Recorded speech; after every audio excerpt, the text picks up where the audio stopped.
Hello. Oh, wait. Perfect timing. Hello. Hello, welcome. Hello, and once again, welcome. Welcome back to court. We had a lovely interlude in Fairy Tale Mafia Land, but welcome back to court. Very serious. A very serious courtroom that we run here. I have news. I have news. Yes, yes. A bit of housekeeping before we hop in. First and foremost, I fixed the bot. It was very easy to do because, as it happens, the bot just got turned off. I don't know how, I don't know why, but it did. So I turned it back on. Easy peasy. So the bot should be working now, as intended. And I cleaned up the formatting and grammar on a couple of the quotes that were in there. Hello. Kappa Neon Viz, hello, welcome. Two. Oh boy, I have a series of good news and bad news, but mostly good news. The good news is I ordered some new things, stream things, very good stream things. I got a new camera and a light. That's the good news. The bad news is I can't use the light because I have a stupid tiny desk and the light is bigger than I thought, and there's more, and I just, can't use the light. Long and short of it, can't use the light. But additional good news is that this camera is so nice that I don't need the light. Because, before, I was using, I was using just like a cheap camera, right? Because, like, I didn't know if I wanted to do the whole VTuber thing, but now I'm committed. I'm committed now. I got the light because because I was using that cheap camera and I was experiencing some loss of tracking when, like, I was looking away from, because my lamp in my room is on my left over there. And so I was experiencing a loss of tracking when I was looking away from the lamp, and I still kind of am, but it's much less than it was. And hello, Mittens. Yes. And I thought, okay, well, there's probably not enough light. The camera's losing me because there's not enough light. So I got a light, and I also got a better camera. But this new and better camera doesn't need as much light, I guess. It's just better. Hi, detective. For example, there's no way for me to prove this to you, but I just turned off my light. I just turned off my light, and it's still tracking me with relative accuracy. I mean, it's not as good as it is with the light. There you go. God. One brain cell, thank you. Anyway, my point is, I got a new camera, and look at it, it's already better at tracking my eyes even through my glasses, which is great. I love that.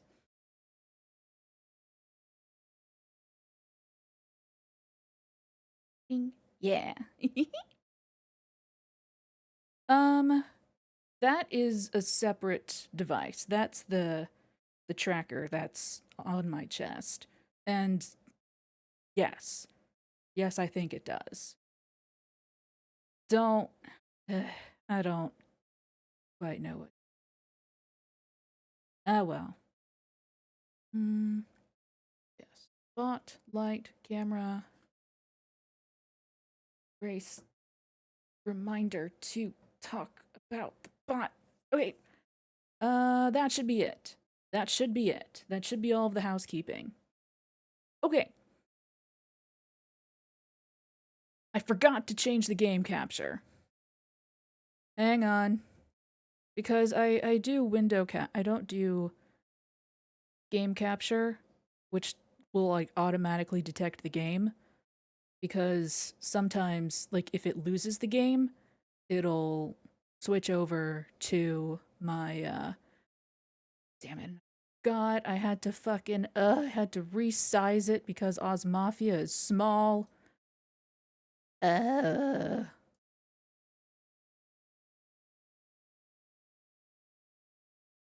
Oh, life is so hard. Oh, it's so difficult. Oh, woe is me.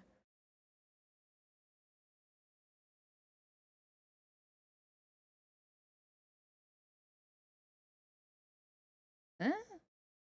Oh. Tiny.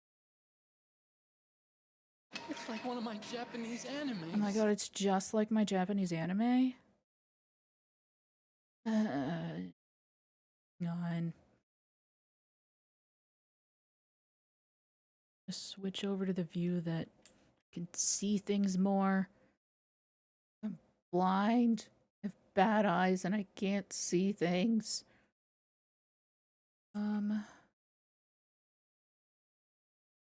That looks right-ish. Wait, hang on. Did I? No, I didn't. Okay.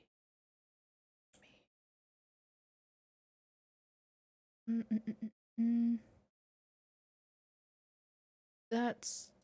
Oh my god, no, it's not fine. Sorry, give me like seconds. Here. Music.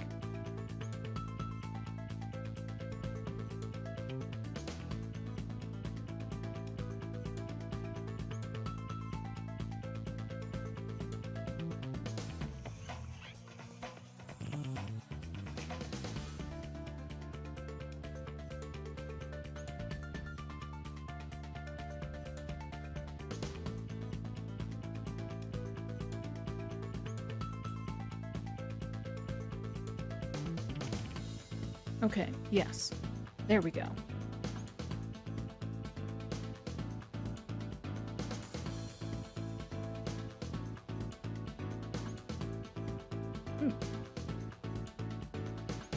Okay. Music will distract me while I'm trying to talk and think. Previously on Phoenix Wright Ace Attorney Dual Destinies. I just bumped some cables. Don't worry about it. Right. We collectively, the 3 members of the Write Anything Agency, we're still in a flashback. Well, yeah, sure, we're still in a flashback. To the time before the tutorial case. Yes, because we're establishing some events that led up to that.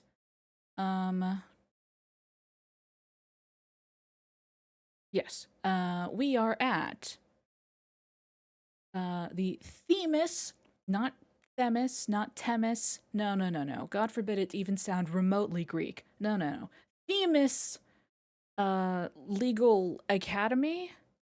It's some kind of fancy fucking private school for would-be lawyers and prosecutors and judges. Ugh. They got fucking holographic whiteboards and shit. Private schools, man. It's too much. It's too much. It's just excessive, really. Like, I went to a pretty nice public school, all things considered. But, like, it's too...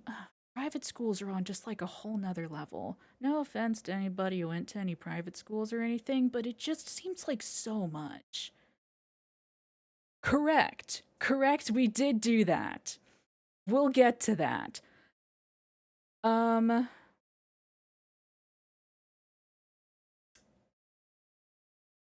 We're at the Legal Academy because Phoenix was asked to sit in on a mock trial and then give a lecture.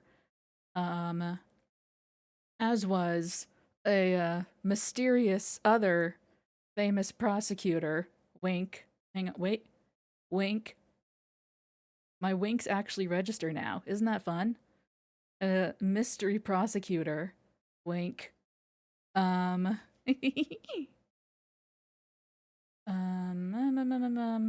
Yes, and there was a murder. There was a horrible murder of the lead professor for the judges course, um, Professor Constance Court, because of course, um, I know, detective. And the details of the murder of Professor Court match up perfectly with the details of the mock trial that they were running, that in theory only our defendant knew the details of, and therefore she has to be the killer because only she could have done it so perfectly, despite the fact that if everybody knew she was the only one who could have known the details, why would she implicate herself? Nobody thought of that until we brought it up in court. Don't worry about it. It's fine. But yes. Oh, and our client is Miss Juniper Woods, a would-be judge. So Professor Court was her professor. True.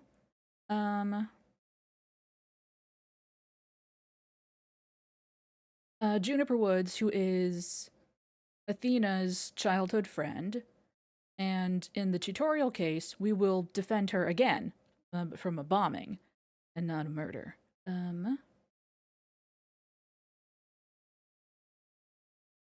Right. So, we're gathering details. We encounter her two best friends in the whole wide world, Robin and Hugh. Yes, Robin and Hugh. Robin is in the prosecutor course, and Hugh is in the defense attorney course. And together, the three of them are gonna change the world. They're gonna be a dynamic trio, and they're gonna take us out of the dark age of the law in which the ends justify the means and the only thing that matters is results. Yes, Robin and Mr. Yoragoner.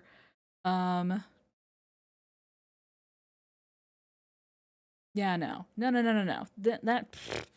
That's too revolutionary. We can't get to that. But they pinky promised each other.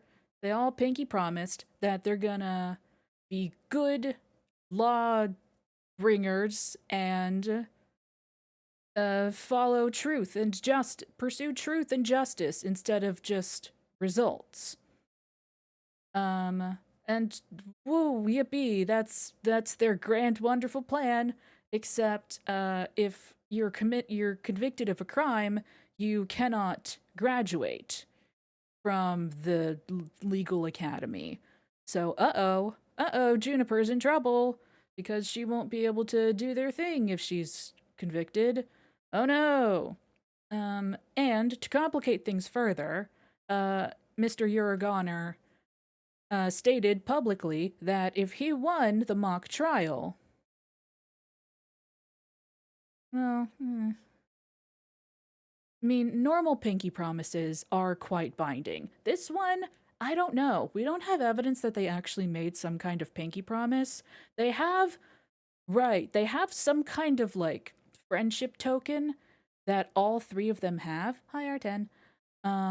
We haven't seen what that friendship token is because it's bad luck or whatever to show other people, which can only ever mean perfectly not suspicious things.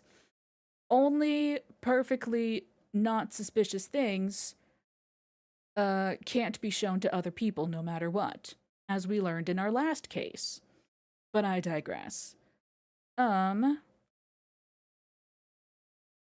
Right. Mr. Uragoner has stated that he will confess his feeling. He will capital C confess to Juniper if he wins the mock trial.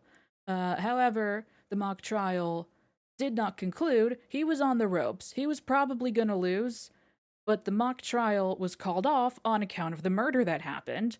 Oh no. Oh no, our precious mock trial. Whatever will we do? There's been a horrible murder, but oh my god, my mock trial. Ugh. Fucking teenagers. Anyway, I should specify anime teenagers. Anime teenagers. She did actually die. I know. Shocking. Well, probably not, because it was an awl, like an art tool. It was an art tool, and it was a prop for the mock trial. A prop that Professor Court was preparing for the mock trial, which is why she had it on her. Detective, please.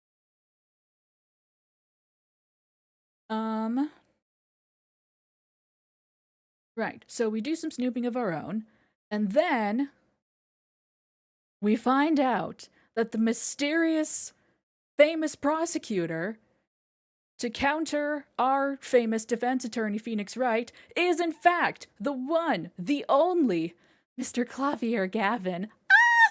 I'm so happy that he's back. Oh, I'm so happy. It makes me wish I had my nice webcam last week so it could have properly captured just how the throes of my joy. Yeah. Oh, he's so good. Oh, he's such a delight. My darling.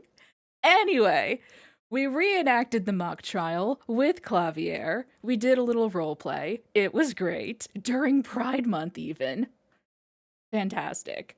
Right, and he said he didn't say goodbye because he was sure we'll meet again. Ah, ah. Anyway. Yes, R10. Is there a problem? Is there a problem? I'm recounting the events of last time. Don't interrupt me. We'll never get to the video game if I can't finish my summary. Anyway, all of this, we promised to defend Juniper in court. We get to court, and we spend a really long time, a really uncomfortably long amount of time fucking. Hi, Matthew. We spend a really long, uncomfortably amount of time revealing that Juniper's friend Robin is not in fact a boy, but she is a girl. Because her parents wanted a boy, I guess? My posture has been checked, thank you. And also, they wanted a son and also a prosecutor son?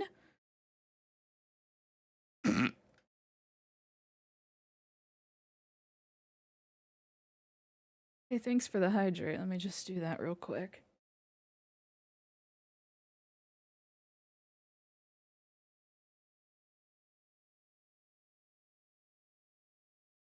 Anyway, her parents wanted a son who was a prosecutor and not a daughter who was an artist. And so she fucking whatever. It could be argued that we did a good thing by revealing the ruse because she seems much happier now, but also it was really uncomfortable. It sucked a lot. It sucked a whole lot, and I hated every second of it, and I'm glad that we've moved on. God, what a roller coaster of emotions. Going from the extreme highs the extreme highs of seeing Clavier again to the fucking lowest of lows with that entire sequence. Ugh, shit sucked. Ugh. And for no good reason. For no good fucking reason. Whatever.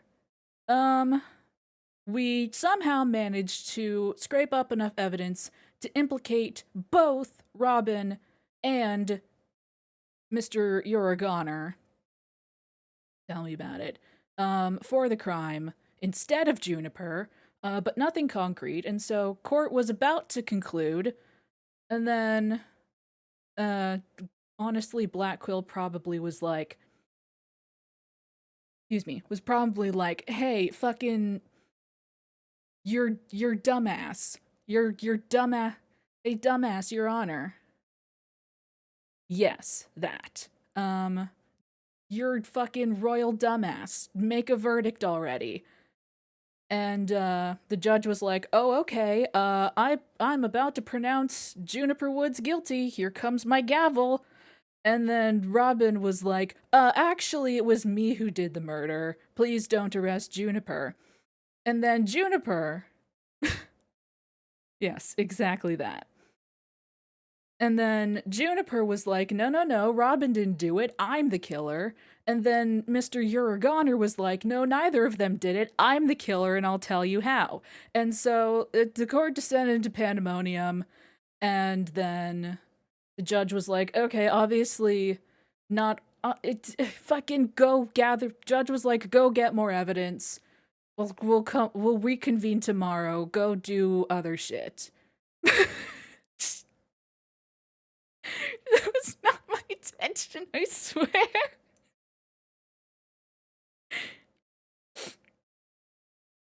Anyway, so that's where we are. That's all you really need to. Oh, and there's a fucking another asshole professor who's Mr. Ends Justify the Means. He looks like a statue. He sucks. He's terrifying. We hate him. And he's 100% in on it. He's so in on it. My current working theory is that Mr. Uragoner accidentally killed Professor Court because she was holding a sharp object and was about to report him for cheating on his tests and potentially cheating on the mock trial by looking at the script ahead of time.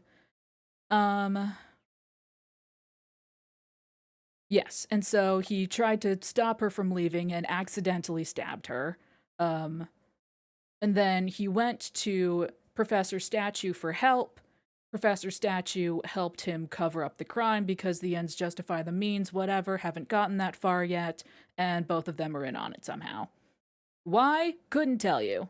But, you know, yeah, yes. And he was like, "Yeah, just stab her again.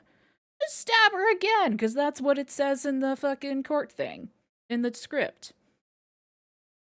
So yeah. Away we go! That took a long time, but we're here now.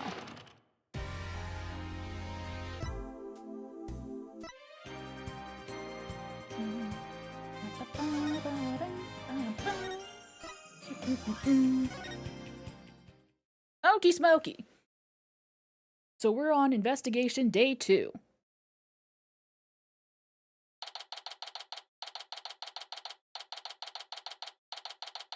Mittens, please. October 25th, Write Anything Agency. Sorry, boss. Couldn't do it. You know, that little bit of advice you gave me? The worst of times are when lawyers have to force their biggest smiles. I don't know exactly what you meant, but there was no way I could force a smile in that courtroom today. I'm just glad you remembered that. But now how about relaxing a little? Relax? Not gonna happen! Junie, she asked me to defend her because she believes in me. But I felt completely helpless. If it weren't for their confessions, I'd... What if this trial proceeds in the same manner and ends in the same way as the mock trial? Oh, God. Would you not lose everything you've worked so hard to gain? Well, I'll just have to make sure that doesn't happen then, won't I? No, I can't lose it all. Not now. You okay, Athena? You're turning kinda pale. I can't just stand around here. I'm going to finish the investigation. Can't it wait? I just took a batch of freshly baked cookies out of my magic panties. I'll just have to...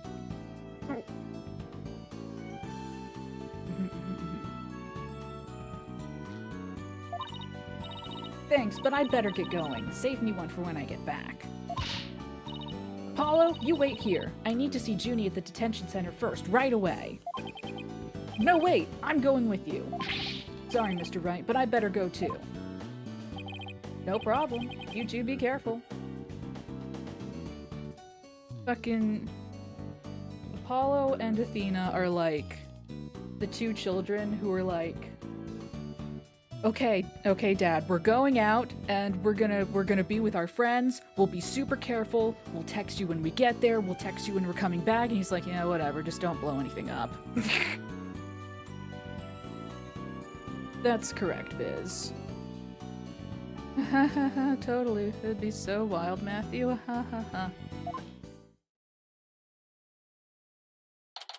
October 25th. Detention Center. Visitor's room. God, I wish that text was faster. There's so much I need to ask Junie. What happened in court today? Where we go from here? Oh God, no. Well now, fancy meeting you here. Oh, Professor Means, what brings you here? Please stop smiling, I beg of you. I asked him to come. He arrived just a little before you.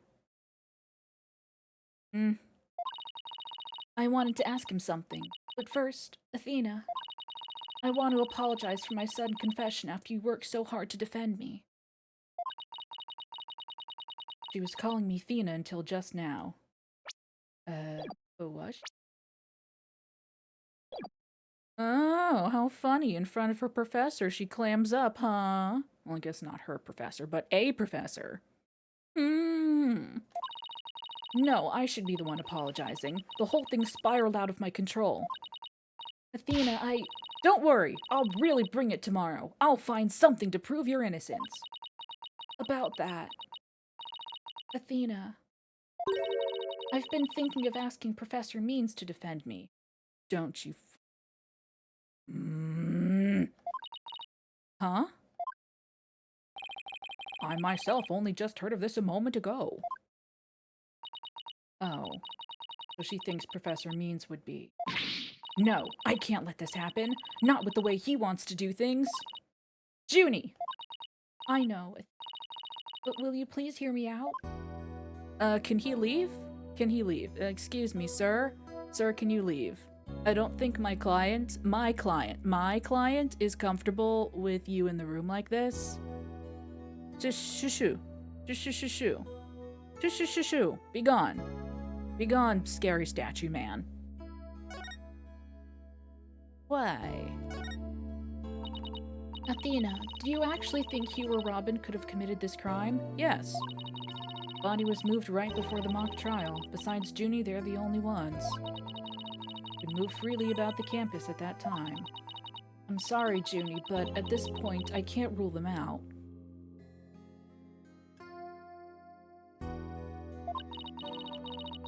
I was afraid you'd say that. Juniper is seeking a lawyer who can clear all three of their names. Then who would you pin it on? Hang on, if all three of them are innocent, then who did it, huh? The fucking box girl? Oh yeah, there was a box girl. There's a girl in a box who goes sis. Anyway, only I am capable of such a feat. But how can you possibly prove that all three of them are innocent? I am a result- oh god. I am a result-oriented person. Tomorrow? Thank you. Come tomorrow, I won't fail to have the perfect piece of evidence ready.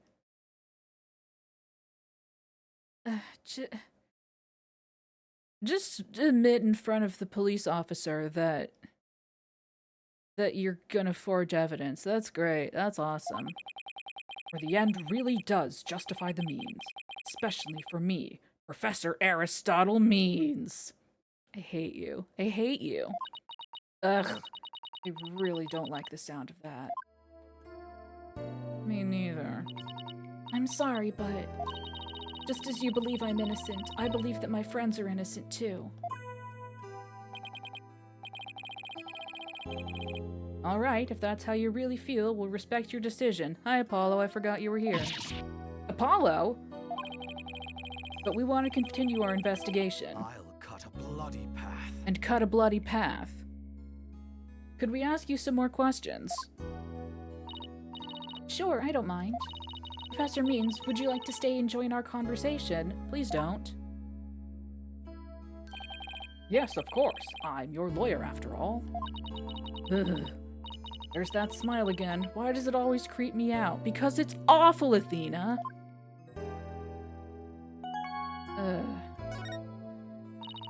About your confession, Junie. It's not true, is it? You just said what you did because Robin had confessed on the stand, didn't you? Yes, I wasn't thinking straight. All I knew was I had to help my friend. You mean because of that school rule? The one that says you can't graduate if you're convicted of a crime. No, I didn't do it because of some rule.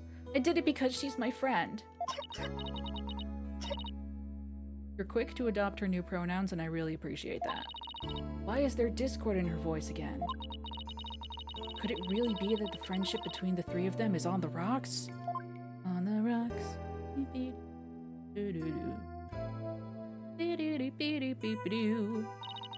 There's more here than meets the eye. A transformer. When did you three first become friends? Well, even though we were in different courses, we really bonded from the first day at school. We vowed to work together to bring an end to the dark age of the law. That was when our proof of friendship came about. There's that proof of friendship thing again. Just wish this were as simple as... We even have proof of our friendship. Yeah! As long as our friendship lasts, you can bet we'll be carrying them around! But the situation kind of changed recently.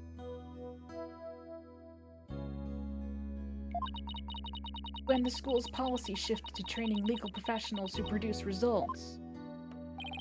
Allow me to explain. In the lawyer course I teach, Yup. You're Mr. Goner's professor. How did I fucking know? How did I fucking know? In the lawyer course I teach, producing results means winning trials. Professor Cord, on the other hand, taught that finding the truth was the only valid result. Unfortunately, that clash of ideas created a rift among our students. At some point, we stopped talking about it. While that meant fewer arguments, it also meant we couldn't be as frank and open with each other as we used to be. Not a single one of them is named Frank. I think I understand now. By putting their friendship on a pedestal, they actually did more harm than good. Seems the relationship between the three of them isn't as simple as I thought. Sure is. Juniper, thank you for talking to us about this difficult subject. Yeah, thanks, Junie. Now, if you could tell us about the day of the murder. Junie, you told us yesterday that you went home a little after 6 p.m.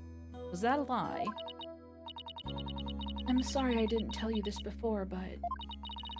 what actually happened was I left the art room a little after 6 p.m. and headed over to my dressing room, where I worked on my stage costume until 7. That's it? You didn't go anywhere else? No, nowhere else. If that really were it, then there would be no reason to lie in the first place. Gotta be hiding something else. Junie, do you remember this picture? Yes, but something's wrong here. Wrong? What's wrong? I took this picture around 6, which was before I'd left the art room. But the clock here says it's just after 7. Light savings? By 7, I'd already been working in my dressing room for some time. So there's definitely something wrong with the time in this picture. I guess we'd better go check the art room. Thank you! I wanted to do that last time. Okay, just one last question about the day of the murder. On the evening before the mock trial, the evening of the murder, you ran into Hugh. Yes, I did. At around 7:15, I went to the main building before going home. That's when I saw Juniper. Mirrored photo.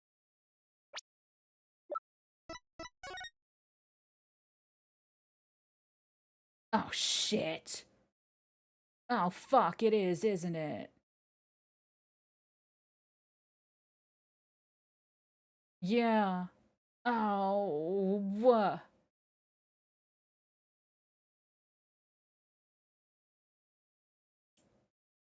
It absolutely is.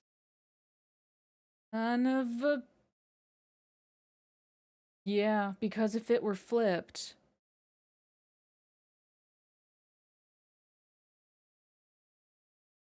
If it were flipped, then yeah.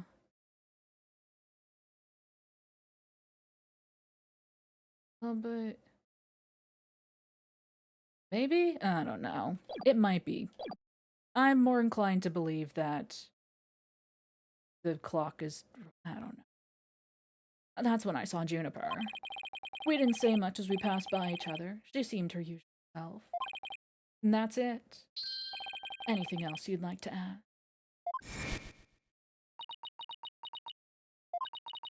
She suddenly went silent. She always was terrible at hiding things. Was she trying to keep their meeting a secret by lying about going home at 6? Alright, I won't press the matter any further. Is there anything else you noticed on the night of the murder? Well, I don't know if this will help, but that evening, I went back to my dressing room to get something I'd forgotten there. It was well after the last bell rang. I'd say maybe around 8:30. Around 8:30, huh? That's over an hour after when the crime supposedly took place. That's when I noticed that both stage statues were finished. They were quite large, and they were each covered with a white sheet, but I could tell. It made me happy to think that after all that hard work, they were finally finished.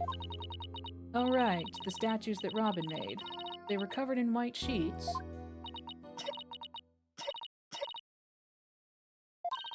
Junie, are you okay? Sorry, I'm a little tired, that's all.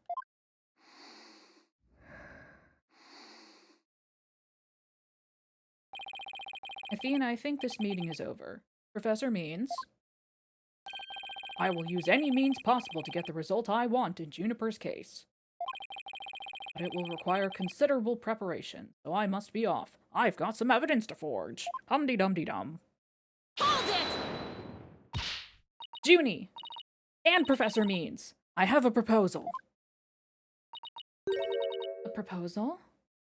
Athena, we haven't even been dating that long. Not that kind! Not yet! Wait, this isn't another one of your crazy by sundown today! Yes? I, Athena Sykes, along with Apollo Justice. Wait a second, don't drag my name into it. We're going to discover the truth behind this murder mystery. What? And we're going to bring you solid evidence showing just what that truth is. Real evidence. Cough, cough. I see. So it has come to this, has it? If we succeed in doing that, I want you to promise that you'll accept it, Junie, no matter how hard it is to hear. Then you shouldn't need anyone else to defend you except me. Have we got a deal? I trust that's okay with you too, Professor Means. That was me being funny, Viz. He did not explicitly say that he was going to go forge some evidence.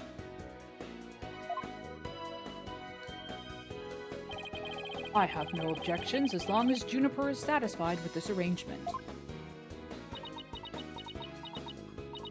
Okay, but only if it's the real truth. I'm sorry to put you through this, Athena, but thank you. I've been thinking only of myself this whole time. Junie, it's way too early to thank me. But you can thank me all you want once I get to the bottom of this. Thanks.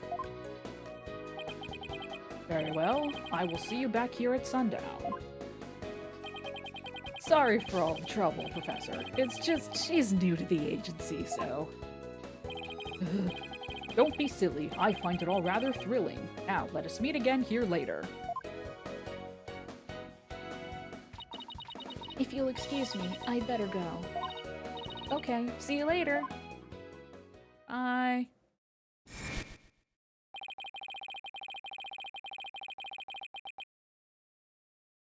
One second.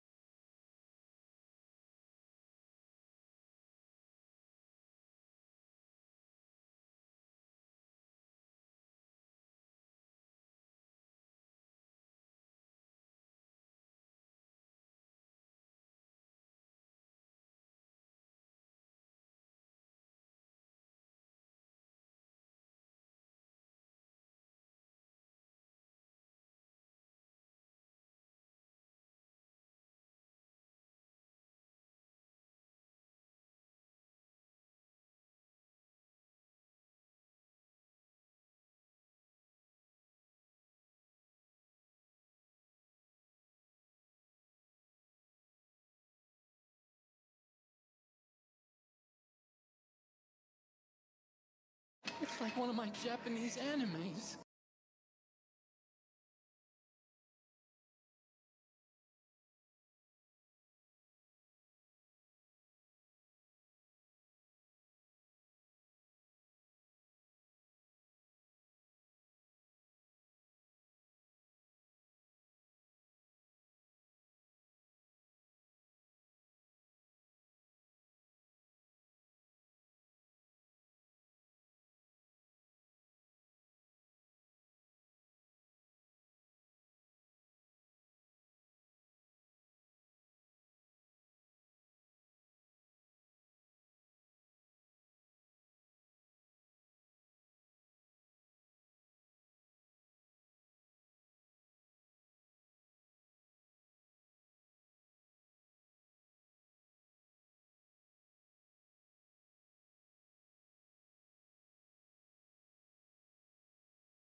Okay.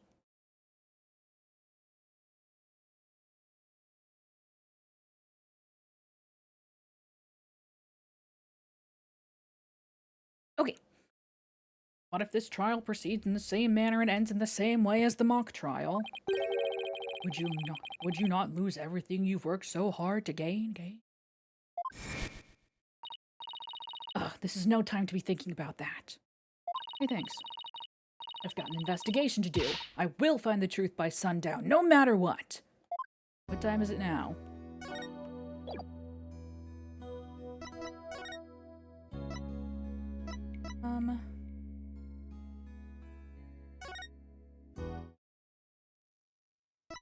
Not here.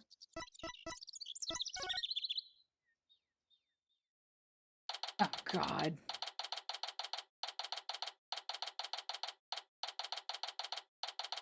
October 25th, Themis Legal Academy Outdoor Stage.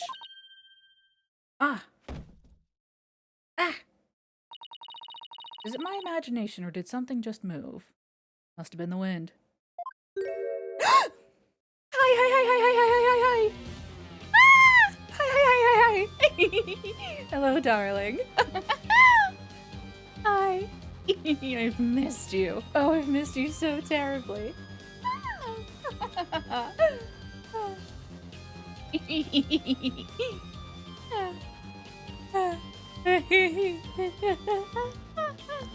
Hi.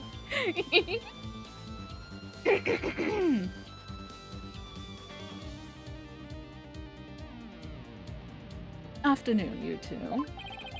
Prosecutor Gavin, what are you doing here? Don't you think sneaking onto campus like this is just slightly suspicious? I'll have you know, I'm continuing my investigation in the strictest of confidence. I don't want to be caught napping again at tomorrow's trial. And that means a thorough investigation today. Think you can lend us a hand? Please do. I'm not one to refuse a damsel in distress. But you needn't have asked, Fraulein. I'd intended to help from the start. Such a sweetie. You're the best, Prosecutor Gavin. See, Athena gets it. Athena gets it. Okay, time for a thorough investigation. I bet we missed lots of stuff yesterday. I forget.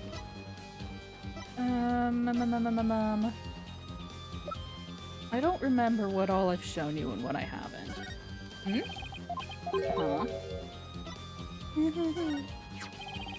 I'm flattered, Fraulein, but the answer is 9. What do you mean 9? Hey R10, how's it going? You want to record my godlike voice on your little tape recorder there, yeah? I plead the 5th. Well, sorry, I may have retired from the music biz, but I will not sell myself cheap. A piece of evidence you... Oh, never mind.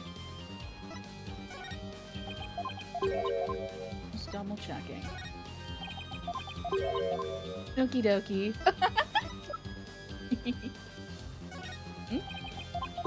Okay, I'm just making sure.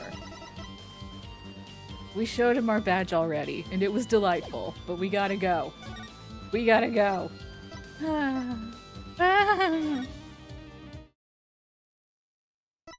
Why can't I go to the art room? Let me go to the art room.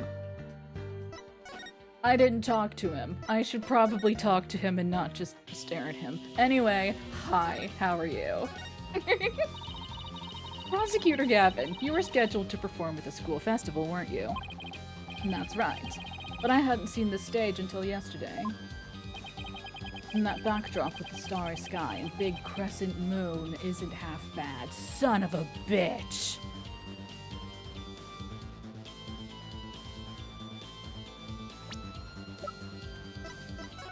Starry sky and crescent moon, huh? A starry sky and a crescent moon, huh? The moon! Moo! Starry sky and a crescent moon, huh? Son of a...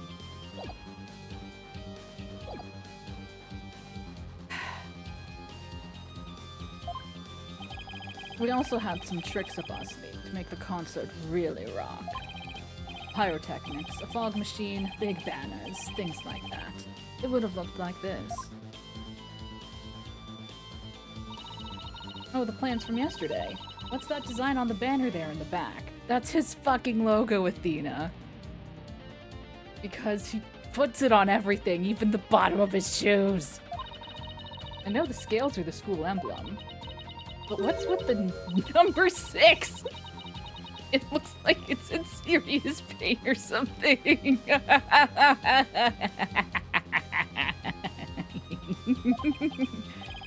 Athena Ixnay on the Ixay. That's the Governor's logo, Fraulein. Oh, a nice pig Latin hair forehead. Really smooth. Oh, I meant it looks like the number 6 rocking seriously hard. It's on his fucking necklace, Athena. 9, Fraulein. It's a G for Governors, not a 6. But whatever floats your pretty boat. So where is the banner? I don't see it anywhere on stage.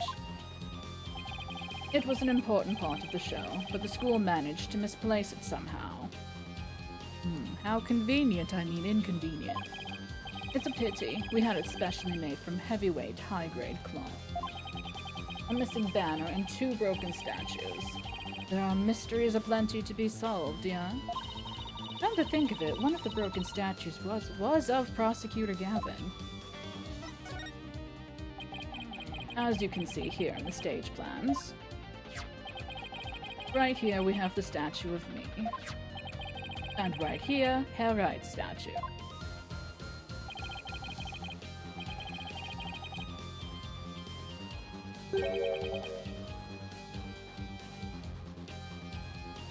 Don't get started, Detective. Also, But little does that matter now, as we both lie in pieces thanks to you, Ethel. What did I ever do to you? Actually, this statue broke into rather large pieces. Why don't we try to put it back together? Maybe we'll learn something new. Picking up the pieces of a shattered rock star. Achtung! That's one uber cool idea. There might even be a song in there somewhere. Yay! Let's do this! Schnell! I can't speak German! Is this an investigation or am I interrupting a German language club social event? Oh boy, oh boy, oh boy, oh boy, oh boy. Oh boy, oh boy, oh boy. Oh boy, oh boy, oh boy. Oh boy, oh boy, oh boy. Oh no, Prosecutor Gavin, you're a complete wreck, literally. Why in the world would someone do something like this? I don't know, but whoever did it must have felt an amazing sense of release. Apollo!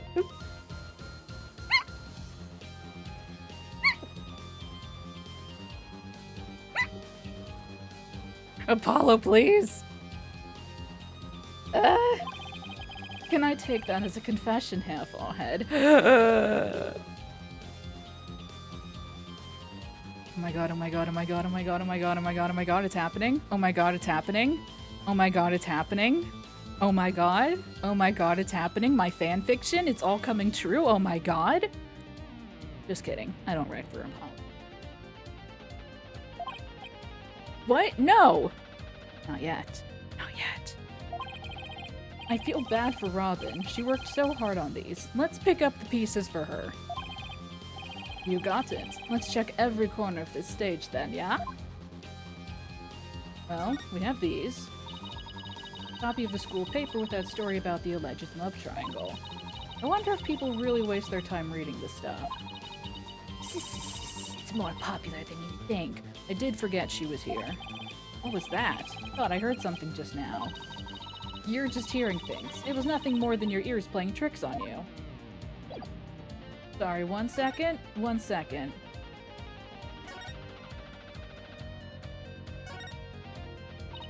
Wait, you don't think this weird box here is... Hands off. I knew it. I'd know that voice anywhere. Let's ignore it. I mean, it made its wishes loud and clear. This is the future cardboard box technology has afforded us, huh?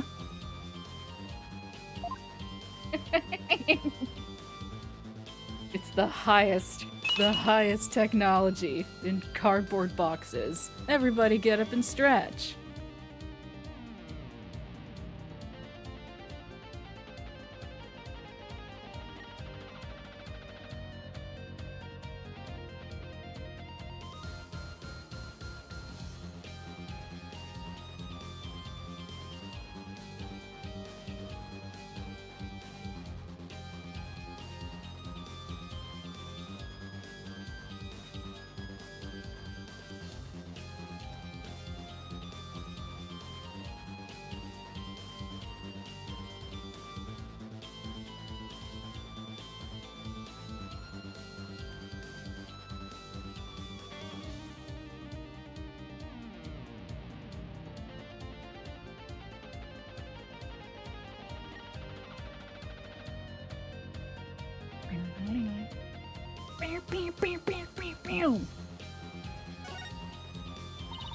'67. Wow, this school festival goes way back.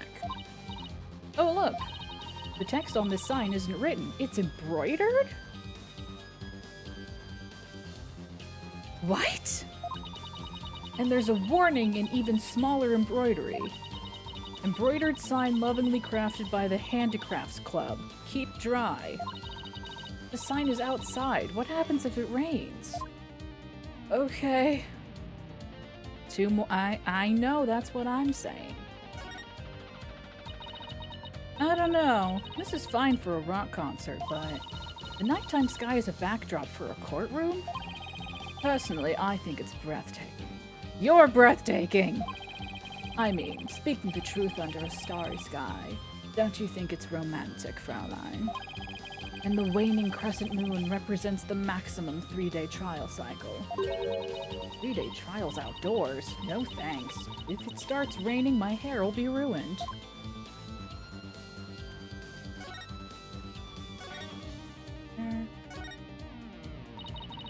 Wow, they built a witness stand too, even though it's just a temporary stage. Oh, but I think they're still working on it. Let's see what this notice says.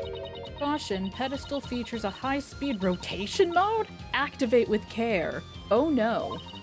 You mean this thing spins? That doesn't seem safe. It's a bit too far away to get a good look. Oh, fine. Fine, fine.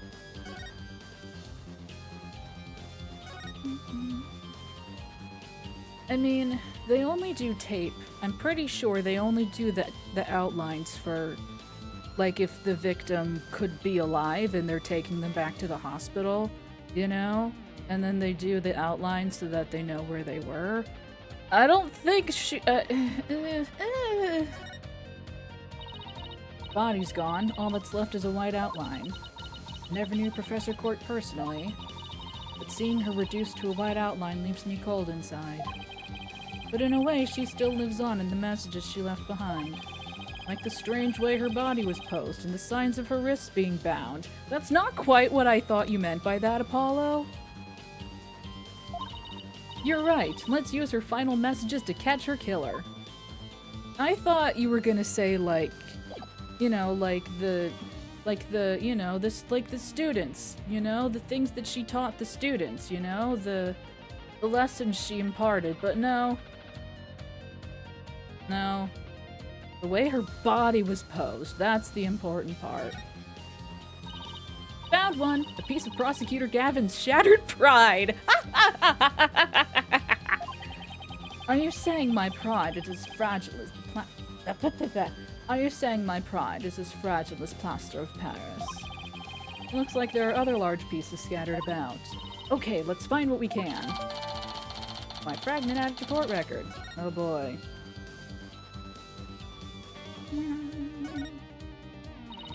There's even a prosecutor's bench here on this stage. Ah, the memories, Fraulein. As a former rock star and a prosecutor, the prosecutor's bench has taught me much about human emotions, passion, and fight. You're Pallas. I can picture it now. You with your silvery singing voice and Apollo sweating bullets. That's about how it went. Hey, how about picturing me winning once in a while? As he did literally every time.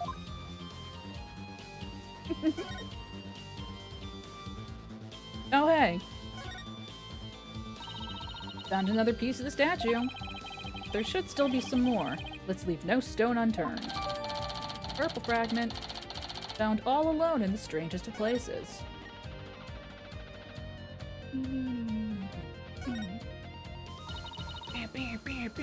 Ooh, I like the view.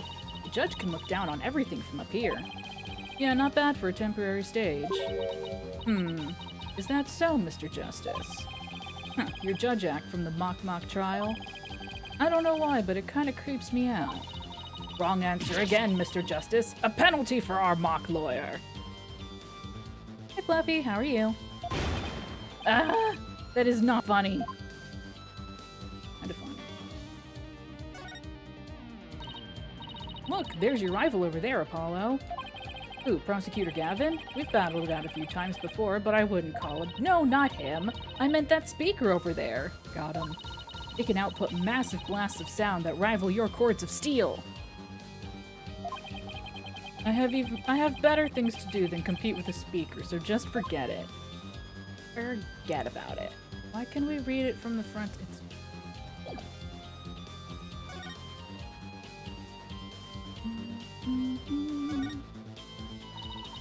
The winner of the mock trial was to take the training seminar right here. That... Why? You mean Hugh or Robin? Yeah, besides Junie, they're the only ones who could move freely around the campus. Before the mock trial. That means one of them must be the killer. But that's not really enough to go on, is it? We need to talk with Juniper one more time and persuade her to give us a name. Right. That means we have to find irrefutable evidence before the day ends. There's no time to lose, but we can't rush it either. Efficiency is the key.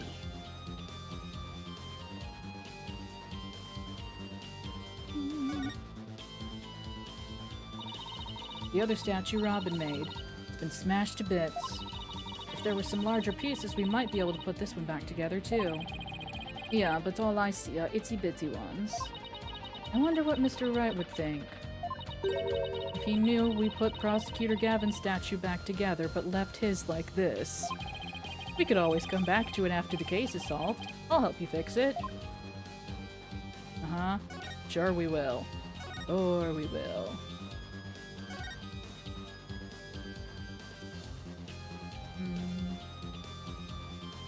Oh. Found another piece of the statue. There should still be some more. What do you mean? 2 purple fragments. Going to search for more.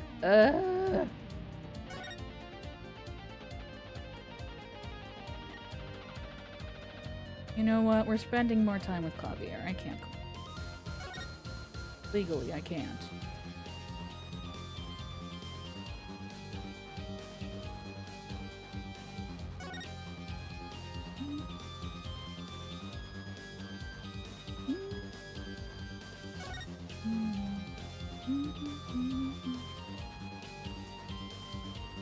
Hey Miriam, have you seen any? No? Okay, thanks. Thanks for nothing.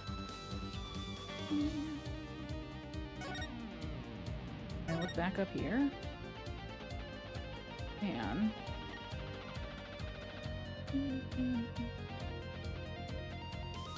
I thought I looked pretty thoroughly. Ah!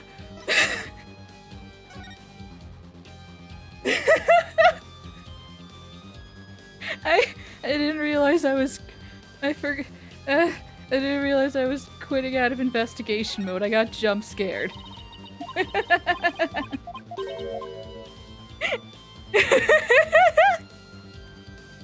Why man jump scare? Wait! Haha! Found another piece. There's more. Do you mean this one? This very obvious one right here? Ooh. This looks like another piece of the statue. Thanks, Apollo. This makes 5 pieces in all. I think we have all we're gonna find. Okay, let's get back to where Prosecutor Gavin was shattered. I think you might want to reword that. No, why? What's wrong? 2 large white fragments. It looks like it would feel good to break them. God damn.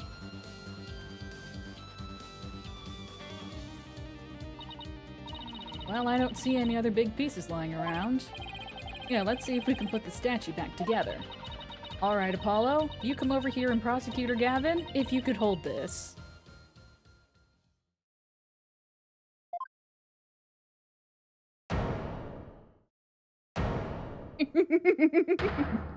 Splendid. Ah! We did it! Not bad if I do say so myself. Yeah, but don't you think it's strange? You put the statue back together, but look. What's with all these leftover white pieces? These look like they go together. And this one too. Athena? What do you think you're doing? Don't stop me now! The artist inside me wants to get out and have a good time.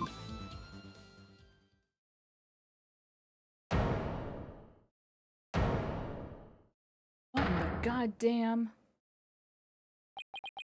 So, what is it? It's Lady Justice!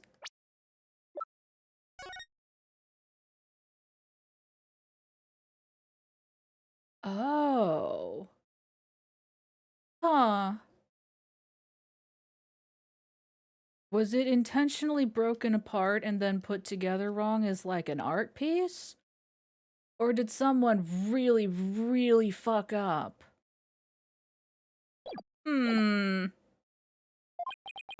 Ah, it's the goddess of law holding a pair of scales in one hand and a sword in the other. That's quite the feat you pulled off there, Fraulein. Ooh, love that feeling you get after you work really hard on something. No, I knew who it was. I meant to ask what it's doing here. Not sure. There's no statue like this in the stage plans. Still, I could swear I've seen the statue somewhere before. Lady Justice added to the court record. This and the statue of Clara both. No one knows where it came from. The more we learn, the deeper the rabbit hole goes. At least we're moving in the right direction. Let's keep searching the stage for clues. I've been wondering about something this whole time. You know that pole at the edge of the stage? You mean this? It has a wire that goes off and connects to something somewhere. Yeah, the other side. Oh. Ah. An impressive building fit for an impressive school. Wasn't looking at the building. Yeah, and these beautiful walls are like a big blank canvas. See? My shoe prints leave really distinct marks. Athena! Hey, cut that out before you get us in trouble. Alright, well, not quite what I meant, but okay. This wire is for hanging banners over the stage. One of the policemen who was here earlier was checking how it worked. Oh, so that's why the banner looks like it's out of place. I was wondering about the banners. The banners are hung and removed from the art room over there. Oh, the art room!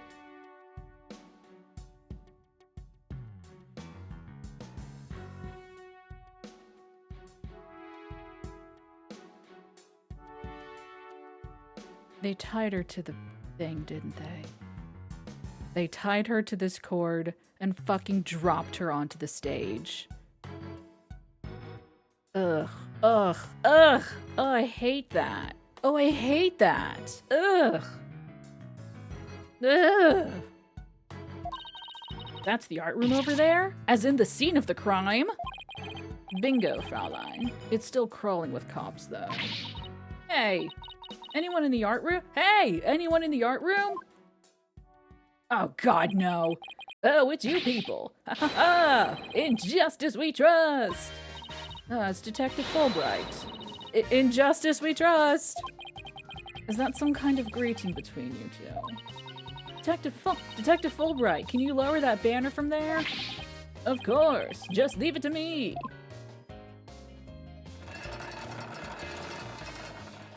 Airmailed, fucking hell. How's that? Ooh. Thanks, Detective. In justice we trust. False. Always glad to help. In justice we trust. So is that some kind of greeting between you two or not? It's better to just play along, Clavier. Okay. Okay, I feel slightly better. They didn't... Okay. Here's the fucked up thing that I was thinking. I thought they tied her wrists and then attached her tied up wrists to the cord and then, like, slid her down the cord. This seems to imply that instead of doing that horrible fucked up thing, they did a slightly less horrible fucked up thing, and they made they tied up the banner and put the body in the banner and then slid that down. I feel slightly better, but not a lot. I feel a little bit better, but not enough.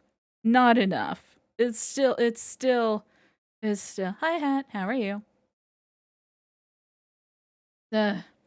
Looks like the banner's down now, let's go take a look.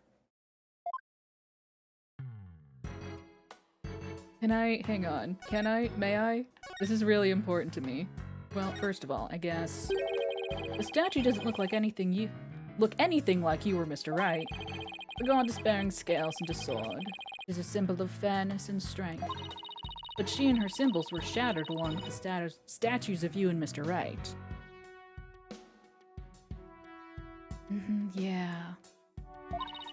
This is a direct challenge to the rule of law. Well, if they want to fight, they've got one. Whoa, take it down a notch, Tiger. Let's save the fighting for when we find our culprit. Hang on, this is really important to me. I just want to get a good look at it. Get a real good look. Hey, look what I made. Not bad, huh? You're like a recording artist who samples other people's work and calls it their own!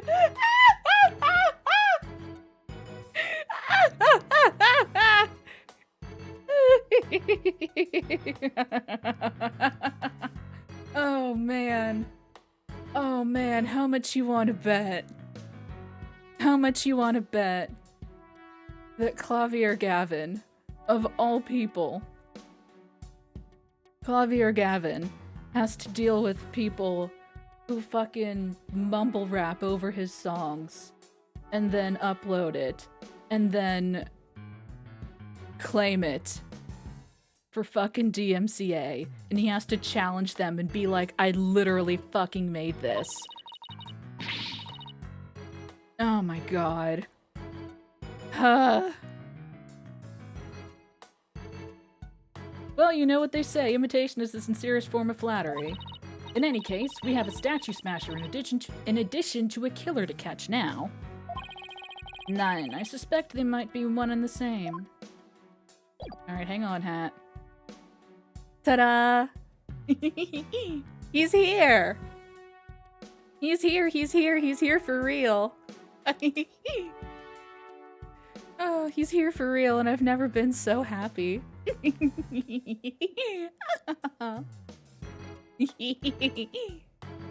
is 3D!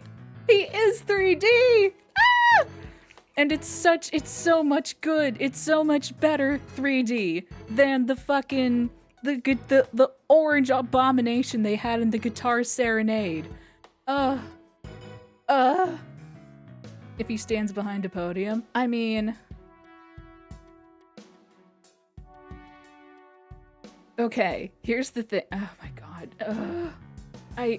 I want to go straight to the fucking animation gallery now.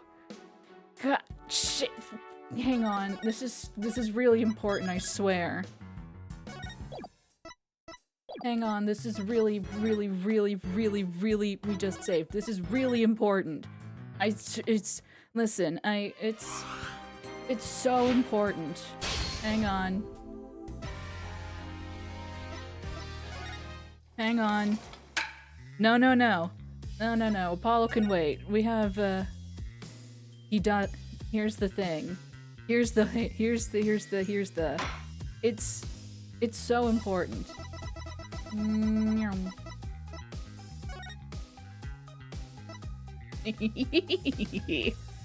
We'll go through the animations. Because it's important.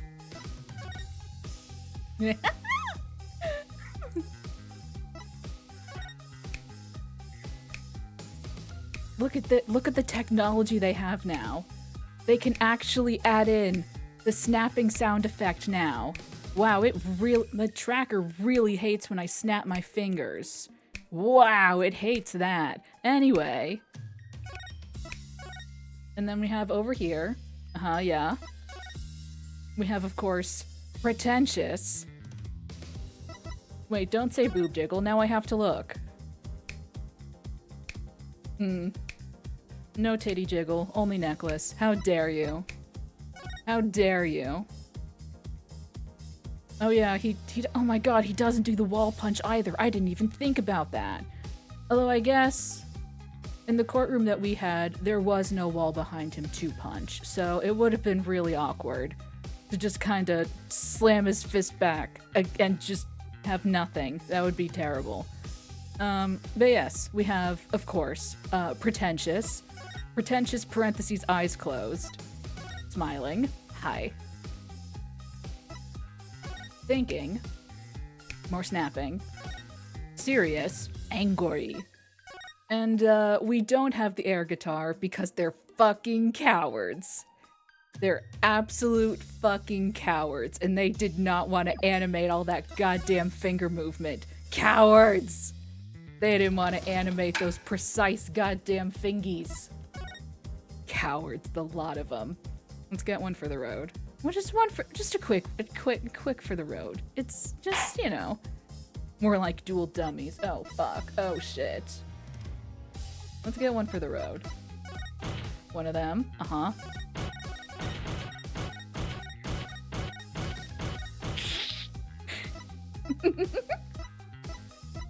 And then, of course... Wait, hang on. Oh. So sad.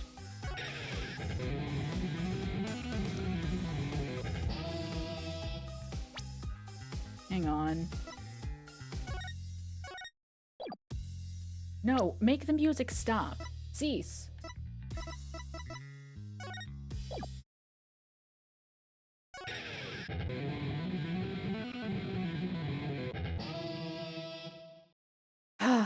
What a dream. And in case it fucks it up, hang on.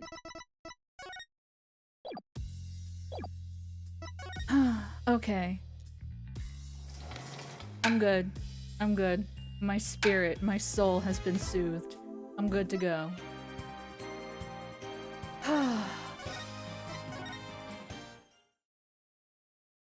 Exactly. Shush! Right. What were we doing? What the hell was I doing? What was I doing? I don't remember. I forgot. Oh, right, the banner.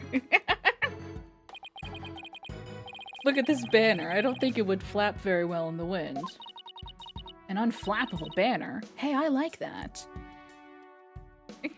You know what? That is what we were doing. That's true. It goes perfect with unflappable lawyers and unflappable rockers. I was not. It's It's like it was made for this very stage. Look at this. The bottom part is all knotted up. Let me try and unravel it.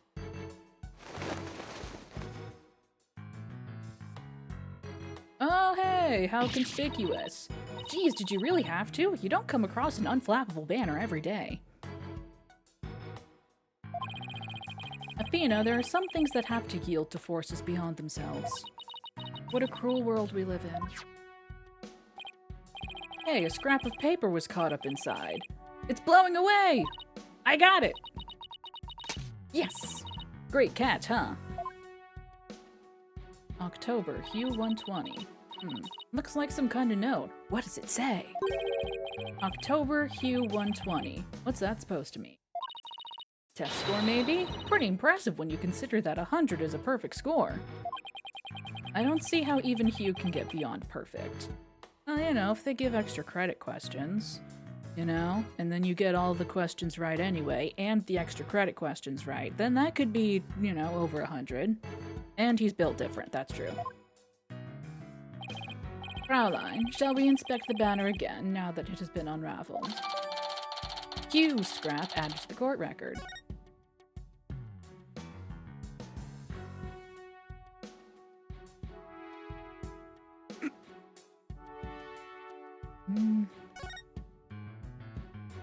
She's a professor at a fancy-ass law private academy.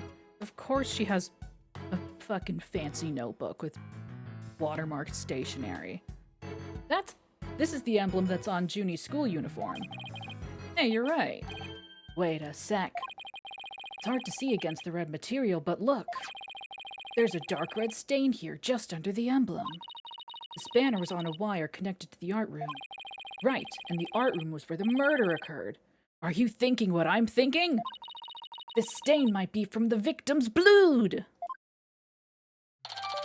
School banner added to court record. A trace amount of blood? That is more than a trace amount of blood. A trace amount is like a drop. That is not a trace amount. Trace amount. Oh yeah, and Miriam's still here, by the way. She's still just hanging out in that box. Whoops. I hit the wrong button. Whew, that was a whole lot of poking around in such a short time. Does that mean you're satisfied? Actually, there was one more thing I wanted to check out. See that metal fence back there?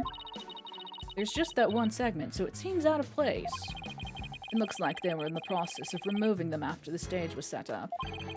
But they were never able to finish on account of the murder. We should take a look if you think it could be important. This track looks man-made. Hey, you're right, and it looks like it starts from behind the backdrop. Maybe a big muddy pro wrestler was hiding back there. And every time I forget the button to... see. See for I want to see the background. Ah!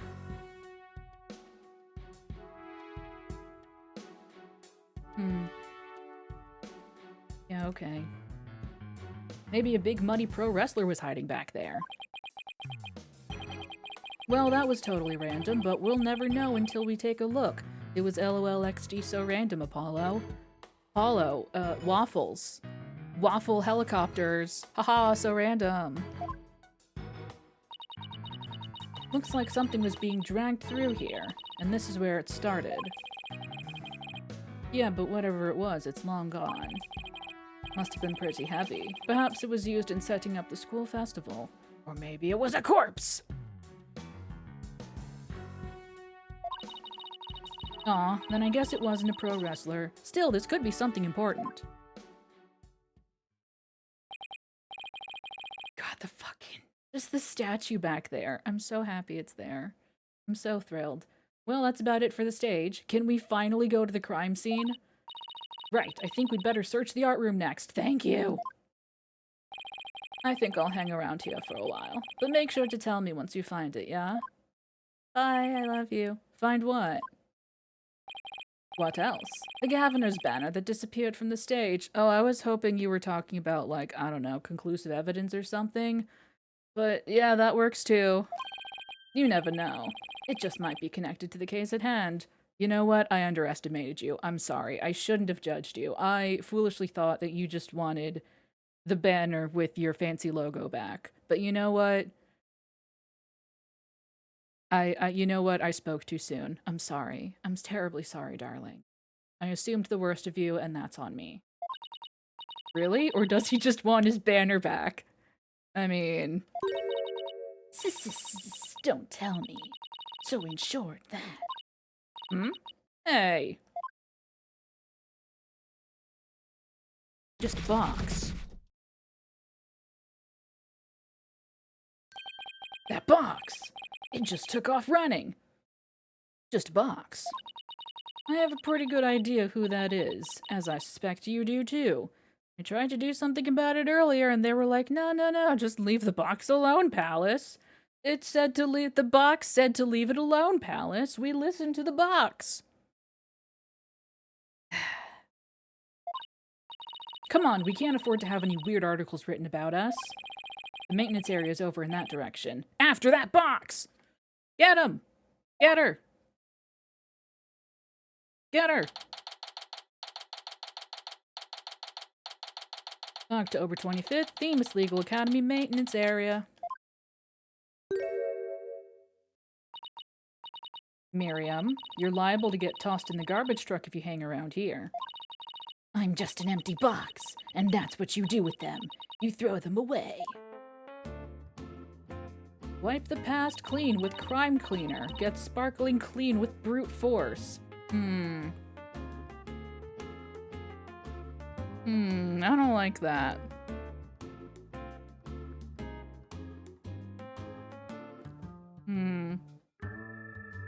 Oh my god, the cat! Its tail! Its tail moves! Look it, the cat! It has secondary animation, it moves! Oh, baby! It's like one of my Japanese animes. Oh my god, it's just like my Japanese animes! Oh, cops are boxes. Shush! Sorry, I didn't read that. Hey, did you change boxes? I like the new look. What does it matter anymore? I was a complete failure in court today. My work, my pride, my dreams, everything I've worked so hard for, gone. Sorry, Miss Scuttlebutt, but. Doesn't believing you have a scoop when you really didn't make you a failure as a reporter? A failure as a reporter.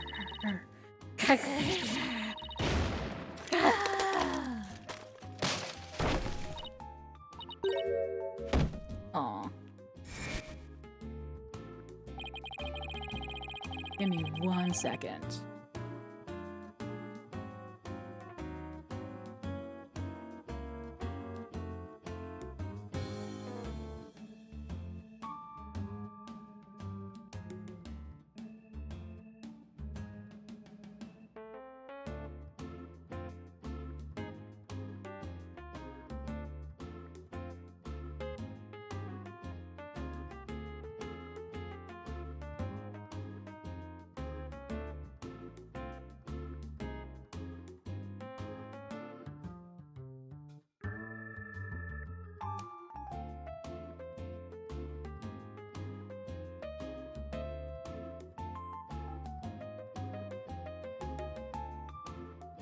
Come to think of it, calling her a failure as a reporter might have been a bit extreme.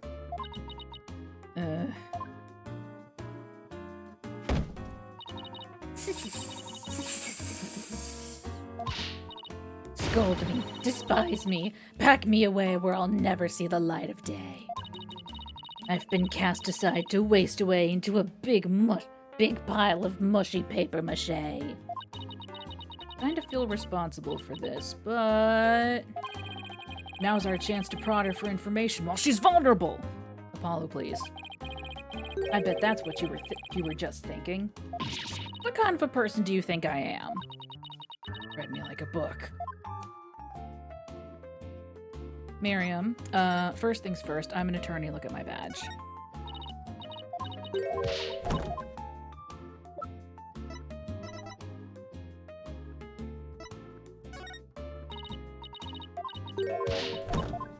ask you about your own dang tape recorder.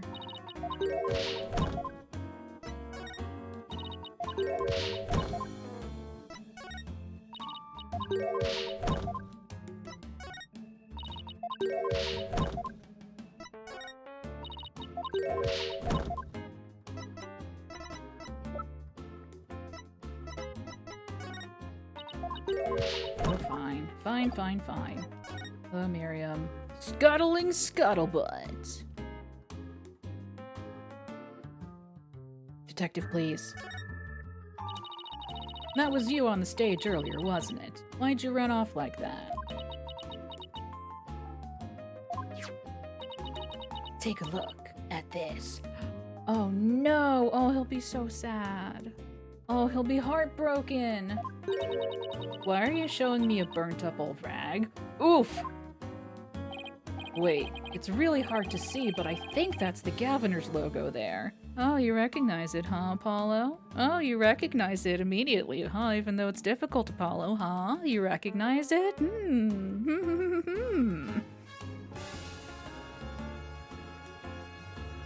Exactly.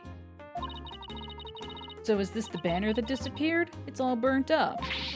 Don't look at me. I just happened to find it in the incinerator. Don't say that, detective. God, don't say that. Fuck, don't say that. How dare you?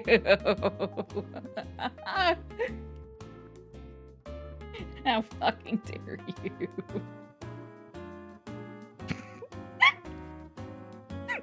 Yes, it probably is. Fuck.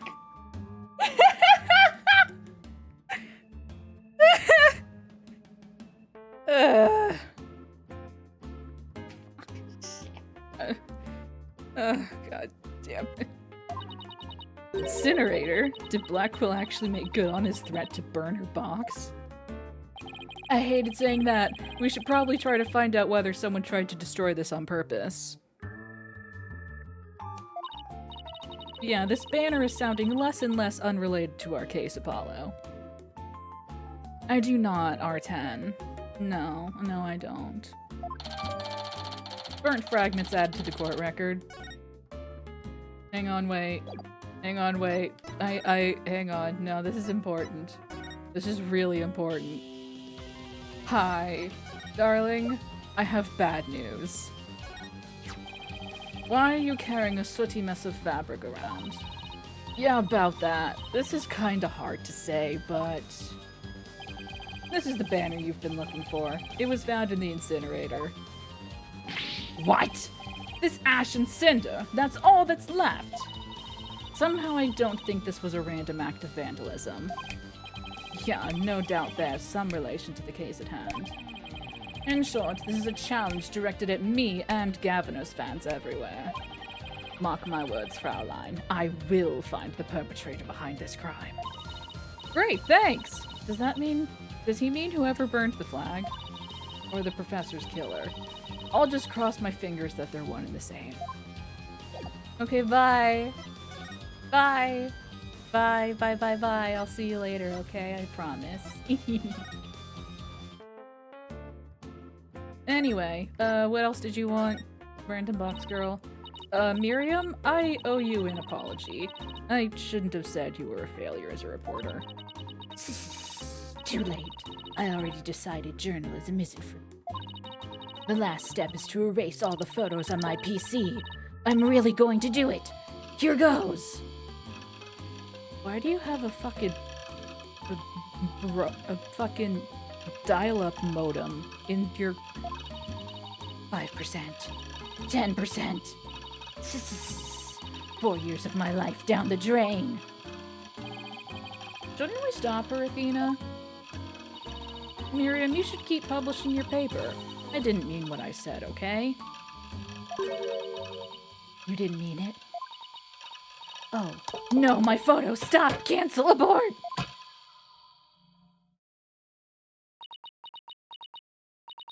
Did you stop it in time? Deletion progress. 99% complete. There are only 2 pictures left.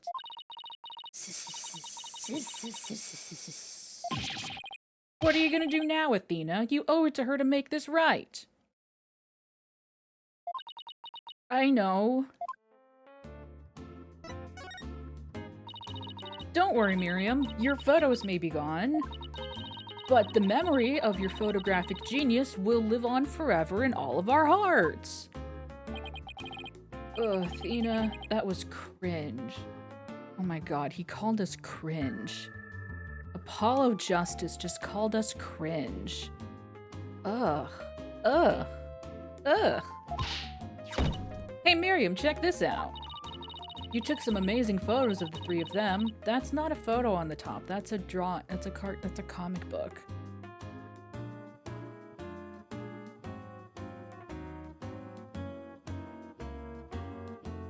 It's true. I'm sure they really appreciated it. Obviously, I'm the ace member of the newspaper club. Well, good for you. The only member, in fact. I know this won't make up for the photos you lost, but here are your newspapers back. Themis Herald and Themis Herald Extra returned. We're getting rid of unnecessary evidence. Gotcha. There's no rest for the wicked. I plan on pursuing those three for as long as I live. Maybe don't. Miriam, why are you so obsessed with Juniper, Hugh, and Robin? Obsessed? I'm not obsessed with them. It's just, they were so close, ever since their freshman year, so, well. Athena, are you thinking what I'm thinking? Yeah, I think that's the only explanation. Wait a second, you're not thinking what I think you're thinking. Objection! That's exactly what he's thinking, Miriam. You want in on their little trio. How could you possibly know that? Aw, poor thing.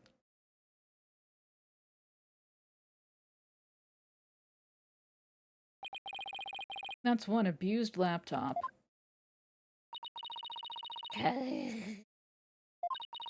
My laptop won't turn on. Never thought my life would end so soon. A mere 17 years. Now I really feel bad. Oh, I know. Miriam, we have a laptop at the office. We'd be happy to lend it to you. You have a laptop I could use? Sure, but on one condition. I want you to ask Junie, Hugh, and Robin if you can hang out with them. I mean, one of them is probably a murderer, so... I don't know about that one. I don't know about that one. What? Like I could ever do that. Sorry, but that's the deal if you want to borrow our laptop. You scare me sometimes, Athena. You're like good cop, bad cop all rolled into one.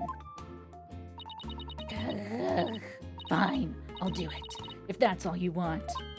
Yay! I'll be by later to bring you the laptop. Wait. It's not like I owe you anything, but here. Ah. Thanks. Oh, it's a set of pictures. The two that were left. Looks like they're setting up the stage. Yeah, I took them when they were putting the stage's backdrop into place. Son of a bitch!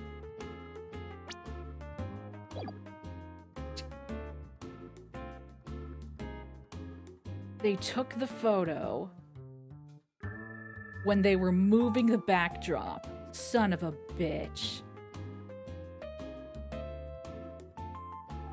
Fuck off. At the exact moment that the backdrop was being moved into place, they took a picture. Son of a bitch. 6:01 p.m. does mean it was not Christmas, that's true. Or Halloween, as the case may or may not be here. Wow, you sure have an eye for photography. From what I can make out, anyway. These are the last two photos that didn't get deleted. They're all yours. Stage setup photos added to the court record. Let me just, real quick, you can hiss all you like. Give me 1 second.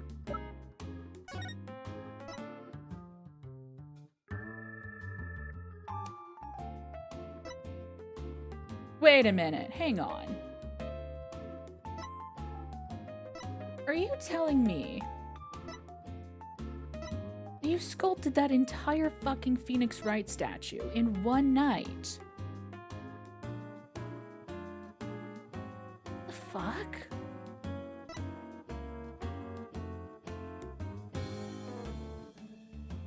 You...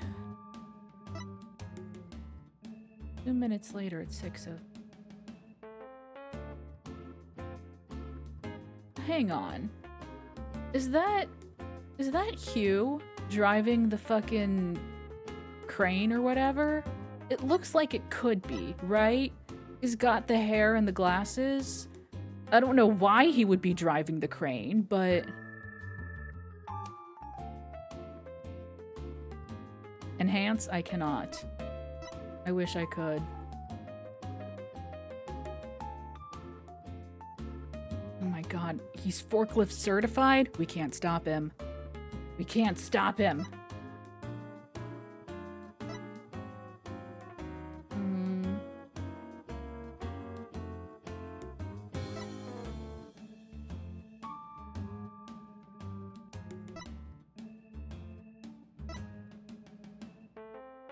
Hang on. The guy in the black shirt and the white, You know, he might be wearing a collar. Maybe he's a good boy. Who's to say? The guy in the black shirt and the white, construction helmet. Well, I was thinking, like, we saw something being we saw marks of something being dragged along here, right? Can't see what it is. But if that's the same guy... And this was 6:01, then 2 minutes later, he was over there with it? Or bringing something? I don't know. Whatever. Anyway. See you around, scary lawyer lady. Bye. That was really impressive, Athena. What's next? The crime scene! Well, I'd like to talk to Hugh or Robin if possible. Okay, let's walk around and see if we can find them. Crime scene. I've wanted to go to the crime scene this whole time. October 25th, Themis Legal Academy. 3rd floor art room. Oh my god! It's fucking... Oh shit, what was it? Fucking... The elephant. Shit! Son of a... Oh, what was the elephant called? I can only remember Bum Rap Riney. What was the other one? False Charges Fanty? False Charge Fanty? I think? Maybe? From the first case? I think that sounds stupid enough to be it. Yeah, no. Yeah! The elephant from the first case. I'm gonna go with False Charge Fancy until someone tells me otherwise. 3rd floor art room. Well, here it is, the art room where the grisly crime occurred. Let's start looking. Stop right there! This is an active crime scene. No unauthorized personnel allowed. What? Can't you make an exception? You won't even notice we're... Freeze! I don't think so. No exceptions. Now move along. Nothing to see here. He doesn't seem very accommodating this time. Let's try again later. I just wanted to see the elephant. I'm not here to look at evidence. Phony Fanty, thank you. Hallway. October 25th, Themis Legal Academy, 1st floor hallway? 1st floor hallway. Hey, that's you over there. Hugh, we wanted a word with you, if you don't mind. If it was Mr. Wright, then sure. But you two? Meh. Knew it? Hint of discord in Hugh's voice. You're not getting off that easy. After all, you're a possible suspect. Plus, you actually confessed in court. Whatever. So what do you want from me? But make it brief. I don't have a lot of time, and I assume you don't either.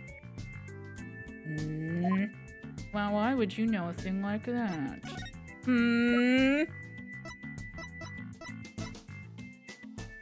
Let me get back to you. Why did you confess?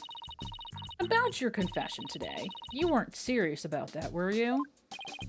Let's just say I had no choice thanks to a certain lawyer who failed to get the job done. I showed him my badge the other day and he was like, "Puh, that's your badge? It's too shiny. When I become a lawyer, my badge will miraculously already be super scuffed and worn, like I've won 1,000,000 trials, 'cause it reflects my soul." Fucking... Whatever.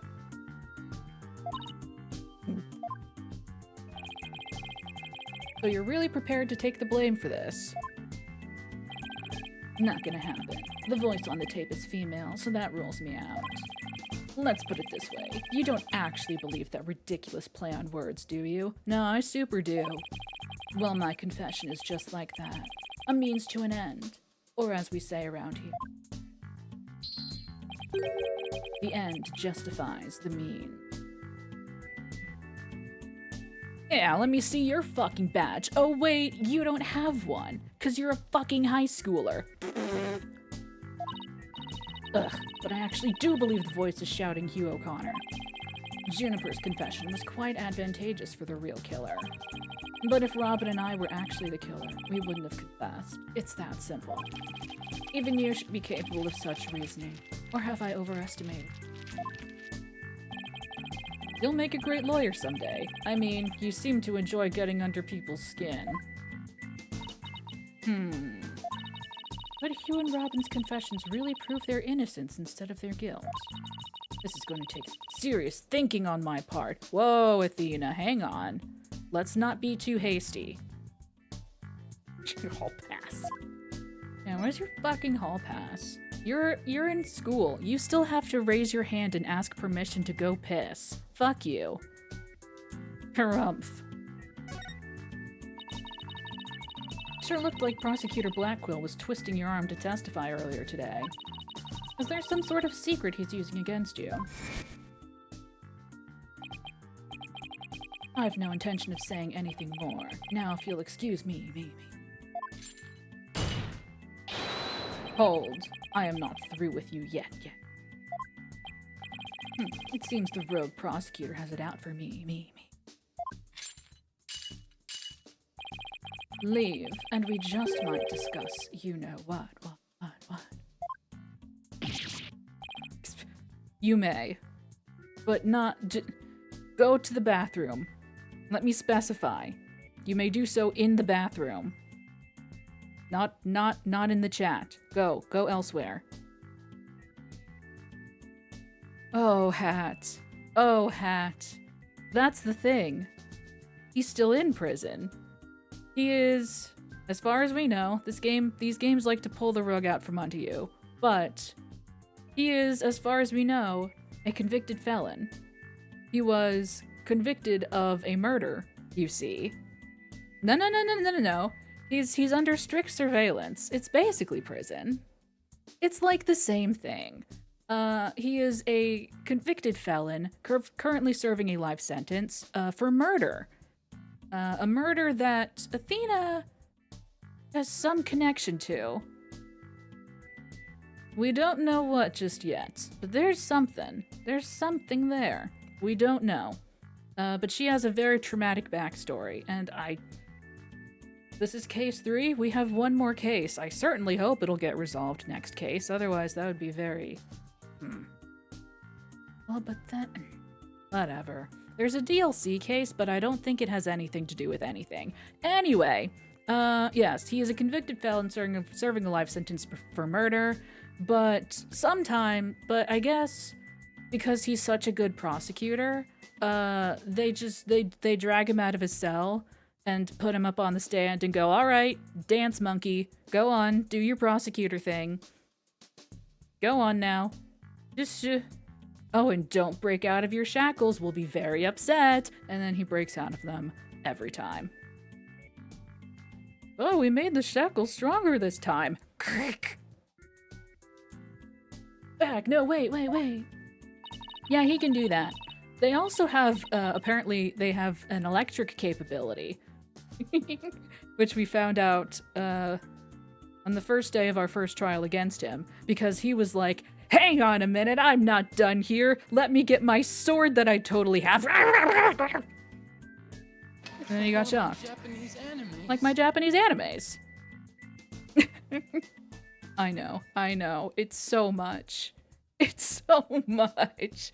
It's so much. Just anime things, yeah. I still hate that fucking trope of, oh, former criminal or current criminal. They have to wear their handcuffs at all times or some representation of it. They... Fucking this. Resident Evil 0. What was it? Fucking... Is it King of Fighters? Fatal something? Cody. His name was Cody. And it's a fighting game. There's a character named Cody. And he went to jail. And one of his fighting outfits is literally a prison uniform. With the shackles still on it. Street Fighter? Maybe that. Something like that. Fucking... Whatever. Another one that I don't want to talk about because... One would say, Mr. Cool, this is what's that all about. Final Fight. Yeah, that. What did I say? I said Fatal Fight. Close enough. It's basically the same thing. Fatal Fury. Yeah, that's the thing. I don't play fighting games. You know what? You're so right, R10. I've never been a prisoner. I could never understand their desire to just constantly be reminded of the weight of their crimes. I could just never know. I shouldn't appropriate their culture.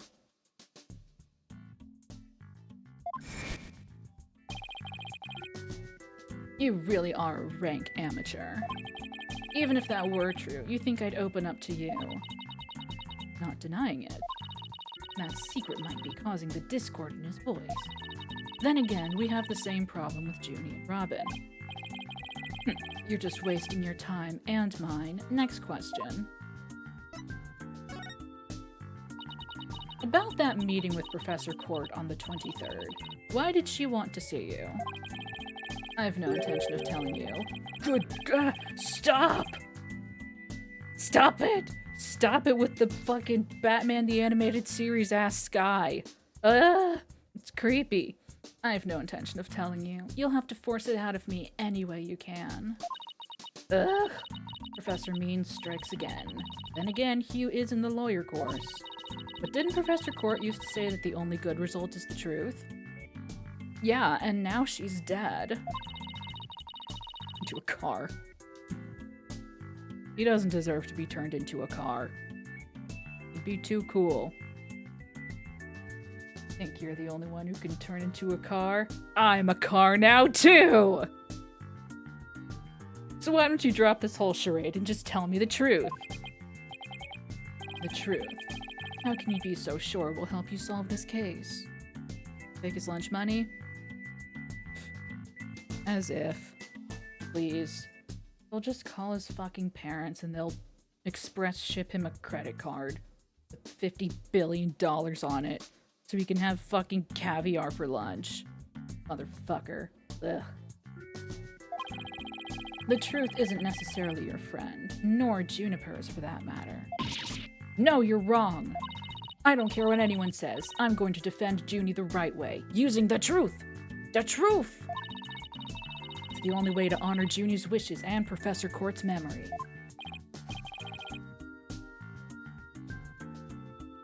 I see. Very well, Miss Sykes. I'll testify tomorrow about that truth you're so interested in. You? But...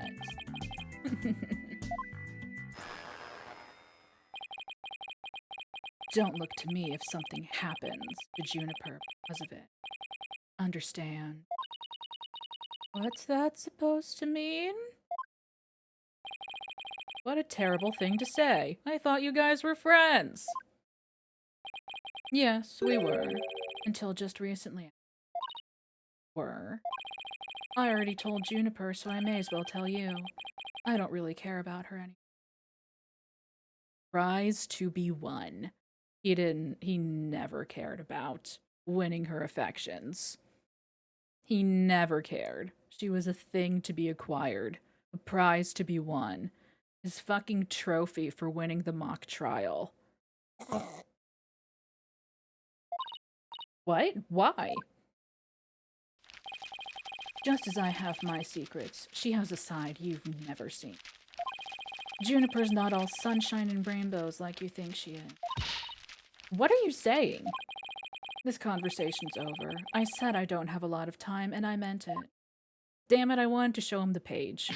He probably wouldn't have said anything about it, but damn it. You wait! He's gone. He doesn't care about her anymore. Why would he say that? That didn't go so well. I guess we'll just have to pin our hopes on his testimony tomorrow. He did take Incel 101.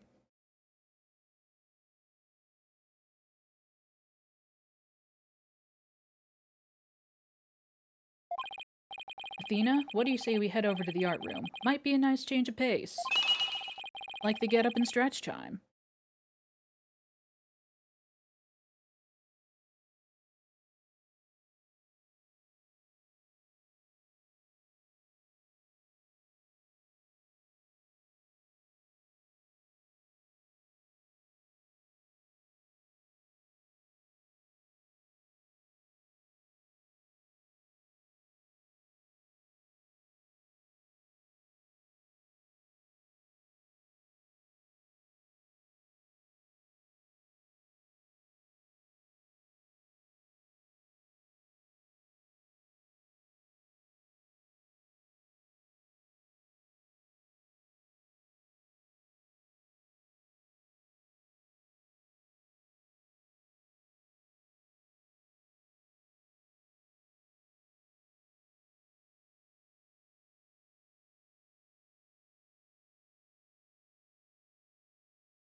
How dare you, R10? How dare you? Hopefully the police have completed their investigation. Alright, we don't really have much time left anyway. Wait, but where's Robin? We didn't talk to Robin. Okay. Now maybe she'll be in here. October 25th, theme is Legal Academy, 3rd floor art room. Ha ha ha! Why, if it isn't my little lawyer friends again. We're not friends. Thanks again for lowering that school banner for us earlier. Don't mention it. Helping those in need is what my brand of justice is all about. Right. So this art room was where the murder actually occurred? That's right. You can't see it with the naked eye, but there's blood on the floor. That area roped off in the middle of the room marks the spot. The police investigation is done, so if you want to look around, knock yourselves out. Hey, thanks. I don't want to show you things. I don't trust you. I miss Emma. What did you find? Find anything new, Detective Fulbright? Haha! Good question! Unfortunately, the answer is nothing much yet. Who's to say he hasn't already? He sure is confident for having found nothing. But if we're talking outside of the art room, there has been a major breakthrough. Oh dear, unless I find out what that is, I don't know what I shall do. No need for the theatrics. I was told I could fill you in on this one. Wow, you saw right through me, Detective. I'm impressed.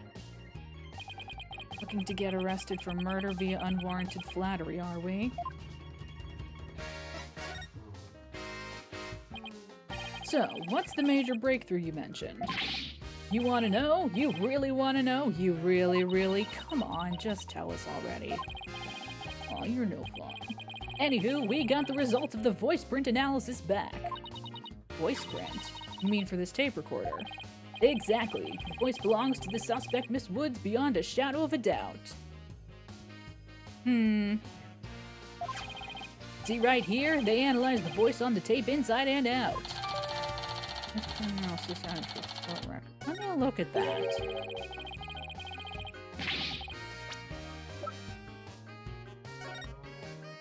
Issue. Does the voice shouting, "You're a goner," belong to Juniper Woods? Result. The voice is a perfect match. Note 1. Testing is underway regarding signs of post-recording editing. Note 2. The tape has about 10 minutes 35 seconds of noise requiring further testing. That's a lot of noise. That's a lot of noise.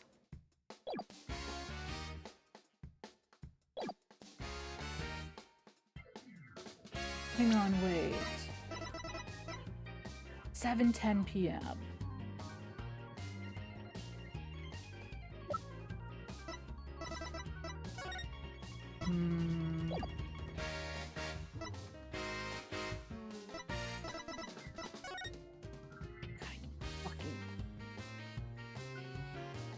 Goddamn backdrop. Fuck off. And that's how we prove that the clock was wrong. Yes. Okay. Good.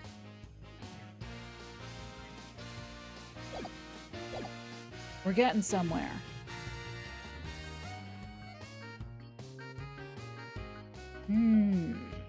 And you thought the voice on the tape was saying Hugh O'Connor.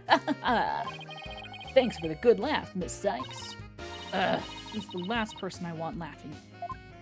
I'm supposed to laugh at him! So now there's evidence of Juniper shouting, "You're a goner," around the time of death.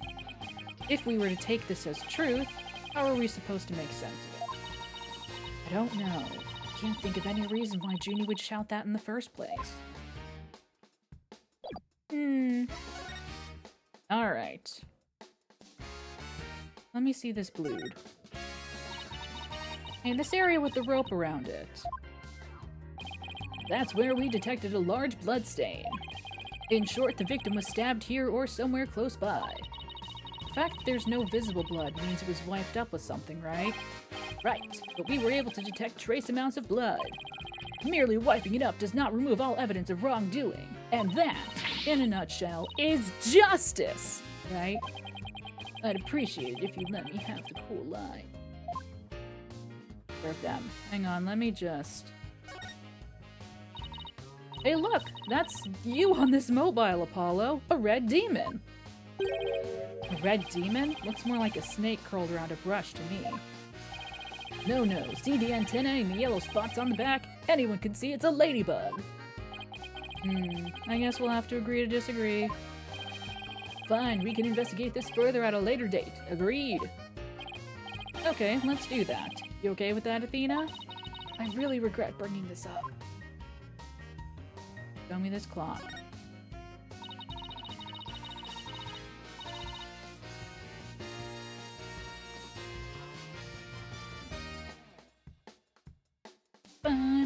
This is the clock that created that major problem for Junie. Let's take a closer look. Don't waste your time! No pun intended. I've checked it and it's 100% accurate. Oh. You sure? How'd you check it? Of course I'm sure. I compared it to my own watch, see? Detective Fulbright, didn't you notice that your watch had stopped? It has! This is unacceptable! We obviously can't rely on it. Let's take a look for ourselves. Let's see. Wait a second. It's ahead by 1 whole hour. Well, Detective? But... This clock must have also been an hour ahead when this photo was taken. Yup. If so, that would fit perfectly with Junie's testimony. Prosecutor Blackquill won't like this. I almost feel sorry for the detective. Almost.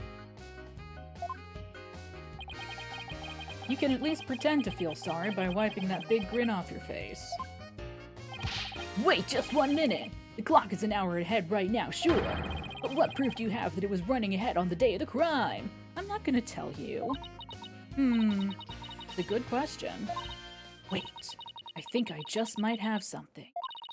Detective Fulbright, you would agree that there is a moon outside this window, right?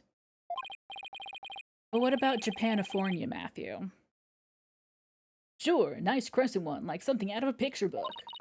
But if you look at that window in the back with the winch attached to it, you'll see that the only view to be had is the opposite side of the school building. Oof, then what's this moon doing here? That's no moon. I wonder. Prosecutor Gavin, you were scheduled to perform at the school festival, weren't you? That's right, but I hadn't seen the stage until yesterday.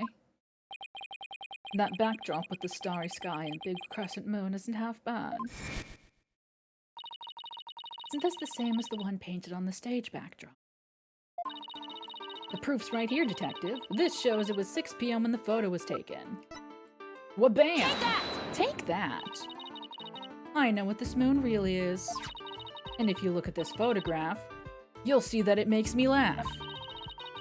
This shows where the moon in that photo came from, that moon in the photo, and the truth of Junie's testimony. Whoa, what? Where? Where does it show that? If you look right, Mia, it'll all become crystal clear. Was the moon's identity? Oh, is it? Take that! They were still prepping the stage, so its backdrop wasn't in place yet.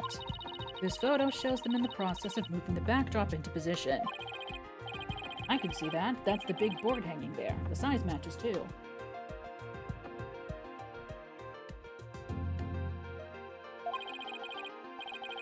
But there's no picture. That's a crucial detail. It is, but I believe what we're seeing in this photo is the back of the board. Things don't have more than one dimension. What do you mean? Back of the... That's right. And at around 6 p.m. when this was taken, a photo of that same board was being taken from the front. What do you mean the front? The front is against the wall. That's where you're wrong. What about the window? To the wall.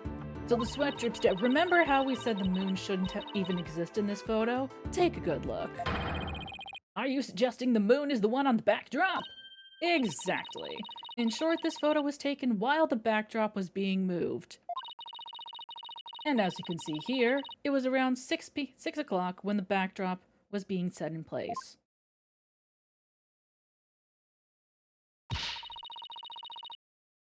What? What did I say? So the art room clock was running fast at least as far back as the day of the murder. Oh, wow, how can I ever face Prosecutor Blackquill now? I just blew a hole in the piece of the prosecution's evidence.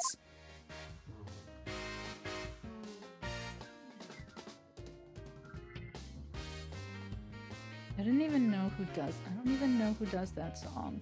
I just know that it exists.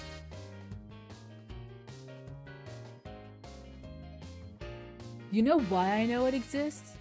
Because there was a girl in my science class, in my chemistry, was it chemistry? I think it was physics, whatever, one of my science classes my junior year, who fucking felt like every 10 minutes was just like, from the window to the wall, and it's just like, please no. That's the fun part, is that she was very obviously gay, and I was very in the closet, but I also didn't really, and I think she liked me, but I didn't really like her. Not like that. Whatever. Anyway. Hey, it's gone. Remember that strange statue in the school camera photo? It's dim. You're right. Wonder where it is. Robin's a member of the Fun Club. Maybe she could shed some light on that. My god, they're classmates. Picture of a girl wearing a floral hat. Oh, it has the artist's name right here. R. Newman. Wow, Robin must have painted this. Is this Juniper? The clothes are different, but... Oh look, there's a piece of paper stuck to the back. Let's see what it says.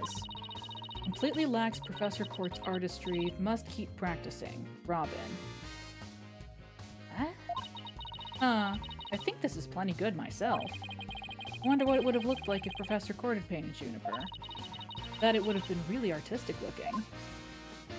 Is that this one? Picture of a girl wearing a floral hat. Oh, it has the artist's name right here. Z. Court. Wow, Professor Court must have painted this. So is this what they consider art? I really don't get it. God damn, Apollo. Picasso is turning in his grave. I swear I've seen this girl before. There's an air of fragility about her. And those pity-inducing eyes. God damn. Who is this again? Her name's on the tip of my tongue. Oy. Mock trial script on the floor and nearby an envelope marked Hughes. Wonder if Miriam's script was ever really inside that envelope. Let's see here. By Miriam Scuttlebutt. The title is Rouge et Noir. Crimson Blood and Dark Judgment. I wouldn't take part in that mock trial if she begged me. It says there are special rules allowing the payment of bribes while court is adjourned. Christ. Oh, and you can bring in up to $3 worth of fabricated evidence. It also says, welcome to the darkest mock trial ever, where the end justifies the means. And you thought you were going to impress Professor Court with this? The prosecution claims this is the script that was supposed to have been used. But the scripts were selected by Professor Court. Considering how much she valued the truth, I seriously doubt she'd pick a script entitled Crimson Blood and Dark Judgment.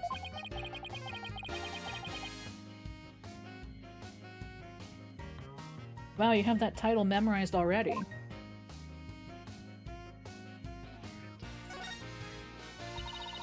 Kinda looks like there's a prosecutor's badge at the top of the statue. You know, I thought it was a face, but I guess it could, well, it could be a scale. I thought it was a face. I think it's a face. But it's not if you look real close. Another strange, difficult to understand work of art. Oh look, it has a title. Guilty, guilty, guilty. Real fucking creative. Art. Either it's too abstract to understand or as subtle as a sledgehammer.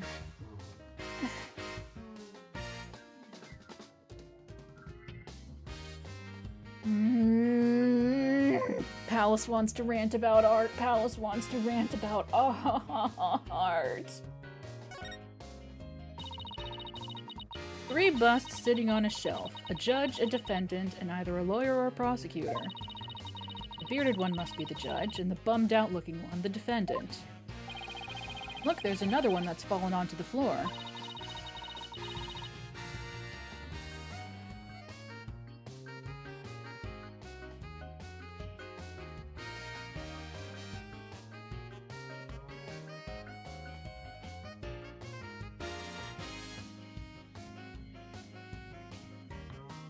First things first. Let me look at the phrasing of this again. Too abstract to understand or subtle as a sledgehammer. Not all art has to mean something. Not all art has to mean something. Not all art has to mean something. Oh. Oh. Let me tell you a story. Let me tell you a story. I was once fortunate enough to go to visit London and go to, I forget, a number of museums. They have many wonderful museums there. And they're all free, which is amazing. So good. Love that. Let people see art. So good. Mwah.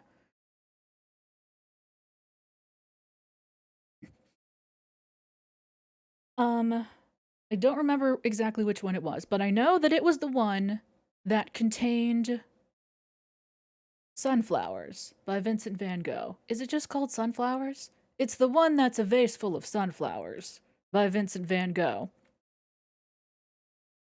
And it was 3 Van Goghs all next to each other, and I was, enraptured, just staring at them and just Oh, the movement of it and the texture. National Gallery? Maybe. Just, ah, mwah, mwah, mwah, mwah, mwah. Stunning. Seeing a picture of it is one thing, but seeing it in person and seeing the texture of the brush and the ridges of the paint and just the movement of it all. Anyway, my point, I swear I have one. My point is that there were a billion tourists, because of course there were. And while I was just, standing there, taking it all in, many people, many people passed me by. They would look at the art, go, oh, I know that one. They wouldn't say this out loud, obviously, but they're just like, oh, hey, that one's famous. Click, take a picture with their phone, move on. Ugh. I mean, fucking sure, whatever. Do whatever you want. Interact with art however you want. If you just want to take a picture and go home, fucking whatever. Do what you want. I'm an art snob. I will judge you. I take back what I said about do whatever you want. I am a snob. I am a filthy fucking art snob and I will judge you. Why do you just. You're seeing it in person.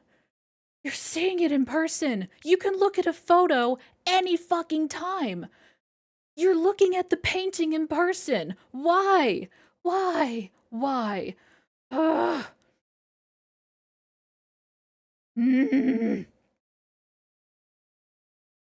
Anyway, many people passed me by. They would take a picture of the famous painting and just fucking move on to take pictures of the other famous paintings because they're just so busy. They have so many things to do. Oh, but see, if they Googled a photo, they couldn't prove that they were there looking at the famous painting. Put it on their fucking Facebook and go, hey, look, I looked at this famous painting in person. Aren't I cool? Aren't I fucking cultured? Aren't I just so fucking smart and cool? Oh, I went to the museum and looked at a painting. And I took a picture of it and then walked away. Ugh.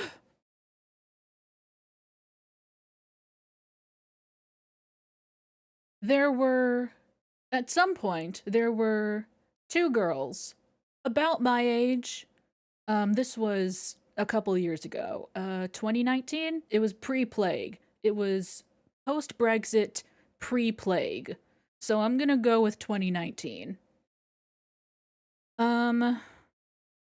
Two girls about my age. Didn't have accents. I assume they were American. Well, they didn't have local accents. They had, I suppose if you're from England, you would say that they have an American accent. But yes, sure. To me and my American brain, they did not have accents. They were probably American. But yes. One of them goes up to the painting, sunflowers, goes up to sunflowers, and is like, oh, I'll take my picture. And she fucking poses like, oh, like with a fucking finger on her face, like, oh, like looking all smart, like she's contemplating the art.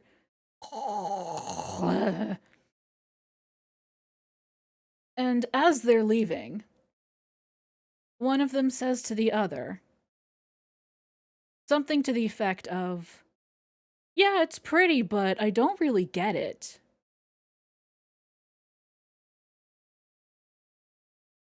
It's a vase full of sunflowers. It is a painting of a vase full of sunflowers. It's a painting of a vase full of sunflowers. What the fuck do you mean you don't get it? There's nothing to get! There's nothing to get! Let me tell you the thought process that probably went into this painting. Oh, sunflowers are pretty. Let me get some. Oh, I feel like I'm Vincent van Gogh and I'm horribly depressed, but I feel like painting something today. What a miracle. Let me get these sunflowers and put them in a vase and make it look all nice and I'll paint that. Boom! Done! It doesn't mean anything! It doesn't mean anything! It doesn't mean anything!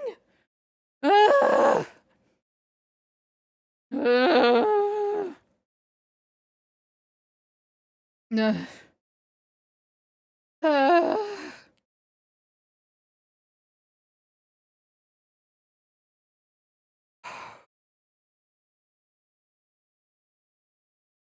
Uh, breathe.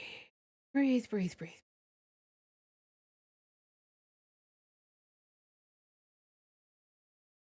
Yes, exactly, R10. A separate story.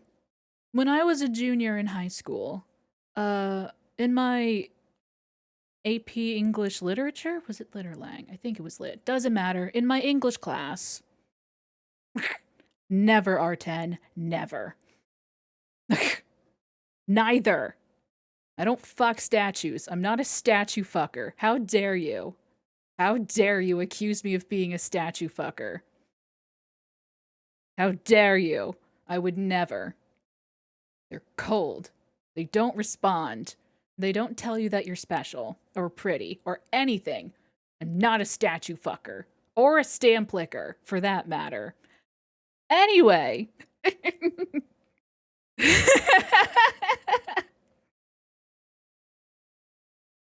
My junior year of high school, in my English class, we read The Great Gatsby.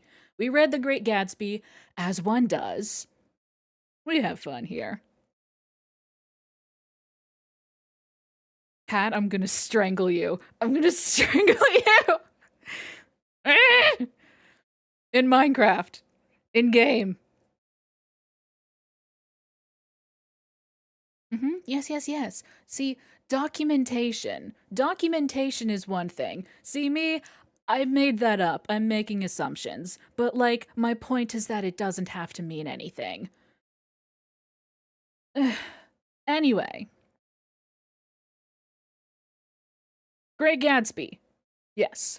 There's a scene near the beginning when, narrator, Nick? His name is Nick, right? The narrator of, yeah, sure. Nick Carraway. Nick Carraway, first goes over to Daisy's house. Her husband greets him at the door. It's like, oh, the ladies are in the fucking sunroom or whatever. I'll take you to them. And he walks into the sunroom and he describes how the room looks. F. Scott Fitzgerald, that is. And, well, whatever. You read about a physical description of how the room looks. It's something to the effect of like it's hot outside, so they have the windows open and the wind is like blowing these like ephemeral sort of white curtains everywhere. It's very, very light, very airy, whatever. And my English teacher was like, okay, we're gonna fucking deconstruct this paragraph about how the room looks. And, and it's like, she was like, oh yeah, the curtains represent this, and the fact that the women are sitting on the couch represent that, and the color of the floor, the carpeting, the fact that it's a dark brown represents the earth, and they're sitting on the couch to represent that they're, like, above the earth. Like, oh my fucking god. Oh my fucking god. What if they're sitting on the couch because they're relaxing? The floor is brown because, I don't know, the floor is brown. Not everything has to mean something. Not everything has to mean something. It was. It was. It really, really was. Ugh. Not all. Hashtag not all art. Not all art have to mean something. I think it was carpet. I think it was a brown carpet. I don't remember. I haven't read The Great Gatsby since I was a junior in high school, and that was a very long time ago. Oh, fuck, that was a decade ago. Oh, no. Oh, my bones, they turned to dust. Anyway, my point is that not all art has to mean something. It doesn't all have to be some grand fucking statement on the nature of mankind or the soul of the artist. It can just be pretty. It can just be pretty. It can just be something that's nice to look at. That's it. It can be that simple. It can, in fact, be just that simple. You can, detective. You can just be pretty. I welcome that for you. If that's what you want, to quote, just be pretty, fucking do it. uh, uh, I don't drink. I need a fucking drink.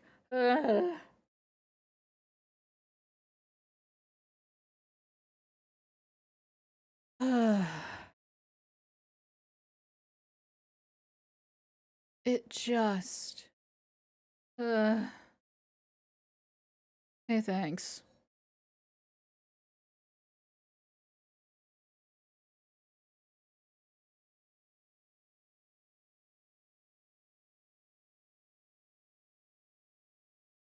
Uh.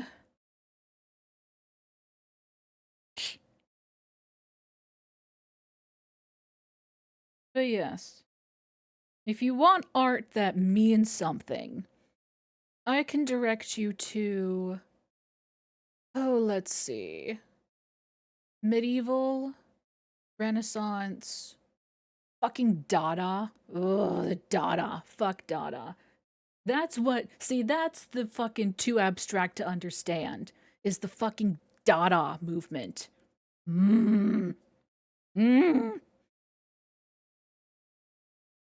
The original Dada movement, the fathers, and I do mean fathers of Dada, because they were a fucking boys club and it was no girls allowed. Oh, girls can't, the women, they can't understand our big art brains. Ooh, they just don't get it. It would be like a teacup made out of fur. Ooh. And then, a lady came along and actually made a teacup out of fur. And she, and they were like, yeah, okay, that is what we said. I actually don't remember how they reacted to that fur teacup.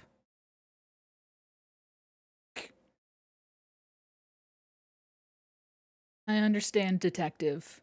Winston Payne is, truly a vision to behold. I don't blame you at all. Yeah, no, probably that. Probably condescendingly and sexistly. A single piece of art does not undo decades of prejudice. Not immediately. Have I mentioned before the fucking... I rant about this so often. Just to myself, really, mostly. That I don't remember if I've said this on stream or not. But there was a piece of Dada art that was, because this was, in that really nasty period in between World War I and World War II, when Germany was just a clusterfuck. I mean, it was a clusterfuck during World War II as well, but when things were still simmering, it was at a low simmer. Things hadn't really kicked off just yet. Everyone was just kind of sad because they had to pay war reparations, and it was a whole thing. Whatever. Ancient politics. It's not ancient. Whatever. My point. It was a bad time. Everyone was sad. However, I guess they must have. Yeah, no, they definitely had film. Because there was one piece. It's real. That was. There was a shot of. Like, they pointed the camera, like, mostly at the floor of their studio. Like, you could see, like, a little bit of wall, but it was off kilter and you were mostly just looking at the floor. And the artist put on a pair of steel-toed boots and stomped around inside their studio, just kind of going back and forth in line circles, whatever, for an hour. And that's the piece. That's the piece. I know I said that not all art has to mean something, that it can just be, you know, nice to look at.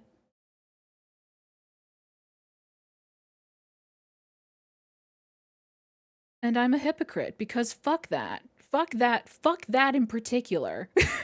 Fuck that in particular. Ugh. You know what it is? It's because it's unpleasant.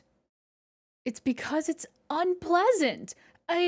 Because it's so unpleasant that you feel like it has to mean something. But then it's so indecipherable that it takes you away from it. And the hypocrisy of it all is that the Dada movement was founded on the principle that art needed to be more accessible to the common people, and not just sitting up on a wall in some salon somewhere for rich people to smoke cigars and go, "Oh yes, quite a nice piece of art. Pass the whiskey, my good man." Fucking, they wanted art to be more accessible to the common people, and then they go do shit like this that doesn't make any sense. Ugh.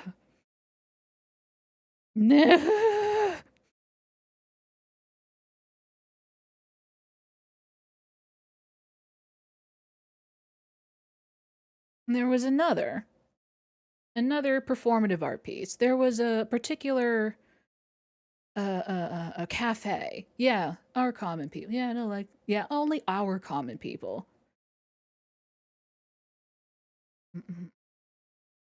But there was a particular cafe that they fucking swarmed. They all gathered at. Yeah, sure, whatever. I don't remember the name of it. Yeah, no, Juniper is fucked. The defense has gotten way too distracted. Juniper's fucked. Case dismissed. We lose. Anyway. There was... And at this cafe, they would do fucking little performances all the time. That's where they hung out. Yeah. And there's one that I remember where, it was a group of them. There was a number of them that sat on the back, like in the back of the stage, and played a bunch of different drums. Fucking drum set, bongo drum, whatever, what have you. Yes.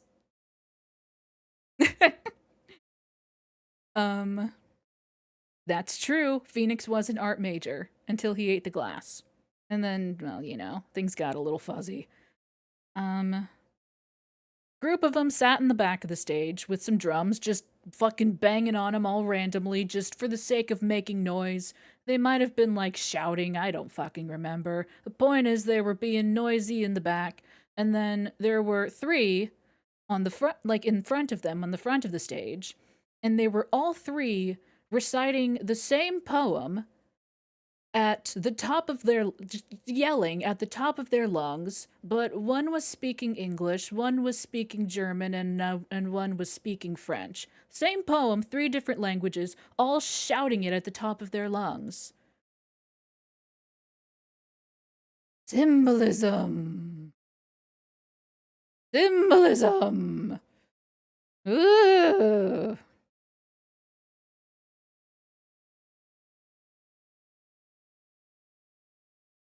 No, it means something, I'm sure, but who fucking cares? Ugh. Symbolize these nuts. Exactly. Ugh. Ugh. Imagine, if you will, that you are in that time period, that you are a depressed working class German person. You go out, it's your night, you just got off a hard day's work, You decide to pop into a cafe for a drink before you go home.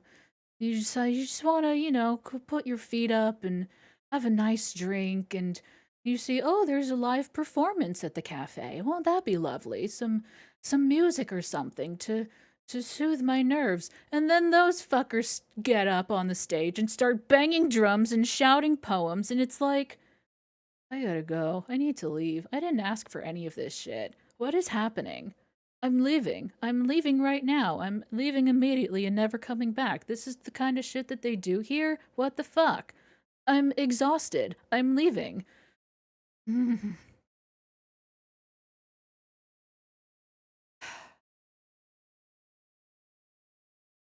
this has been Pallas Rants about art.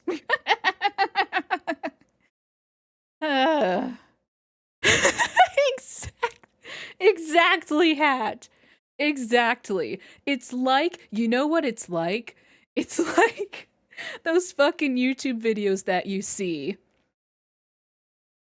It's like those YouTube videos that you see that are like Carmel Johnson playing 3 rooms over in the rain, occasionally punctuated by the sound of a lead pipe. Except they're 100% serious about it.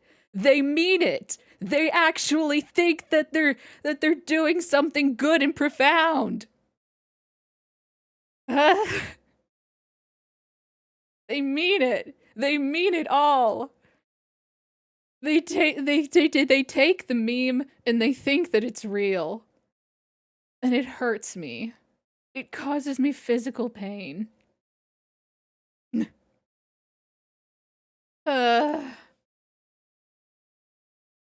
I'm exhausted. I'm exhausted, man. I'm exhausted and I'm hungry. I haven't eaten dinner yet.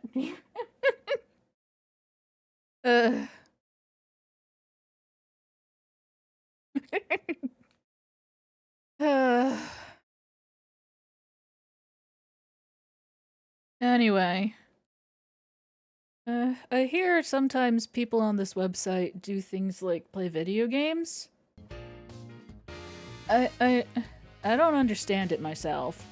It's pretty, but I just don't get it, you know? So, you know. I know.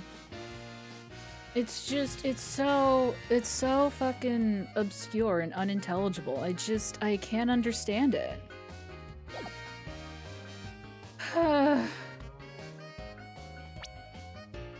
Anyway.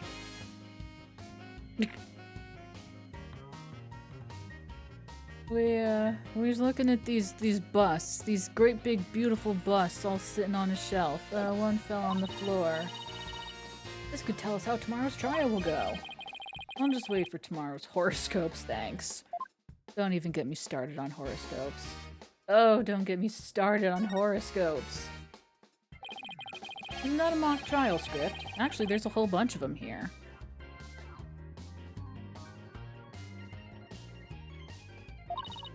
Let's see.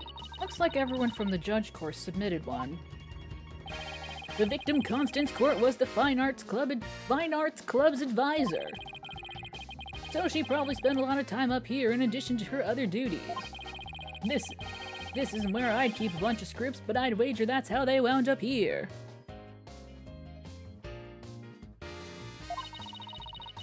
Or stressed out, overworked Professor Court. I know exactly how that feels. All I will say on the matter of horoscopes is that I once had a roommate.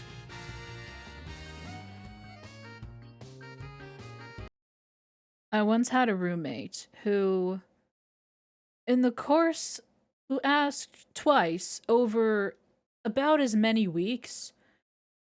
She was like, wait, what's your sign again? And I'm like, oh, I'm a Gemini. She's like, oh, right, the two-faced one, got it. And she would just walk away. And it's like, what? You can't just say that to me.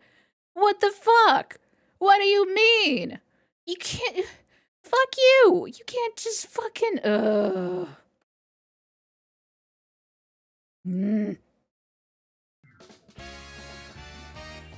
And that's the thing, is that she wasn't even trying to be, like, mean. I hope, no. She wasn't even trying to be mean. She was just like, right, got it. Cool, two-faced, sick. I'll keep that in my brain. It's like,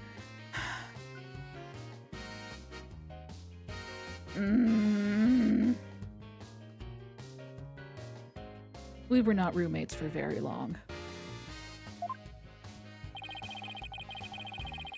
God damn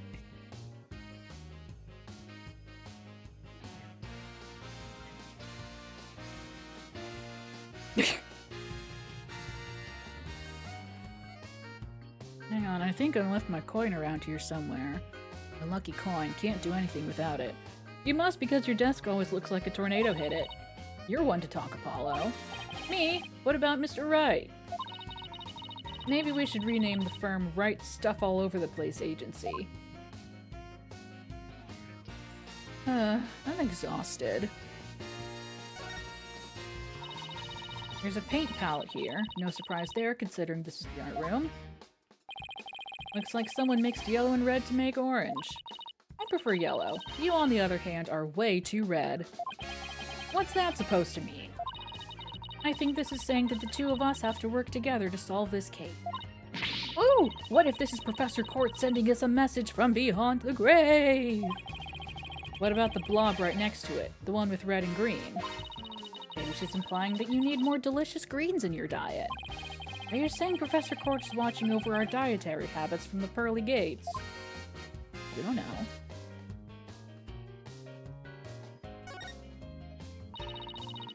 You can see the other half of the building over there, and the quad and stage down below.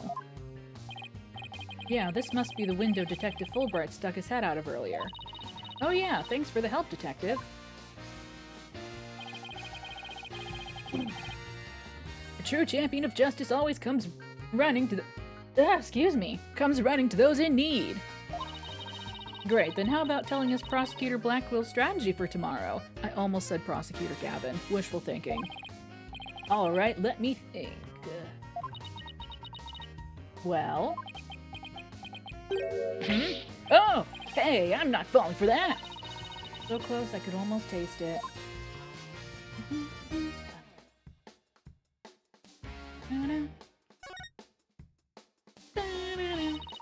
Look, a piece of pottery. Looks like it's already been fired. Man, playoffs are hitting hard. I bet Robin made it. And I bet it won't last long, not with the way she deals with her own work anyway. Oh yeah, I forgot she breaks things. Yeah, it seems like such a waste. I mean, this one already has some color on it. It looks just like blood stains, the way the glaze was dribbled onto it. Just like blood stains? In justice we trust! That does look like bloodstains! We better examine it at once! I get it. The victim was stabbed in the middle of the room where the big blood stain is, and then brought over here, at which point some of her blood dripped onto these pieces. That means the body very well could have been dropped from this window. In the mock trial script, the body was dropped onto a mat. Then a ball cart was used to move it over to the stage. Maintenance area below. The maintenance area is below this room, and the storehouse there has a mat and ball cart. So even the moving of the body was carried out just like in the script. How about that? The killer sure had a thing for Junie's script. Well, what did you expect? That's why we suspected the defendant in the first place. Well, you're wrong, and I'm gonna prove it in court.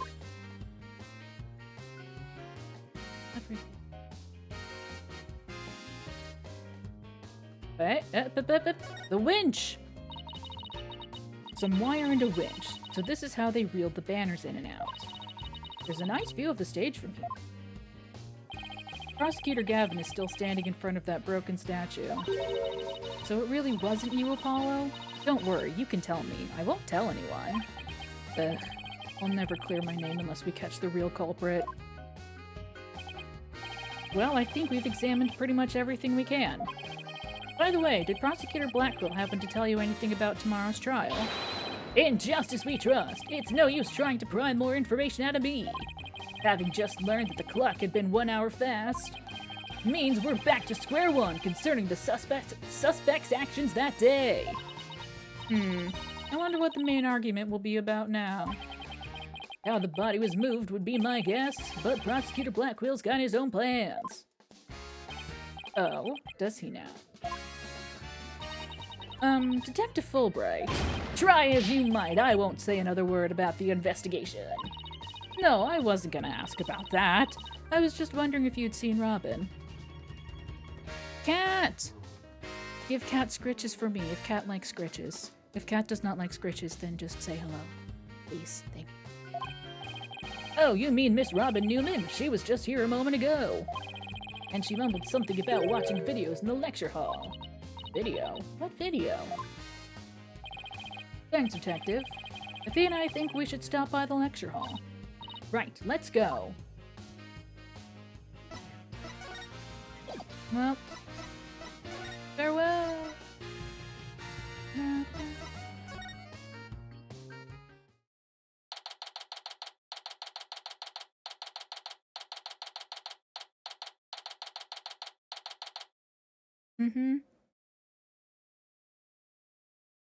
Night cafe.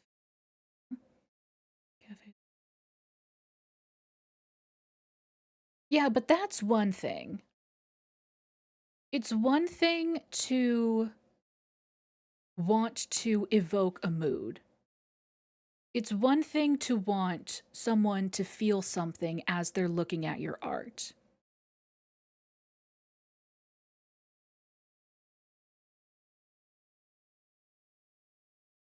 Having intention is not the same thing as assigning meaning, if that makes sense.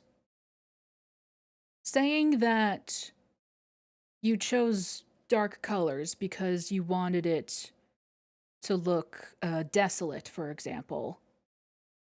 They sure fucking did. Saying that you chose dark colors because you wanted it to feel hopeless. Saying that you chose like cool colors to like, that's technique. That's not philosophy, I guess you could say.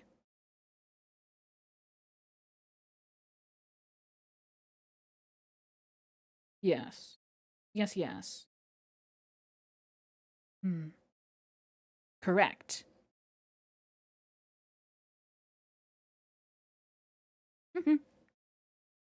That's the difference between saying I chose these colors because XYZ and I put this snail on the flower because it represents how we slowly move along and ignore the beauty that is beneath us. Whatever. Hell yeah. The jacket. Exactly, R10. October 25th, Themis Legal Academy, 3rd floor lecture hall. There she is, Robin. Hey, Robin. Oh, Athena, Apollo.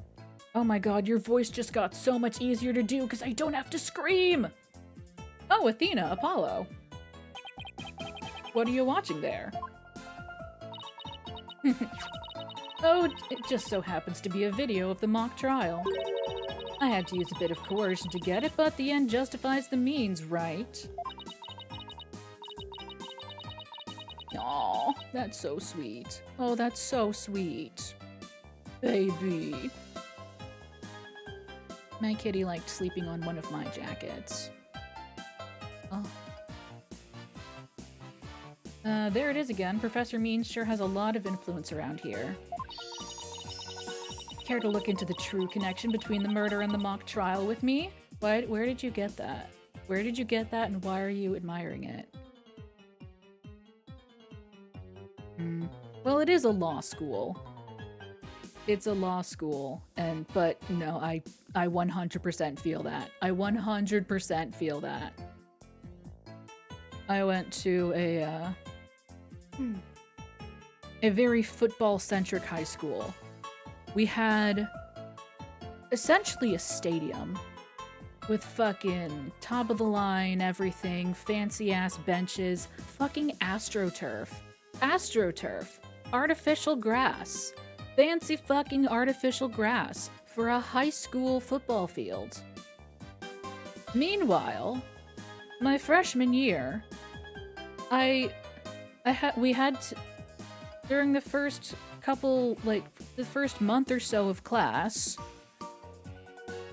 and the first month or so of classes, my acting class had to meet in the library and not the auditorium because there was mold in the auditorium that nobody fucking noticed, I guess, until the school year started and they were like, oh shit, I guess we gotta do something about that.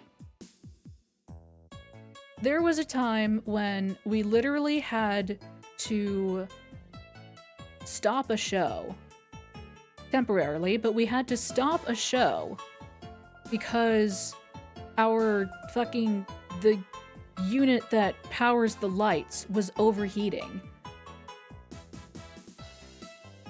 Oh my god, all the fucking technical difficulties in that goddamn theater that could have been solved if even just a tiny drop of all that goddamn alumni money went to arts instead of football. But no. Everything's gotta be football, football, football.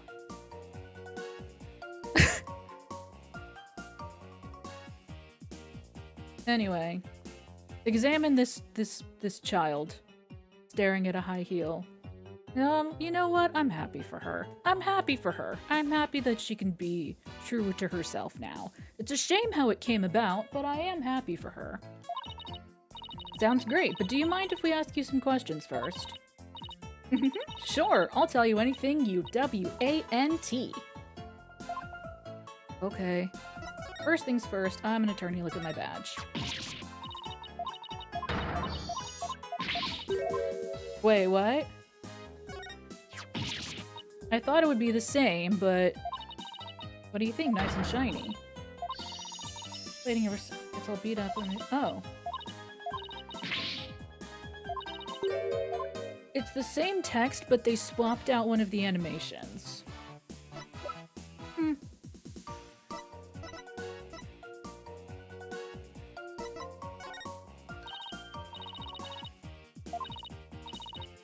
Yay, a present from Athena! Oh, this is so exciting. Sorry, but it's not a president. It's not a president either, but it's not a present. I wanted to know whether you knew anything about it. That's not nice, Athena. Why are you so cranky today? It wasn't until a moment ago. Oh, Lady Justice! That's so C-U-T-E. You think this is cute? Yeah, totally. The balance of the scales, the keenness of the sword, the cracks running all the way up. That last one's only because I put it back together. Oh! I totally know what you mean. It's that feeling you get when something is so cute you want to smash it to bits. I can't read. R-I-G-H-T. See, here's my excuse is that, it's Phoenix Wright, you see. Wright with a W. Anyway. Ah! Sorry, but that sounds more like a case of the crazy than a fondness for the cute. I mean, there are people who see a cute thing, like a kitten or whatever, and they're like, oh my god, I want to crush it! I want to crush it in my hands, it's so cute! I don't fully understand it, but you know.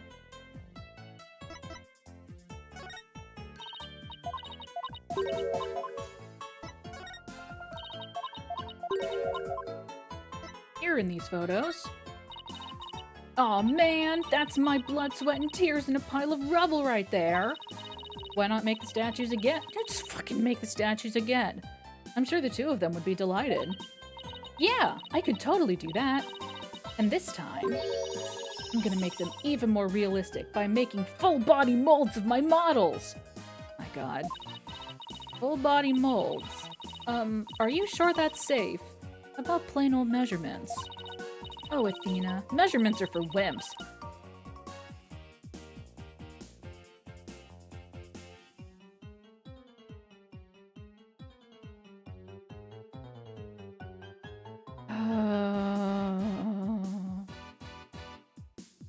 Different time. A different time? It's 2013. It was a different time. A different time.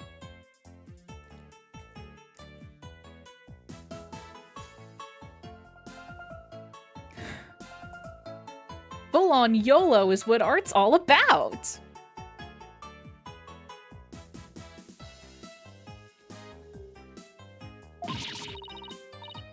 I'm gonna drop both of them in a big pool of plaster. Yeah! I know I should stop you, but some part of me really wants to see how this plays out. Hey.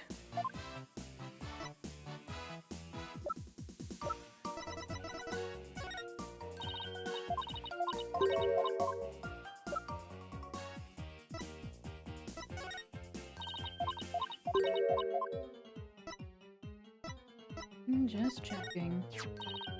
Oh, that's Juniper's stage costume. It's so C-U-T-E. Why don't you try it on, Athena? Come on, just try it. It's really pretty to look at. Then it's really not my style with all the frills and stuff. What? No, that's not true. I mean, there's a Cinderella inside every girl. False. You'd look great in anything.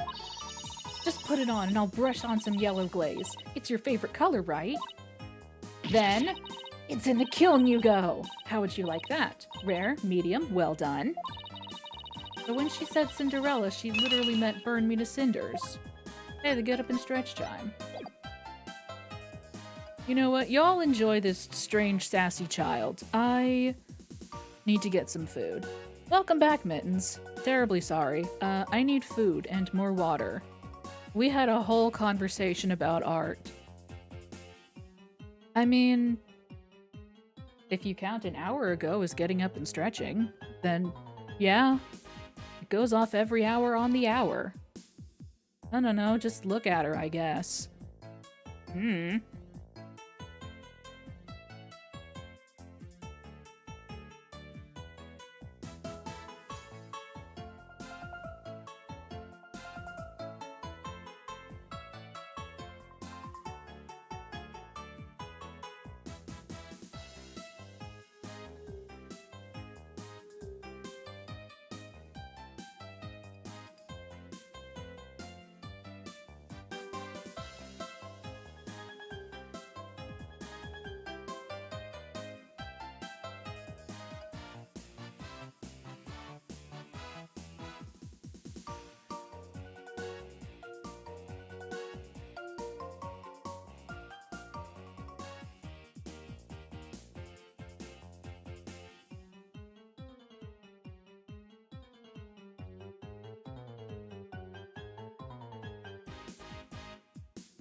Hello.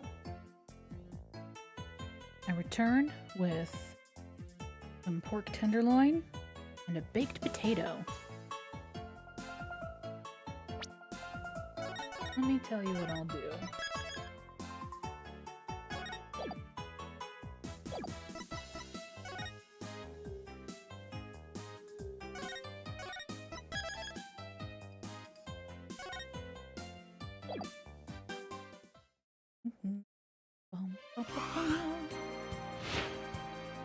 Because I'm sick of listening to that music. And I wasn't even fucking here sitting here. What we'll do instead, listen to the orchestral arrangement. Even though they get me bopped on YouTube, but not the important kind of bopped, because I'm not a fucking YouTube partner or whatever. I don't make money on any of these. And, yeah.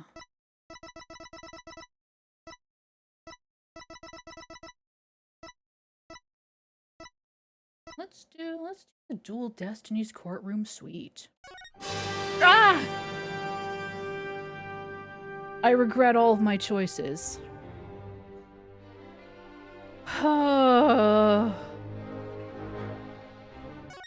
Okay, maybe we don't do that.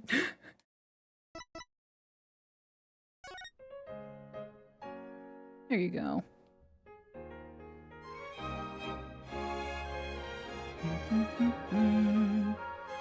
There you go. Now I'm gonna eat. Enjoy the fine orchestral music. And the little, look at how cute they are. Maybe we'll get lucky and Clavier will show up. Okay, I eat.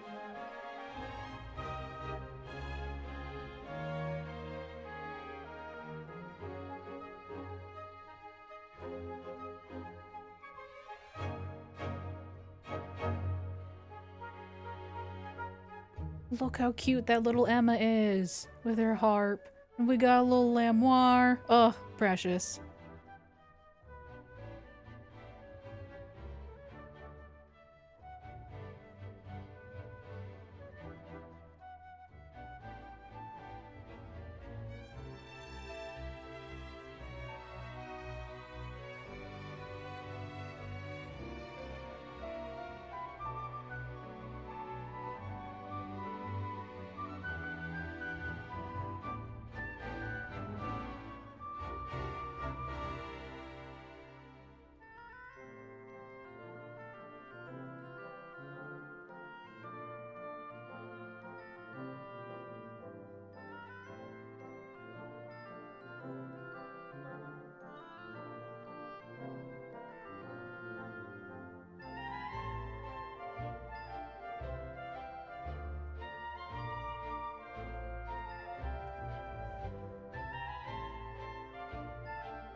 Never mind, you can play the guitar serenade. You can play it all you want.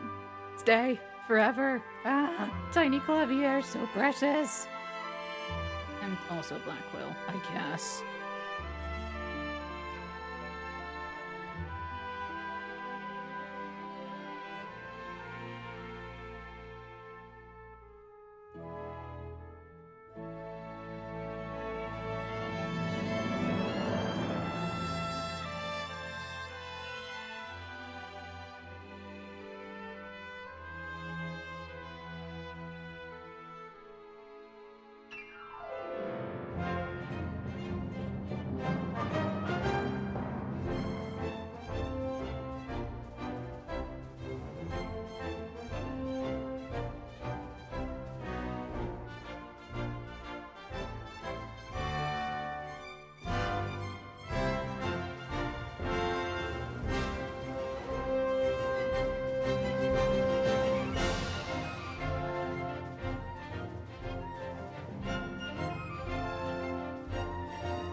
Tiny Clavier!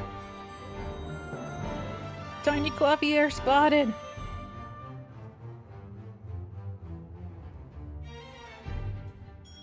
My timing is flawless.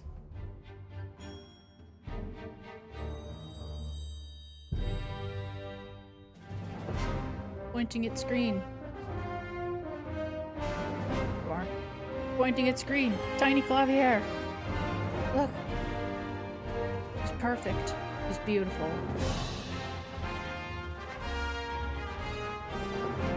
Oh gosh. Well, he was.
I'm letting this song play out before we get back to it. While we're here, I can pretend to be a conductor.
He's back! Ah!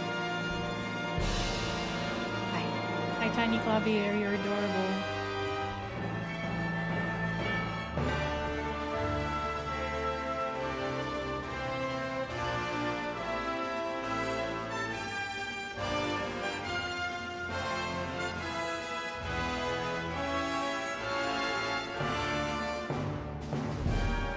It just keeps going.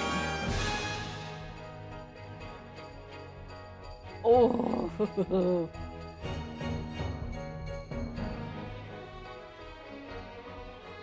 Never mind, I can keep going.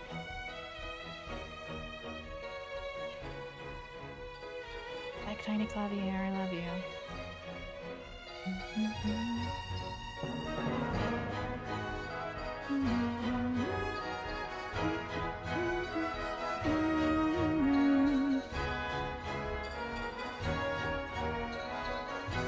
I have not. I don't know what that is. Is it a video game?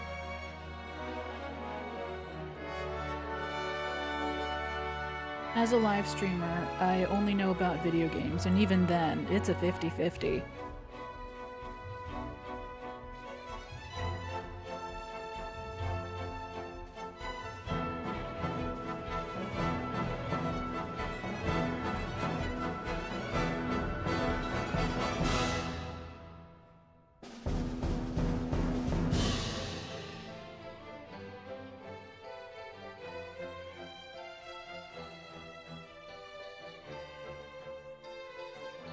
Hmm.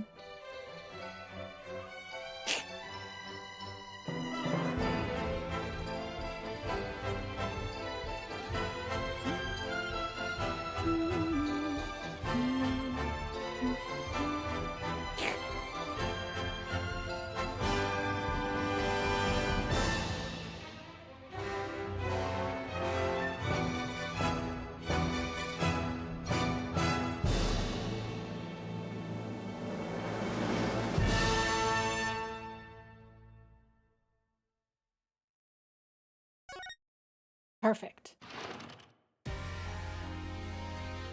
Okay.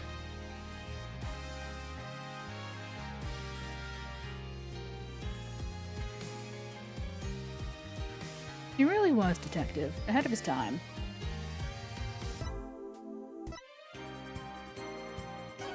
Okay, back to the case at hand.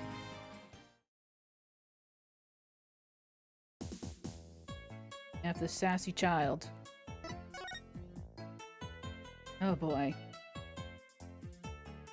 So why did you confess? About your confession today. Why'd you do it? Because Juniper hasn't done anything wrong. I had to stop the trial by any means possible. Right. The end justifies the means. You're a follower of Professor Means too? Professor Means is a wonderful teacher, as was Professor Court. I like them. B-O-T-H. You brushed that one off like a pro. But with that style of justice, you run the risk of breaking the law. Breaking the law. Well, I'm prepared to quit school because of this case. Later, Mittens. Thanks for hanging out. What? Why? I want to be an artist. That's what I really want, man. But no, my parents forced me to study to become a prosecutor. But if the trial went south, you'd have to drop out and give up on being a prosecutor. That's what you're really after, isn't it? Mm-hmm. Talk about someone who literally changes at the bat of an eyelash. I guess she's been dealing with her own problems too. That totally makes sense. Yeah, I suppose so, but that doesn't make what she did right.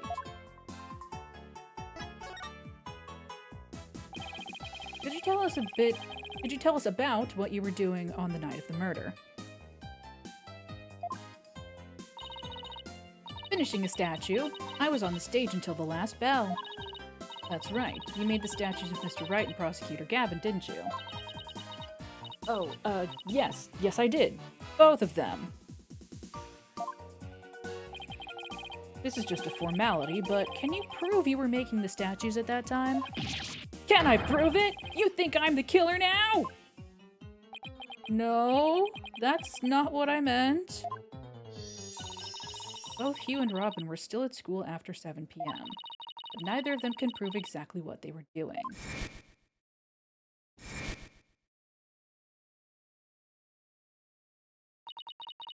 Could one of them really have murdered Professor Court?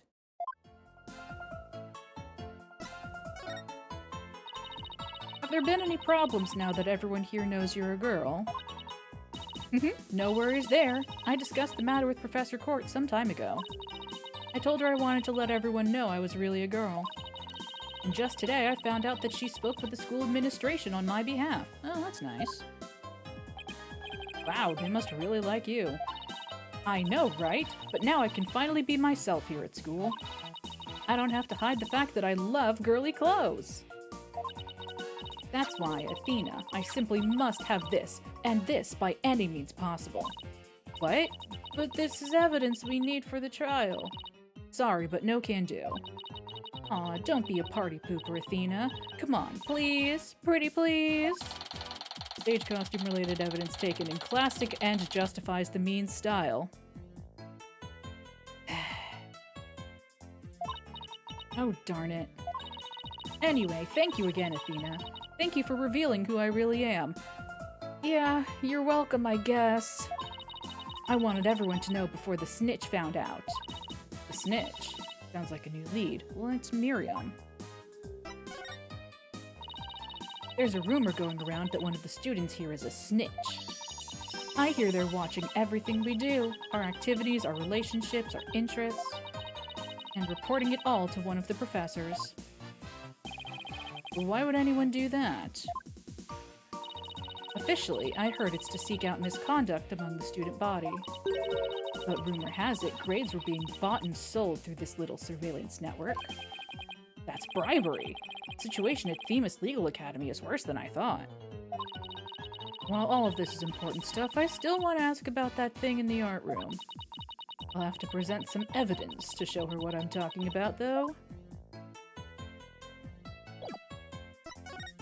I definitely remember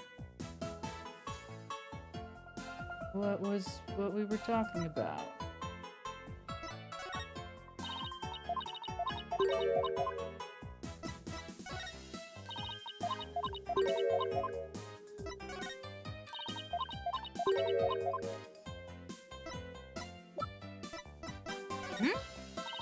No.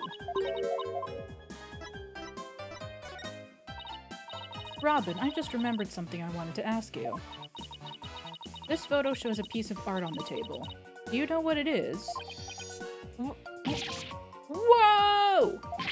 Look at that unique artistic sense! That has to be one of Professor Court's creations, man! Professor Court's artistic sense? Professor Court's artistic sense. That's a tough one. I'd say it's avant-garde and very eclectic. In other words, it's weird and all over the place. Come to think of it, that strange-looking painting in the art room was one of Professor Court's works, wasn't it? The statue in that photo was originally a statue of Lady Justice. Lady Justice? Professor Court had planned on placing it on the judge's bench in the lecture hall. But the day before the mock trial, it broke while she was polishing it.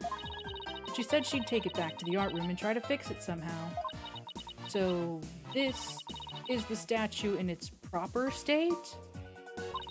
You bet! Just look at that wild silhouette. Wow! It's so C-U-T-E!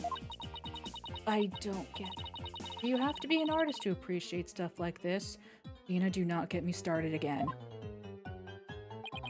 Athena? The Lady Justice that you put back together on that stage. Oh right, I didn't realize before because it was in pieces, but before it was smashed. Maybe it didn't look like Lady Justice, but more like it does in the photo. But what in the world was it doing on the stage?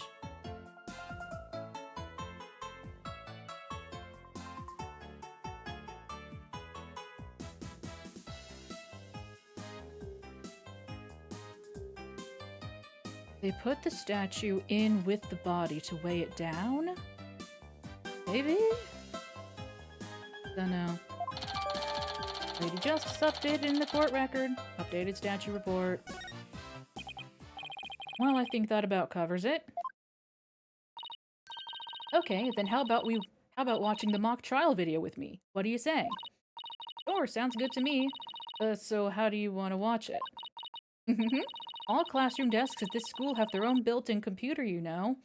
We're stupid fucking rich like that. Tee-hee?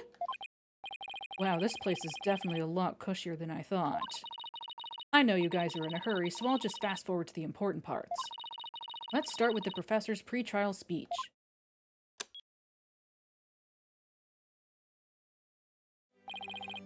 Good afternoon. I would like to start by thanking you for coming here today. I don't know which professor.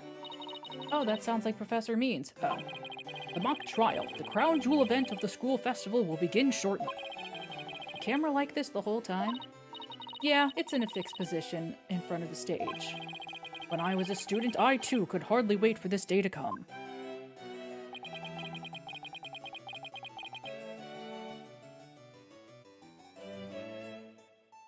How come teacher speeches always make me so sleepy? Let's just skip to the end of his speech. June. Now, let the mock trial begin. Hey, what's the deal here? Why is Junie so large in this shot? She's so giant! She's a giant woman! A giant woman! Looks to me like she cut right in front of the camera. Juniper was also in charge of the audio. Even though she was already playing a part in the mock trial itself. She had to do it to keep the script details secret. She was all over the place that day. Oh, good, a map! When she wasn't in the trial, she was in the audio control room dealing with the music. Oh, so this is what the lecture hall looks like. Looks like there's a judge's bench back by the screen and a witness stand up front. Oh god. What about those balconies with the professors' names on them? Those are the faculty seats. Professor Means and Professor Court were in charge of scoring the mock trial. Those balconies up there, yeah, huh? Look at this diagram. Okay, let's fast forward this a bit. And that's why the defendant is definitely guilty! Ah, that was me, could you tell? Objection! A frail co-ed used her bare hands to stab her professor with an arrow? I don't think so. You read that line in the mock trial, Apollo, but you made it sound kinda weird. Cut me some slack. It was my first time reading that script. I think Juniper's going to speak next. I didn't do it. I had suffered a breakdown and pretty much lost it. It's true I shouted, "You're a goner," but I didn't mean it. You're telling me even that was in the script? And she said it just now, out loud. Hi, Maru. How are you? Great. Cool. Wow, what an emotional performance. She'd put a real actress to shame. Wait, could you go back and play that scene again? Really think that's necessary? I didn't do it. I had suffered a breakdown and pretty much lost it. It's true I shouted, "You're a goner," but I didn't mean it. Stop. Did you hear that? I think you're onto something. Let's play that last part again. I don't follow. What are you guys so excited about?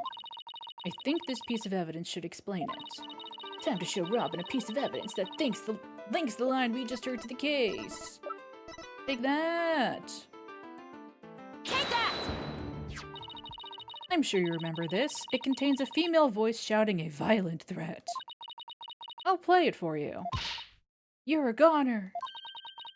The voices and performance do sound similar, but I can't believe this is happening. It's just a possibility, but if the voice on this tape is really a recording...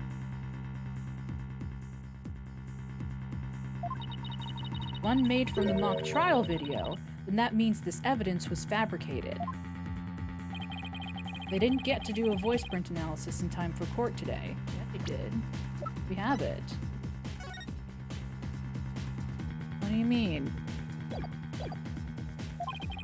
That's why the gender of the voice became so... Oh wait, no, that was... Right, that was today's court, not tomorrow's court. Got it, on it, got confused. That's why the gender of the voice became so important. And if the real killer had foreseen that gender would become key in today's trial...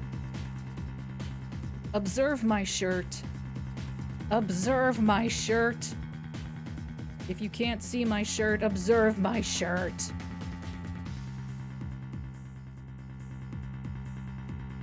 Observe. He would have tried to deflect attention away from himself by making the suspect female. Thank you. So basically, the only one with something to gain from doing this is our sole male suspect. Wait a second. No way! Professor Means' credo is the end justifies the means. So it makes perfect sense that a student who took those words to heart would fabricate evidence. We need to get that tape analyzed as soon as possible. Updated tape recorder report. Good. Allow me to assist you with that. Hi! Oh my god, I was so suspicious for like 2 seconds. Hi! Hello. Let me try that again. Allow me to assist you with that. Prosecutor Gavin. Hi. Hello, I love you. At least make some kind of noise so we know you're there. It's go big or go home with rockstar entrances, Fraulein. Timing is everything. Let me make a copy of that tape right now? Right now? Okay, and I'll get you the results as soon as I can. I trust that would be alright. Very much so. Thanks! Bye, I love you. Mwah.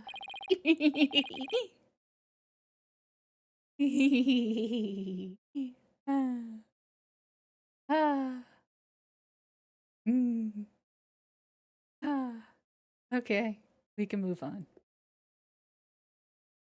Well, Athena, it's almost sundown. Mm-hmm. He's great like that. Isn't it about time we head over to the detention center? I think Junie will agree that this is something that could prove her innocence. But will her heart really be open to accepting it? She had to have known this is what I'd find.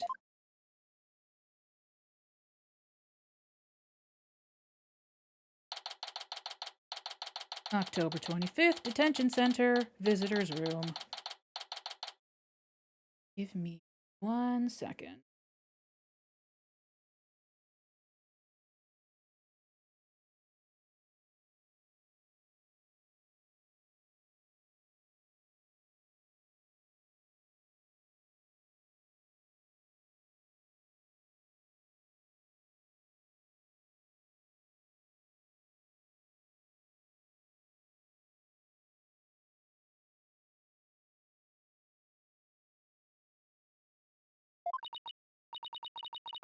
And that about covers the main gist of our investigation.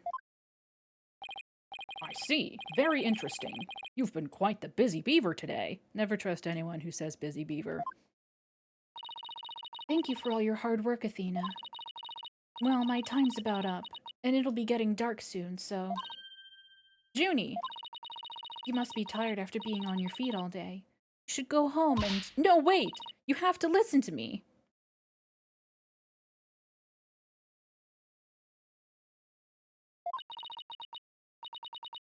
Yeah, huh?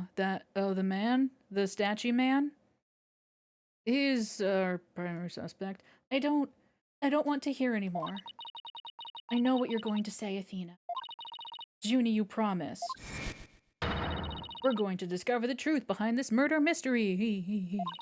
And we're going to bring you solid evidence showing just what that truth is. If we succeed in doing that, I want you to promise that you'll accept it, Junie, no matter how hard it is to hear. Later, Hat. Thanks for hanging out. And thank you for wheeling about Clavier with me. I appreciate it. Okay, but only if it's the real truth. So please just listen to what I have to say. Once you've heard me out, I'll let you decide what to do. Terribly sorry, doll. The voice in the recording has been proven to be yours, Junie. And in the mock trial video, we can hear you reading your line from the script. We're having both of them analyzed now, but from what I can tell, the voices are the same. And the only one who'd benefit from faking the voice recording would be Hugh. But that doesn't make any sense. I mean, you confessed in order to protect me. Yeah, he confessed last. His friends were jumping off the bridge and he was like, ah shit, I guess I gotta jump off the bridge too. Detective?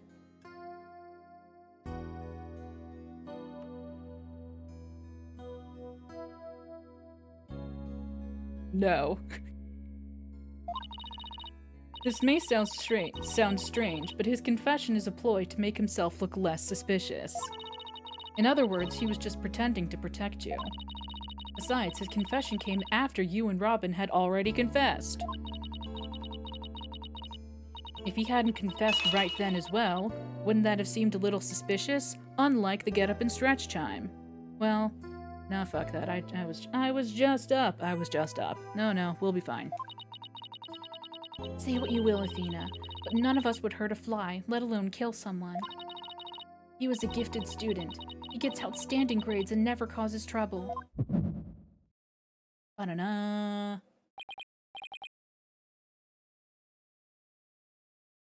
Wait, Athena. My bracelet reacted just now. It did?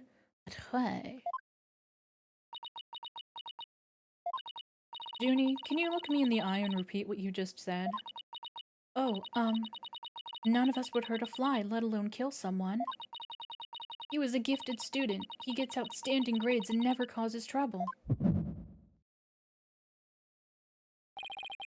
Now I'm sure of it. She's lying. Enhance!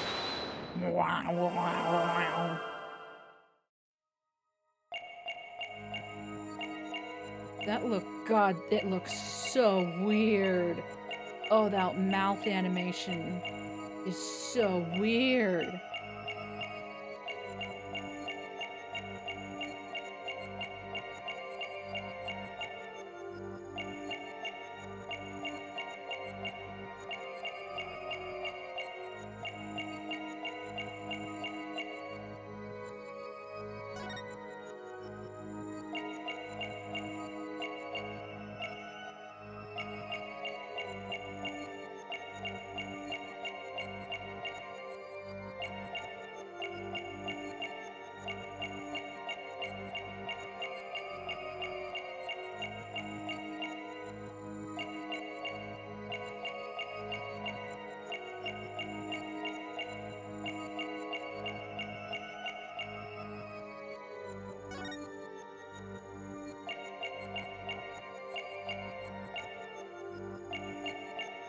She blinked!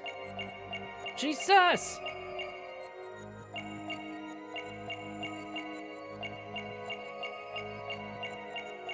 Wait, okay. I was gonna say.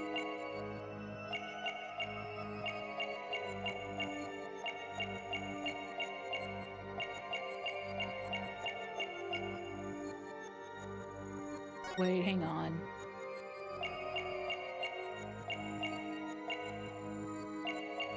I hate this.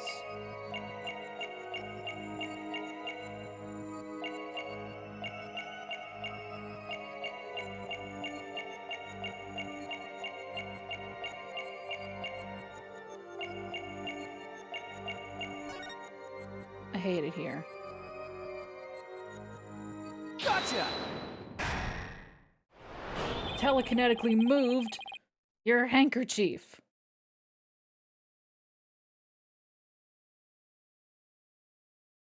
Juniper, you start coughing whenever you're under stress. You can't hide it from me no matter how hard you try. And when you said, and never causes trouble, a cough escaped and made your scarf flutter. I dislike that I had to look at her chest for an extended period of time. That's all. As for why you were stressed, it's because you were lying.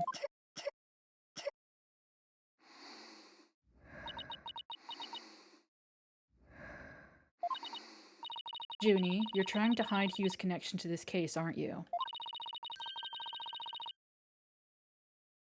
And I believe that also ties into a secret about yourself. A secret? About me? I don't understand. I already told Juniper, so I might as well tell you. I don't really care about her anymore. What? Why? Juniper's not all sunshine and rainbows like you think she is. He ended their friendship after he found out about Junie's secret. Means you must have felt betrayed by Junie, making her the killer. She's the snitch, isn't she? You were Professor Court's snitch, weren't you? There's a rumor going around that one of the students here is a snitch.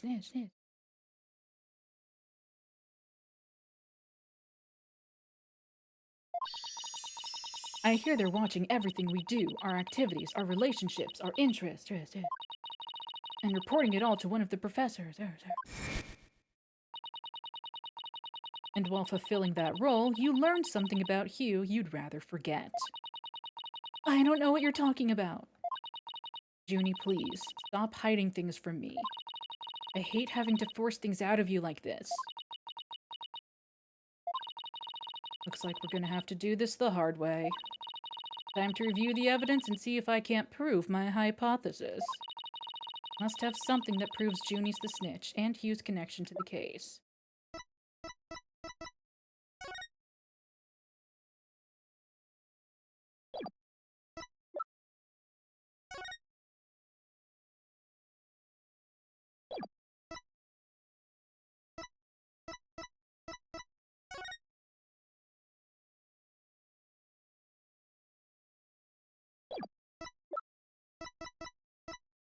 I think it's this. Take that! Take that. I'm relieved to see your oh, that was wrong, wasn't it? Wasn't trying to hide anything. Yeah, now.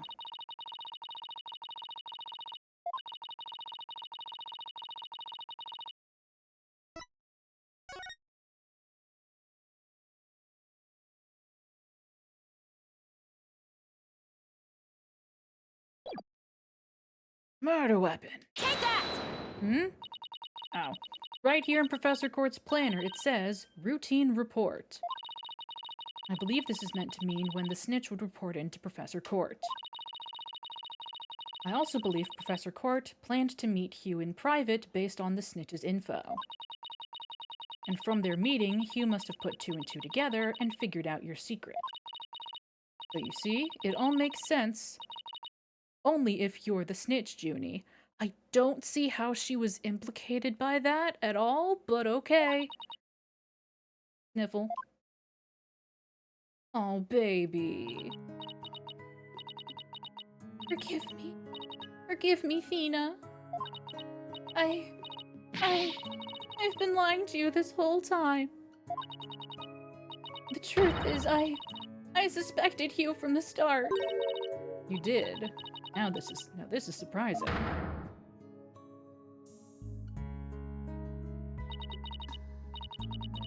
I'm so sorry. I've talked about friendship so much, but I've been a terrible friend. Juniper, I don't have that special kind of hearing that Athena does.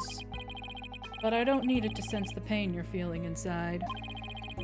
And its intensity is directly proportional to how you feel about your friend. Am I right? Apollo. Please, Junie, tell me why you suspected Hugh. I have a feeling that'll be the key to getting to the bottom of this whole case.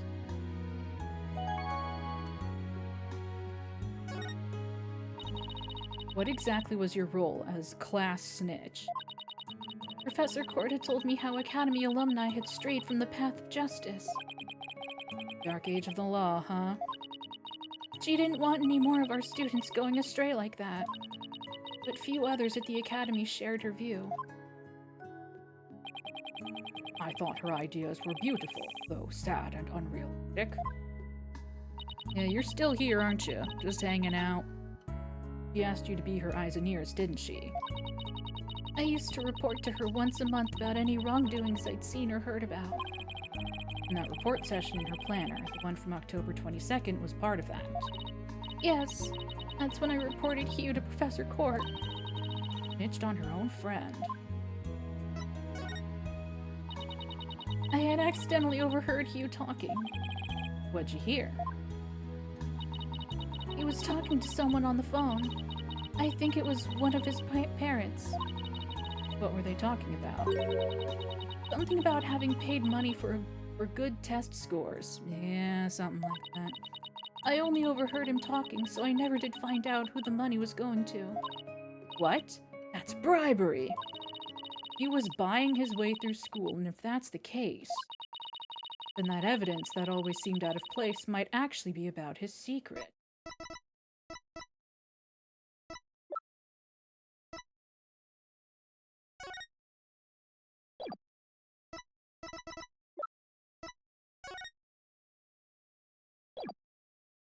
Take that!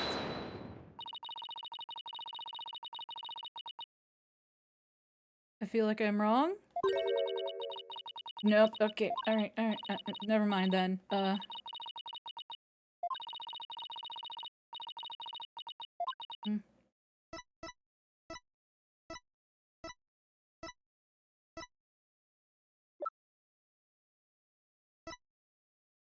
Uh, Take that! we found this while we were— What do you mean that always felt out of place? Hang on.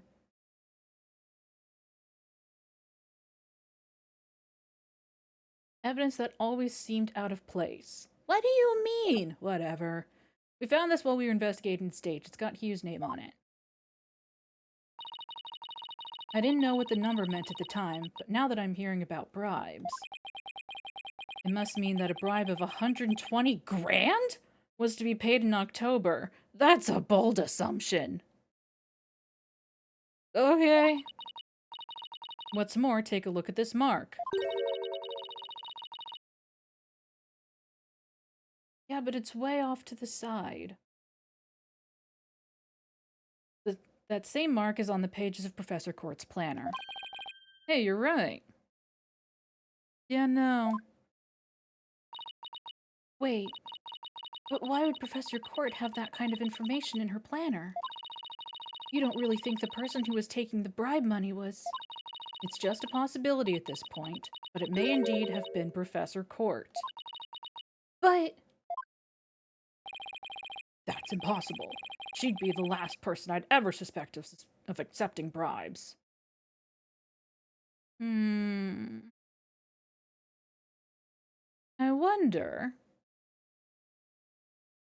I wonder if that notebook is perhaps standard issue for faculty members. That's just a thought that I had. And also, it doesn't seem like her journal is missing a page. Now, does it?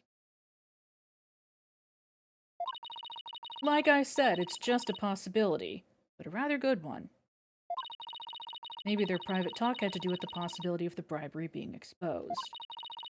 And what started out as a little argument soon got out of hand.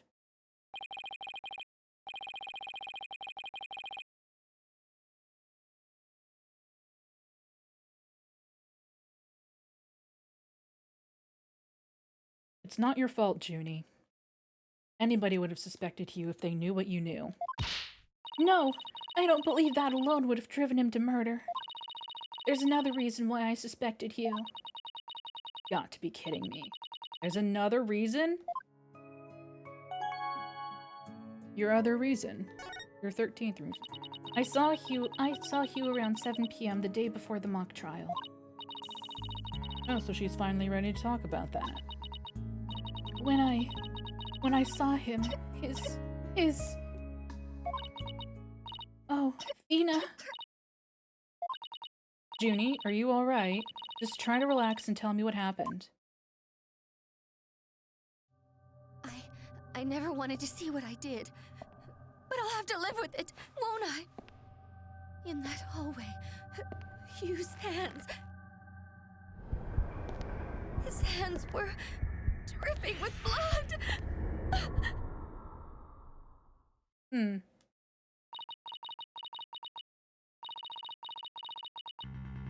Nice to know I nailed the voice.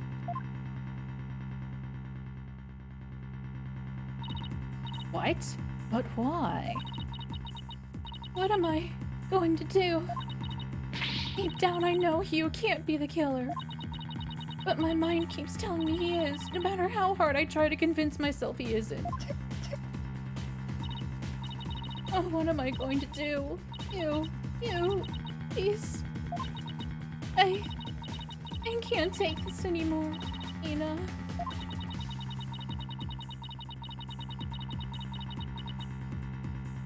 Matthew, I'm sending you to stream jail.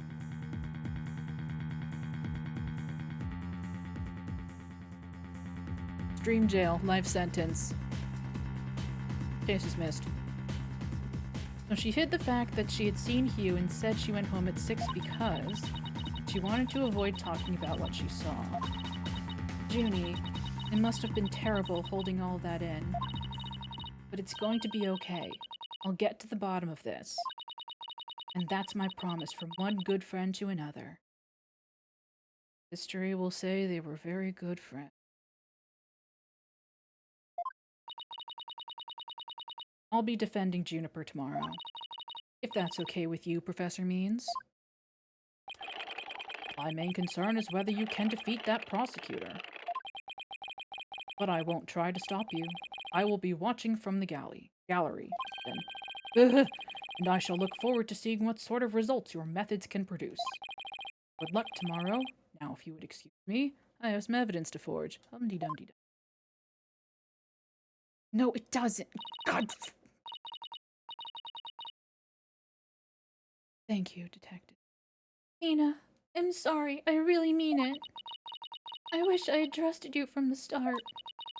You have to uncover the truth tomorrow. I know you can do it. Don't worry. We already know that the prosecution's key piece of evidence is a fake. And thanks to you, we figured out the motive, too. Let's give this our best shot, Athena. Let tomorrow be the day Juniper walks free. I wouldn't have it any other way. Should all be ready now? What could possibly go wrong this time? Ah ha ha ha ha ha ha ha ha ha. Still, there's this strange, uneasy feeling I can't shake. I better be imagining it. To be continued.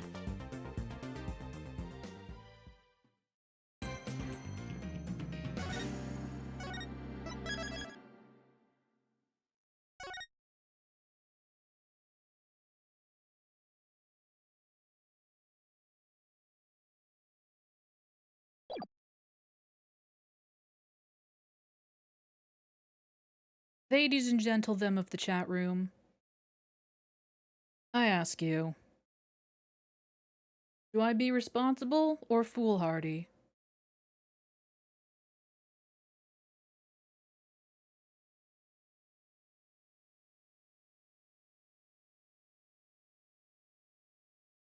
Yes?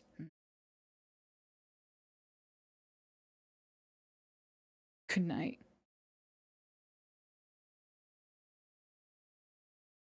It is late.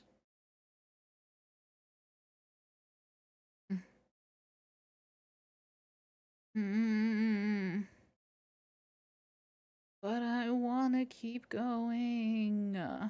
What if Clavier shows up? What if he does?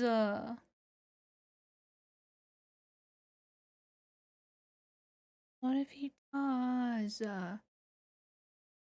What if he bursts into the courtroom with a key of— Yes, exactly! He's gonna do the thing! He's gonna do the thing! Where we think that all hope is lost, and then he comes into the courtroom with the evidence, and everyone's like, whoa, what the fuck are you doing here? And he's like, boom! Evidence! And he blows Apollo a kiss on his way out the door. October 26th, 9:45 a.m., District Court, Defendant's Lobby number 3. Nice! Were you able to sleep last night? Huh? Oh, sleep! Sure, I slept. For a grand total of 0 hours. Unless we don't have to wait. Hi.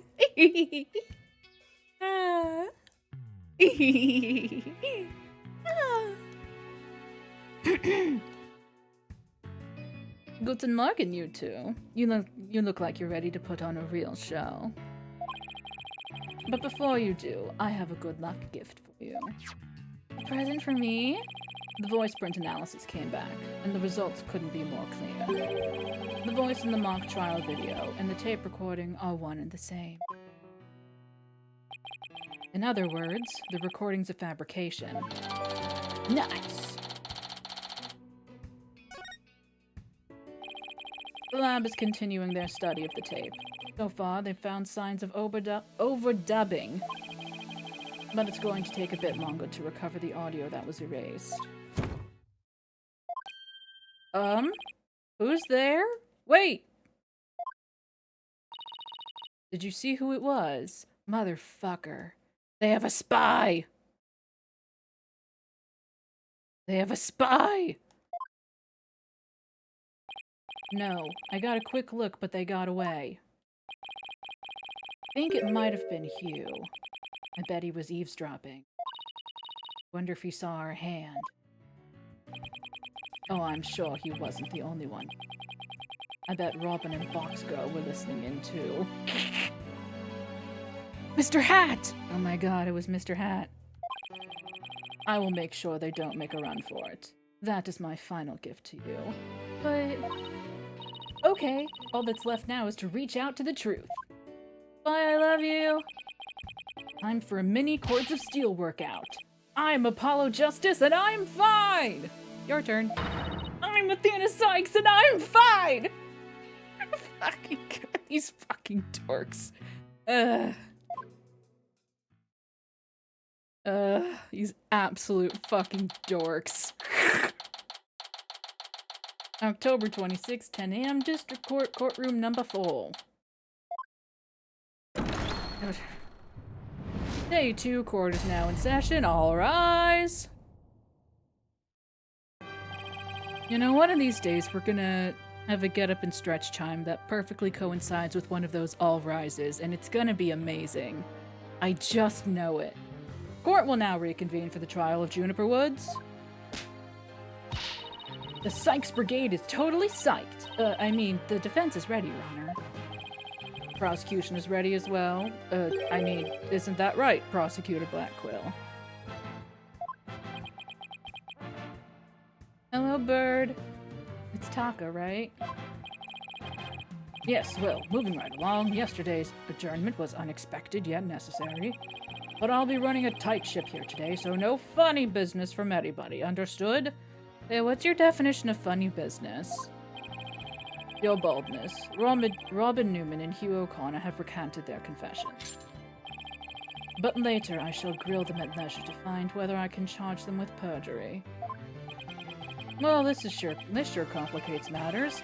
Still, one must not overlook the facts. Now, about the school camera photo that was submitted yesterday.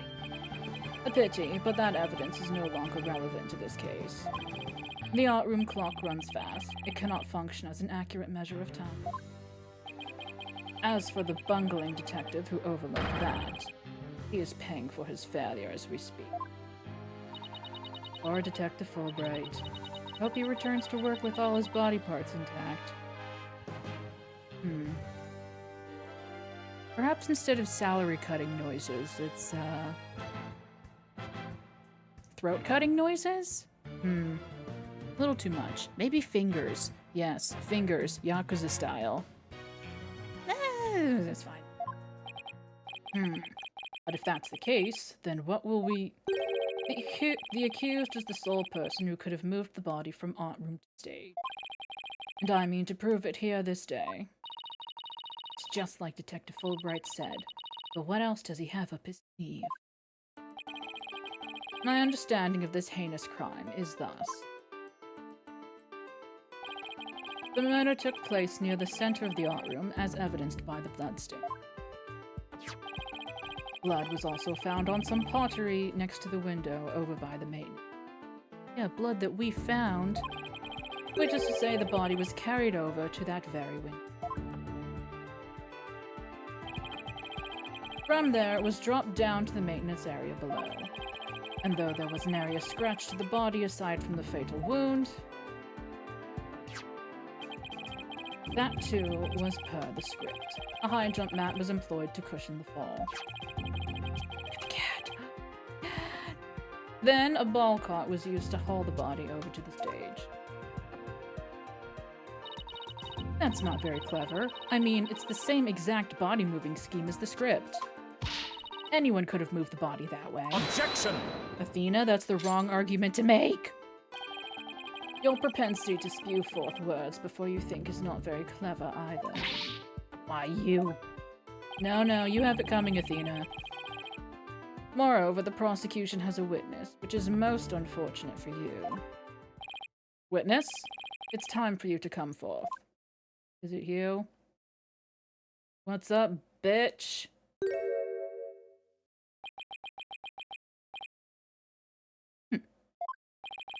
Well then, will the witness please state his name and occupation? Hugh O'Connor. I'm a senior at Themis Legal Academy, and I'm studying to be a lawyer. Yesterday, I told that lawyer there that I would testify to the truth. So I intend to cooperate fully in today's trial. Happy now, Miss Sykes? What's he up to? The court appreciates your cooperation, Mr. O'Connor. Now your testimony, please.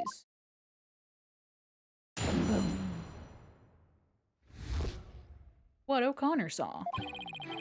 The lecture hall was packed before the mock trial, but the rest of the campus was empty. That's when I saw Juniper dragging a large mat from behind the stage.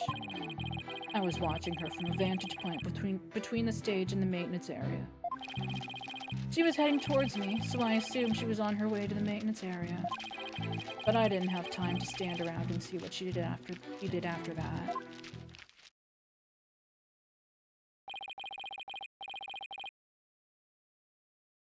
The real truth hurts so much, doesn't it, Miss Sykes? Or maybe you thought I was going to bring up something else entirely against your client. Ugh, never a snappy comeback when I need one. He's coming straight at us today, using any means possible. To protect the students who had to climb up high when setting up the stage, a mat was brought over to the stage from the storehouse. Our client is the student council president. What's wrong with her taking it upon herself to put the mat away after they'd used it? Objection! Oh, there's plenty wrong. There is but one mat in the entire school that could cushion a fall from such lofty heights. Ergo, the mat in question was indispensable to moving the body. It sucks being the last to know everything. I think I get it now. Oh! The drag marks we saw behind the stage were made by the mat.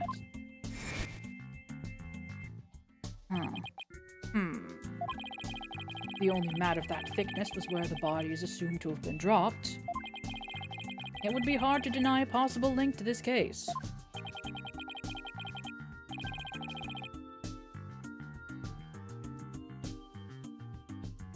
We're off to a bad start again. You sure you're okay, Athena?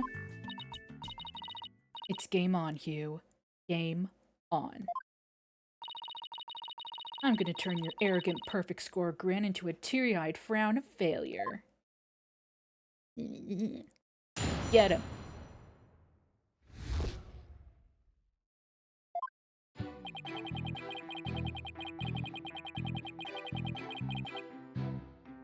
Hold it! Hold it, hold it! Hold it right there! What? I was just getting to the important part. Bird! Oh, look at the bird. Oh, what a good baby. Oh, Isabel. What an excellent baby. Oh, shame about his owner.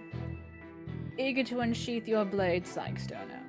Your heavy breath heaves to where I stand. What the fuck does that mean? Objection!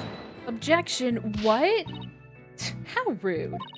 A human's breath doesn't travel anywhere near that far. So the only issue is distance. You're not denying that you're a heavy breather. Fuck off. Ugh. I'm just saying that scientific studies have proven that it's not... Hang in there, Athena. No matter how many insults they hurl, it won't affect the judge's opinion of you. What about my own self-esteem? You gotta throw that away as soon as you walk into the courtroom. You gotta toss that shit out the window. Let's get back to what happened before the mock trial.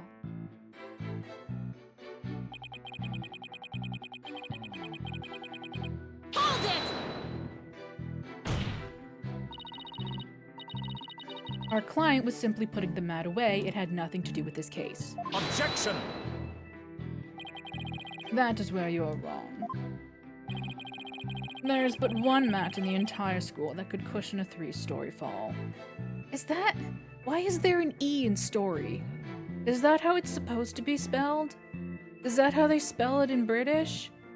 I've never put an E in story like that.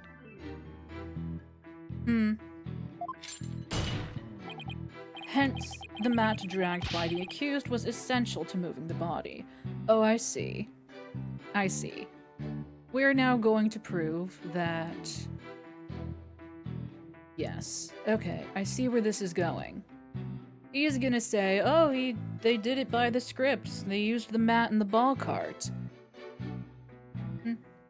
But, and we are going to prove that she didn't need the mat because the body was disposed of via the fucking pulley system. That's where we're going with this. We'll just have to take Mr. Bones' wild ride to get there. Whee! Ugh. If we win this one, I promise to donate another thick mat to the Academy. Now, show me how to show you the truth. Show me how to show you the truth. You'll have my full cooperation.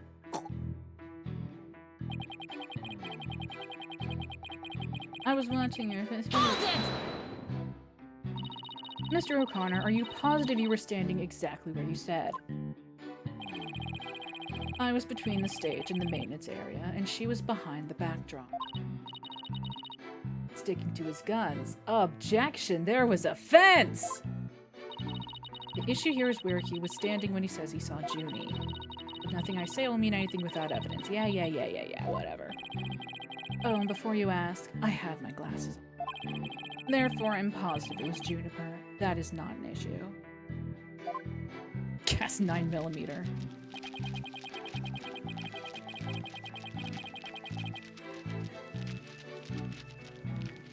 I want to keep pressing for potentially fun stuff. But I also want to just... Excuse me, pardon me, excuse me. Don't mind me, I'm just gonna...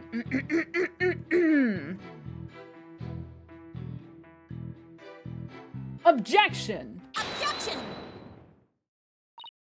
So, you saw the back of the stage from between the stage and the maintenance area.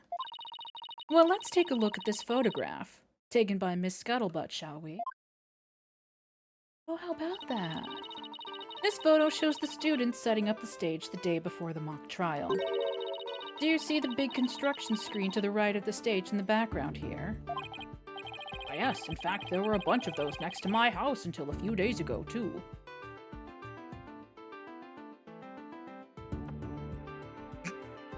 Yeah. It was so noisy behind there, but I couldn't take a peek. Oh, how it piqued my interest. Exactly, Your Honor. You cannot see past such screens. That is their purpose. Now let's see. How exactly is that screen positioned again? Aha! Since it was to the right of the stage, it should be right here. And from this vantage point, the witness claims to have seen our client behind the stage backdrop.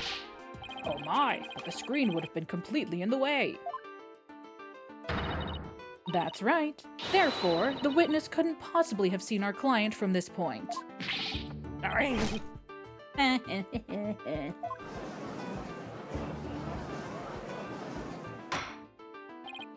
Order. Mr. O'Connor, have you been lying to this court? The screen. Right.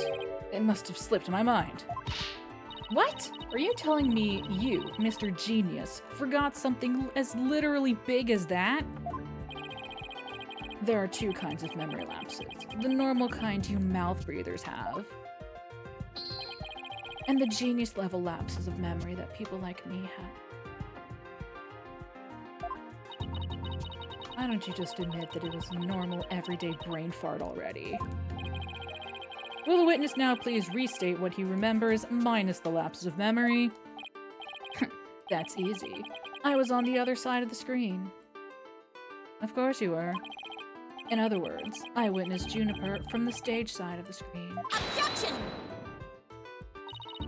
You're testifying that our client was behind the stage. But need I remind this court the back of the stage is not visible from the front? To actually see our client behind the stage from the stage side of the screen, the witness himself would also have to be in the same area behind the stage. Objection, the backdrop wasn't in place yet. But in that case, our client would have definitely seen Mr. O'Connor.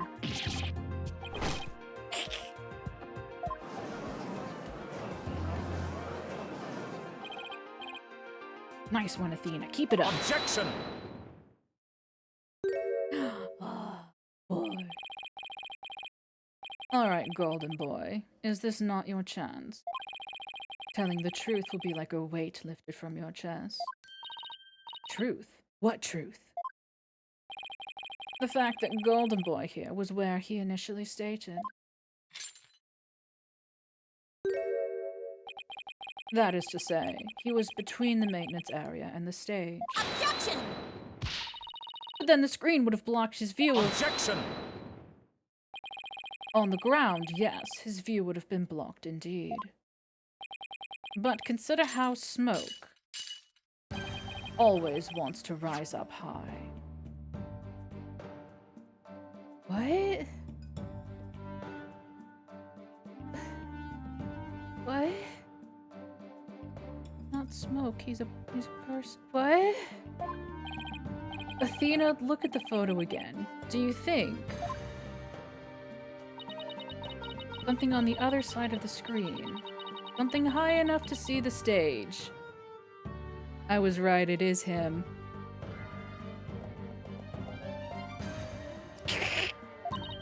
No way. This crane right here? But I don't remember seeing a crane there on the day of the mock trial. Me neither, but it's probably safe to assume it was moved before you found the body. That's far enough, Prosecutor Blackquill. Remember, you promised. I recall making no such promise. It was you who came blubbering to me about keeping quiet in exchange for information. What's all this about a promise? Is this about whatever Blackwill's using against him? And what's it got to do with going into the crane? Golden Boy did not go up in that crane for fun. He was working part-time as a crane operator within school grounds. What? Do you mean to tell me a high school student was operating a crane? The witness, I object to the prosecutor's last statement. There's no proof I ever operated that crane. Hold it! Wow, I was right, and apparently it's a big deal. Actually, there just might be something that proves you did. What? If this whole part-time job thing is true, I doubt it would be limited to a single day. You were probably working at the same site the previous day, too. Is this what you're thinking of, Athena? Yep. Yep, as the court can see, this photo captured the crane's operator. And if you look carefully, he bears a definite resemblance to Mr. O'Connor. And he's wearing his collar, like a good boy. You serious? This is ridiculous.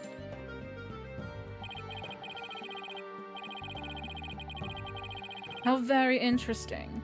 Let's ascertain whether this is ridiculous as the witness maintains. The defense agrees with the prosecution. Let's bring the facts to light. That's all very well and good, but just how do you propose to do that? Wait!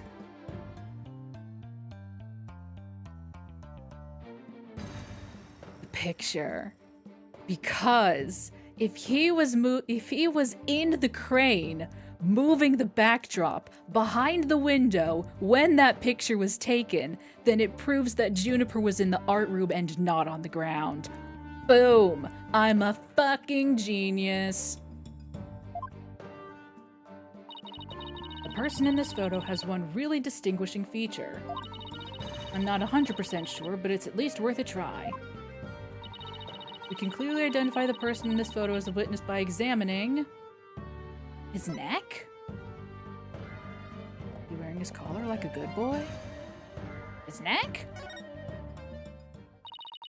The figure in this photo is wearing a very unique object around his neck. Oh, is that their, like, friendship charm or whatever? Why, yes, you can see it right there. But then, are you saying you mean to Mr. O'Connor's neck is almost entirely concealed by his tall collar. But that's exactly why I believe this warrants further examination. Oh, yes.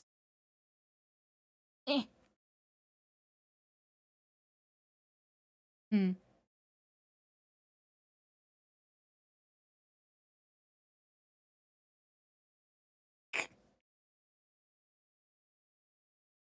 Yes.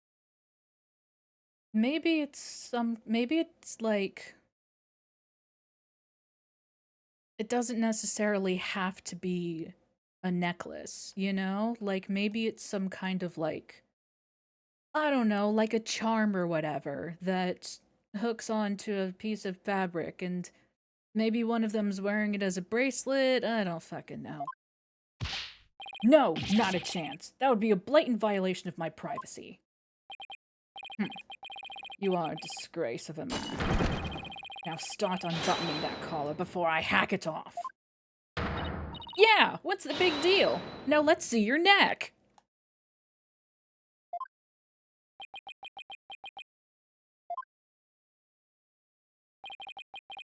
Guess I have no choice.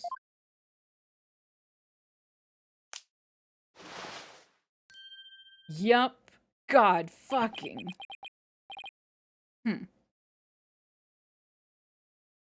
Just your hickeys. Oh my. So where'd you buy that neckband, if I might ask? I didn't buy it. It's handmade, and there's only one like it in the world. Where are you going with this? 2 seconds ago, you were like, no, that wasn't me in the crane, and now you're like, this definitively proves that it was me in the crane, thank you very much. Where are you going with this? Where are you going with this? Well, it sure looks like the neckband in the photo. Should we have the photo analyzed? You are one irritating lady. Fine, I admit it. I work a part-time construction job. It has nothing to do with our school. Operating heavy equipment's no big deal for a guy who can parallel park one-handed. Eat shit and die. But I never expected one of my jobs would take me to my own school. But when you factor in all the required tests and apprenticeship, wouldn't you have to be at least 20 to have a license for operating a crane? Oh, about that. You see, I'm a genius, so, you know. Objection! Let us dispense with this inane charade, Golden Boy. How old are you supposedly? You're supposedly 18. Why do I have a feeling you're older than me?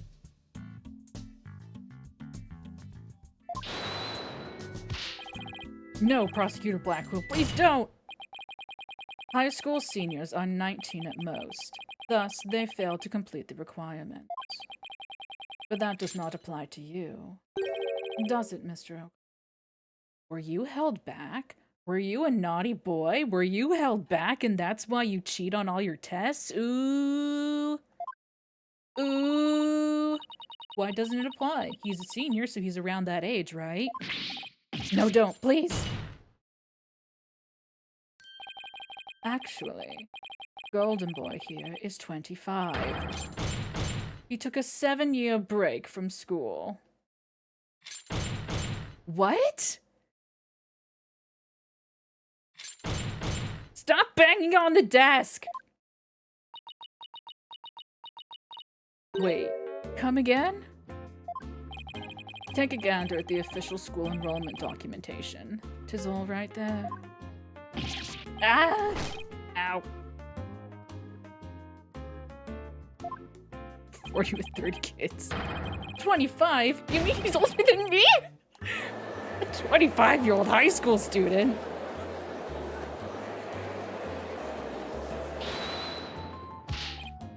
You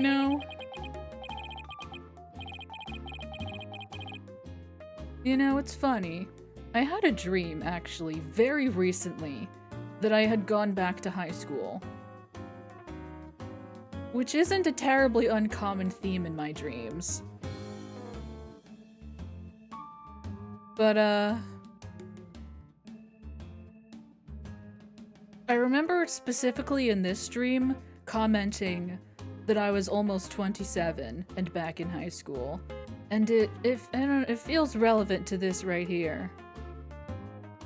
No, I remember now. I specifically said in this particular dream that I didn't know why I was back there. I don't know. I don't know. It was like I was getting a second degree from high school, but like, whatever. A 7-year break. 7 years. I've just one thing to say. There are 2 kinds of 7-year breaks. The ordinary kind you mouth breathers take. And the genius kind people like me take. Double minor. Objection! But a genius would quickly become a chore for a second. For a 7-year break. Wait, what? Whatever. I think you have that backwards. Oh. Oh, okay. Huh. Even geniuses make mistakes. I just happened to make mine only 7 years in a row. What? Only Hugh could get away with using only like that.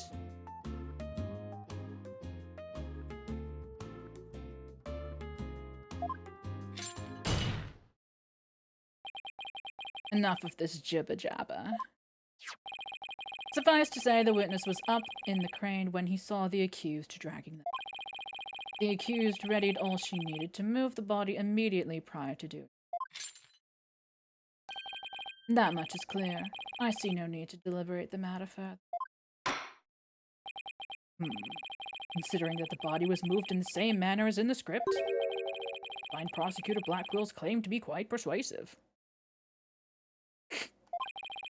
Does the defense care to dissuade me? I would love to, actually. As long as the mat was used to move the body, Junie's going to be under suspicion. Athena, I just thought of something. Oh my god, Apollo, are you okay? Did you sprain something? Sit down. Oh my god, are you okay? Let me get you some water. Oh my god. What? Oh. You okay? Oh my god, Apollo? Why would you do something like that? We're in the middle of court. We can't afford to have you out of commission, buddy. What was Hugh doing in the crane right before the mock trial? He couldn't have been on the job at the time. I mean, he was waiting for the trial to start. Yeah, why was he in the crane? Wait, you don't think? Your Honor. Yes, Miss Sykes? I've got it. I've got an amazing idea that will turn the prosecution's claim on its head. Little conjectures never stopped us before. Interesting. Mr. O'Connor, you were using the crane to move the screen.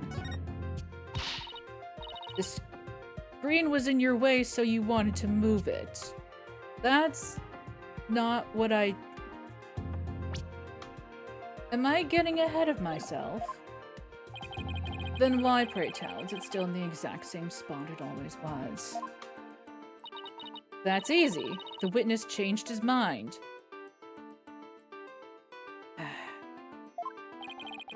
This court is close to changing its mind about the defense. You know, whatever. No. Alrighty then. Before the mock trial, not the night. Yeah, you're right.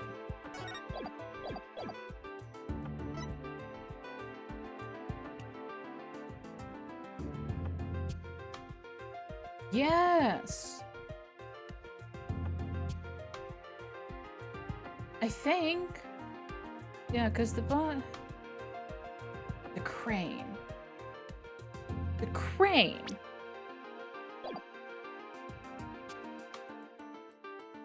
I'm confused by the phrasing of this, I think.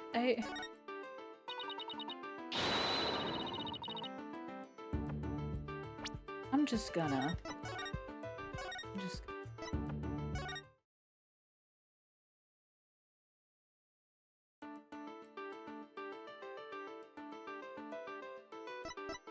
Move the body, I guess.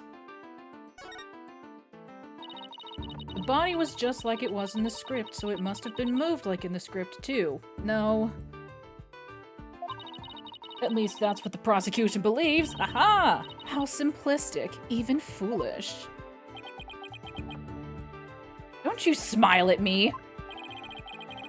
Those are pretty strong words, Athena. You sure about this? The witness is a licensed crane operator, so he could have used it to move the body. He didn't, but he could have. Objection! Well, Golden Boy, can't it chime in? That's not it. Objection! Hey, you, do you want to say something? Horrendous objection. Overruled! I intend to say no more on the matter. Save that this does not bode well for you. Objection! I'm gonna stop talking, actually. That guy can talk instead. Wait, he's on my side this time? Or is this another trap? Watch this. Seriously, what's the deal with your other hand? I can use a bow and arc. Hang on. I can use a bow and arrow one-handed. Wow, that's a crazy level of dexterity. I can even drive a crane with one hand. That's easy. But operating the crane itself is so complex, it requires both hands. Now, I would have the court look at this. Oh. Oh. Please tell me that's a ketchup stain.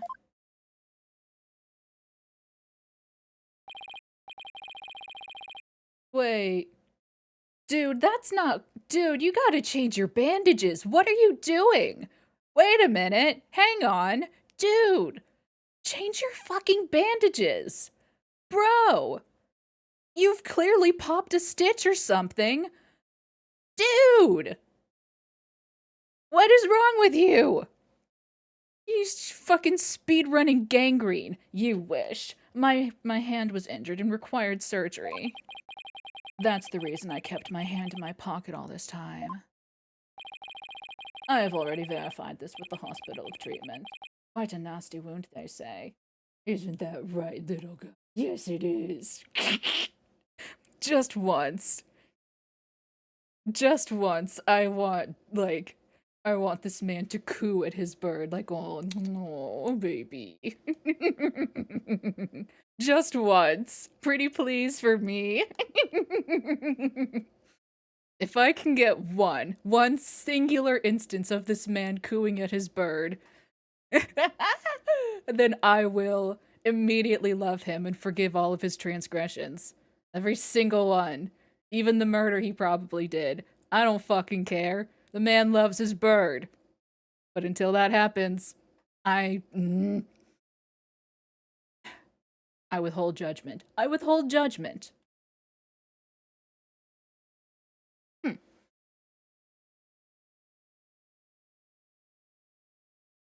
If he can go fucking... I don't really watch TV, including Bob's Burgers. Anyway. So how did you hurt it? I see no need to discuss that. It has no relevance to this case.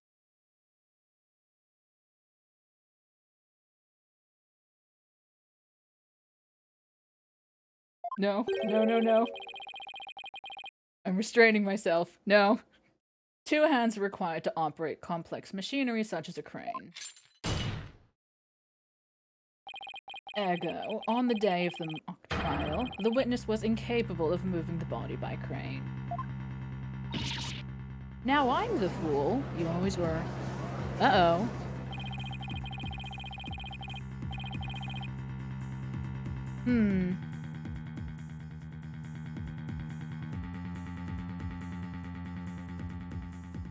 How is the stream? Because I just got a, A skipped frame notification. Everything smooth? Everything okay? Oh dear.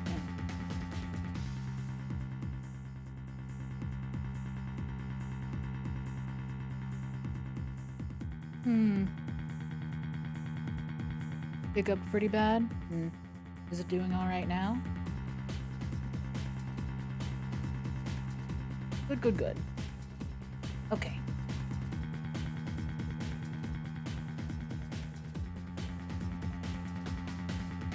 Okay, good, good, good.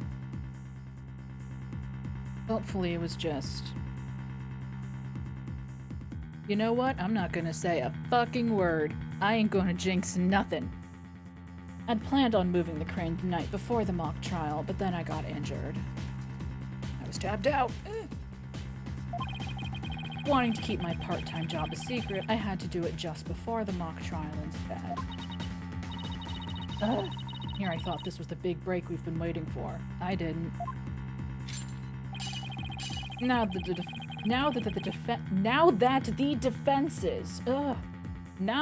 defense's sophistry is laid bare, I would have the court recall my claim. The body was dropped out of a third-floor window to a mat near the maintenance area. Then a ball cart was used to move it to the stage. See, I've been paying attention. Uh-oh. It gave me another one.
I'll keep my eye on it. It gave me another notification.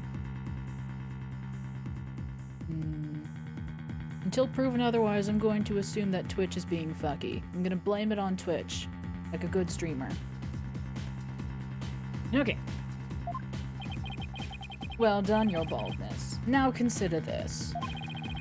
The accused was sighted dragging that mat. Ergo, it was she who moved the body.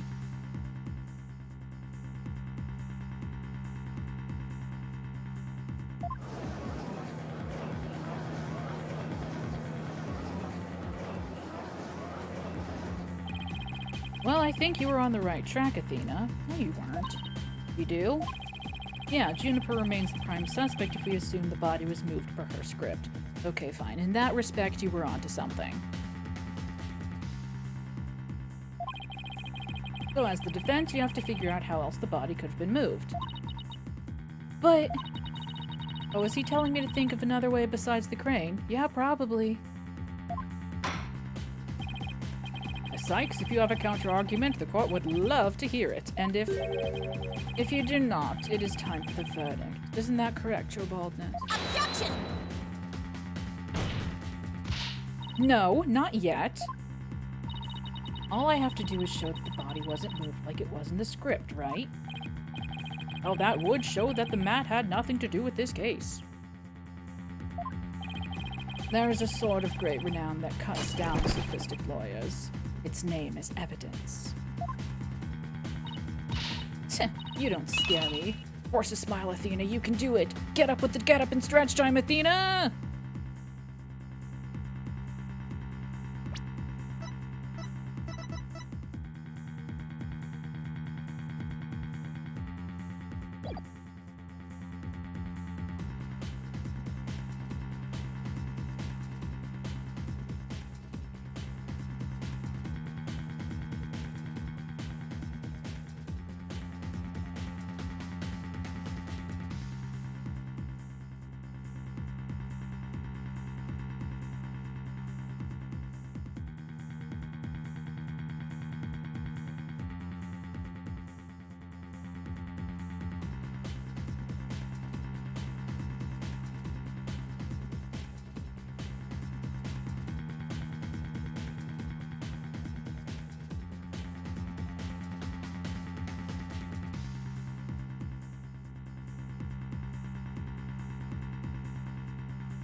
But yes, Juniper is 18.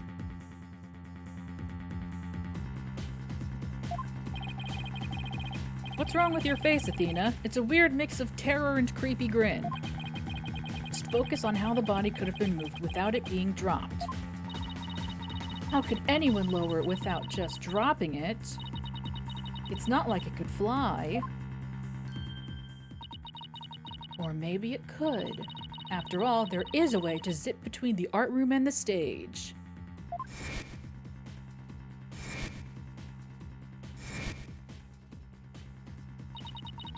Someone could have easily used that thing. Oh, yes, of course. Miss Sykes, the court would like to see what you have for us. All I have to do is show the tiniest shred of a possibility. The mat and ball cart weren't used to move the body. This is what was used. I'm gonna assume the banner. Take that! This better work. The key here is the thing that ties the art room and the stage together. Good. Might I propose an idea? It might do you well to tie your lips together, lest you further expose your ignorance. You don't get to talk about my lips.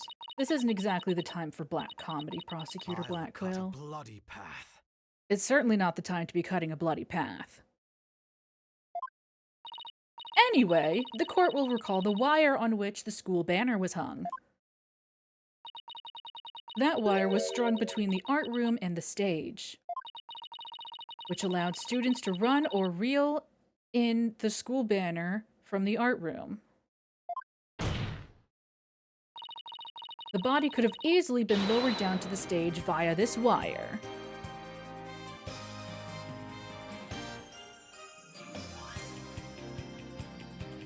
Oh, you're so right, Viz. Oh no. Okay, they updated. Oh no, oh no.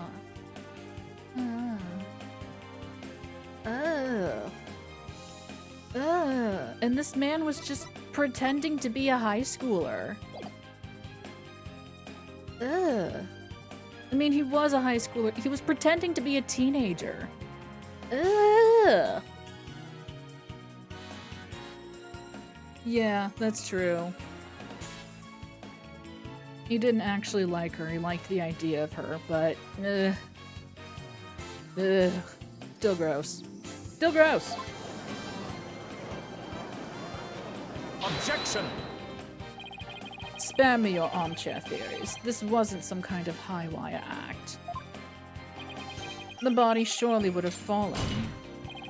Yet there are no signs of blunt force trauma. Objection! Objection! Oh, you surprised me, Prosecutor Blackwell. You didn't actually think I failed to account for that. I'm sure that's exactly what he thought. When we investigated the stage yesterday, the bottom part of the school banner had been tied into a pouch-like shape. And pouches are useful for carrying things. What do you think this one could have carried? Well, go on, please explain. The body was bundled into the pouch-like section of the banner and sent down the wire. Whee! The body would have been down on that stage in a flash, and there'd be no need for a mat.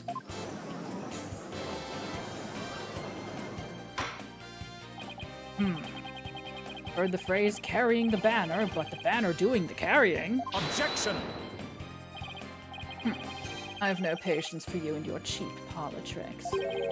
Your claim is as shaky as a corpse performing that absurd high wire act. If you have an actual objection, then just come out and say it.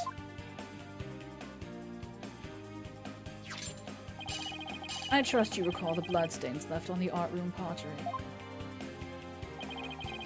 If the wire had been used to move the body, it would have to be via the window above the quad, the one with the winch. Hang on one second.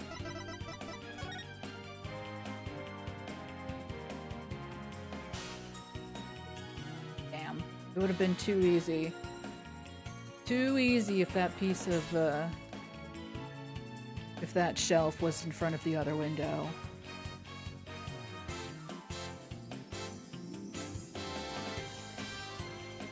Mm-hmm. Yeah. Yeah. That's definitely a factor.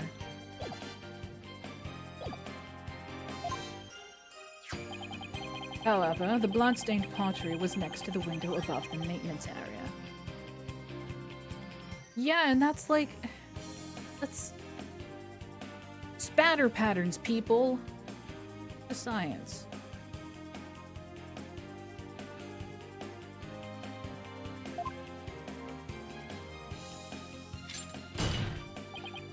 Ergo, the wire and banner had not at all to do with this case.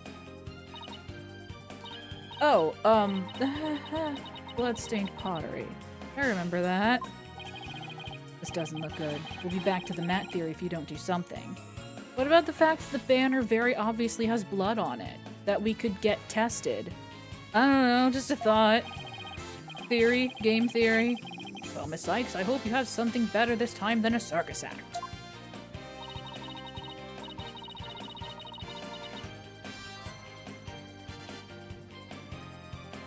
It wasn't the victim's blood, because Hugh hurt his hand. Boom. And that's why his hand was covered in blood. Partially.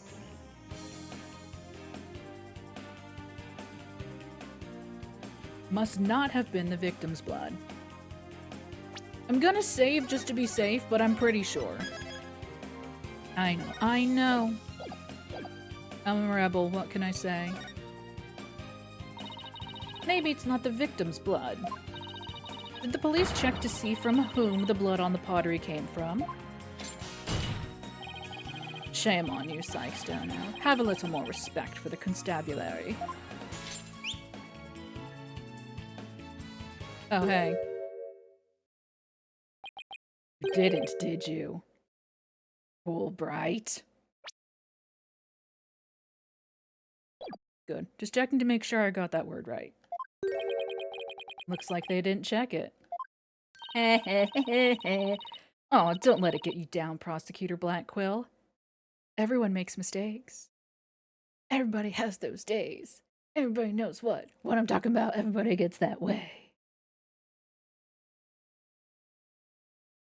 Just like it, exactly. Spare me your cheek. We will know not either way until the tests are run. True, but in the meantime, I'm going to press my claim as far as I can.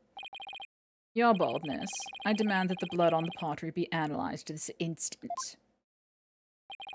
Of course, it shouldn't take long to get the results back. We live in a magical fantasy world where these things take no time at all. Whee!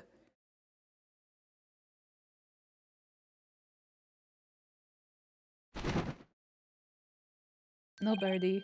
Oh my, that was quick. As I said, Fantasyland, whee! Or history if it turns out to be the victim's blood. Please let it be someone else's.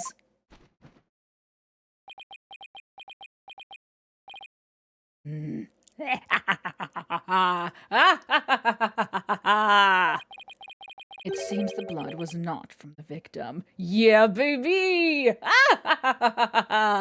Fuck are you, bitch!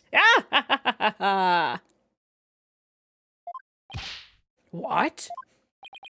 Furthermore, a comparison with other parties involved with this case reveals that the blood belongs to one Hugh O'Connor.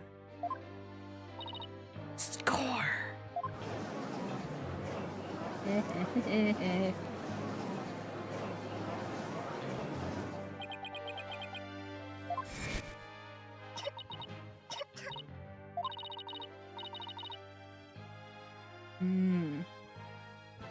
Don't worry, Junie, just try to relax. His hands were dripping with blood. Your Honor, as we saw earlier, the witness's left hand had suffered a serious injury. He sustained the wound in a struggle with the victim, and his blood got on the pottery. Then Junie saw his blood-stained hands as they passed each other in the hall. It's the only explanation that covers everything. Objection! There's but one way now to turn aside her blade, but do not cast the blame on Your grudge is with Sykes-Sterno, for it is she who forces me to expose your secret. Motherfucker! Ugh. Well, they asked me really nicely to tell them what you're hiding, so it's really their fault for asking me. Fine, whatever. How much dirt does he have on you? The court will observe this odd-looking envelope. Oh, God! Oh, ew! Oh, no! It was inside this that Miriam Scuttlebutt's script was found. He was trying to read the script. He was trying to read the script. He was trying to read the script.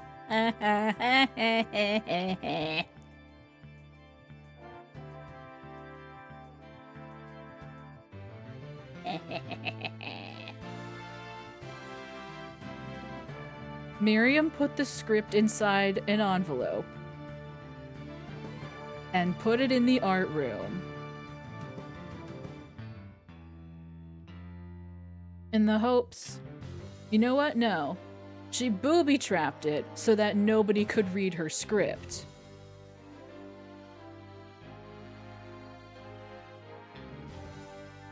And then she...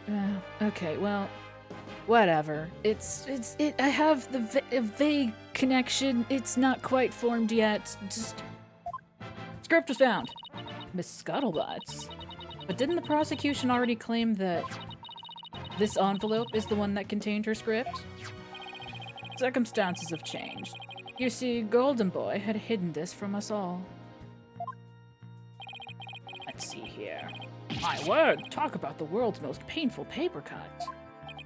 Indeed, you can clearly see that if this envelope is not opened correctly, a powerful spring-loaded blade will shoot forth, leaving a horrible gash upon the hand. The only one who had been told of the correct way to open it was Constance Court. Yeah, that tracks. Yeah, probably. Sister, you really want to see my script that bad? Well, you better watch out.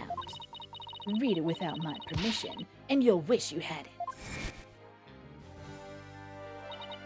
Yikes. Miriam wasn't kidding when she said that. The blood on the blade is the witnesses. Our genius here tried to sneak a peek at the wrong script and paid for his foolishness. Ouch! This guy's the worst genius I've ever seen. Don't worry, Athena. The wound isn't that deep. We've still got the wire theory. Yeah, I've got it. Since the blood by the window overlooking the maintenance area isn't the victim's, there's no longer any basis for denying the body was moved using the wire and banner. Gotcha there.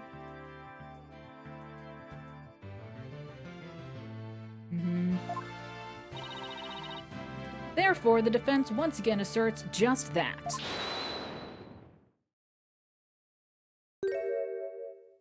What? You call yourself a lawyer. Don't you see the glaring contradiction in your thinking? Huh? Court would like to remind the witness that his role is not to point out... And you, how can you adhere to such outdated beliefs? But whatever.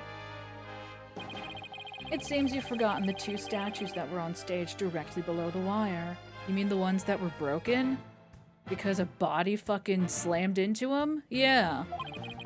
A body sent sliding down that wire would have crashed into them. Care to explain that away? My dude. The statues were broken. Why, I believe he's right. The statues and the wire are extremely close together. Am I on crazy pills?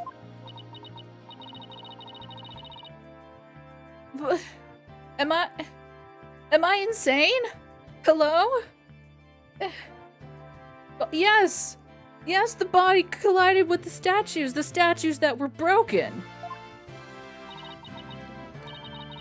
What if they did collide? Yeah, yeah. What?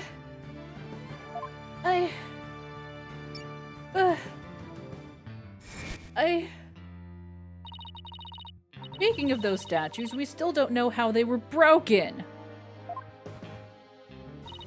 Oh my god, look at the little, like, that's very cute. But if we assume the body crashed into them... Whee! That would also explain that loud sound we heard while we were in the waiting room. Now that you mention it. You and Mr. Wright went out to the stage after you heard that sound, correct? Objection! Interesting. How very interesting. But may I ask just one question?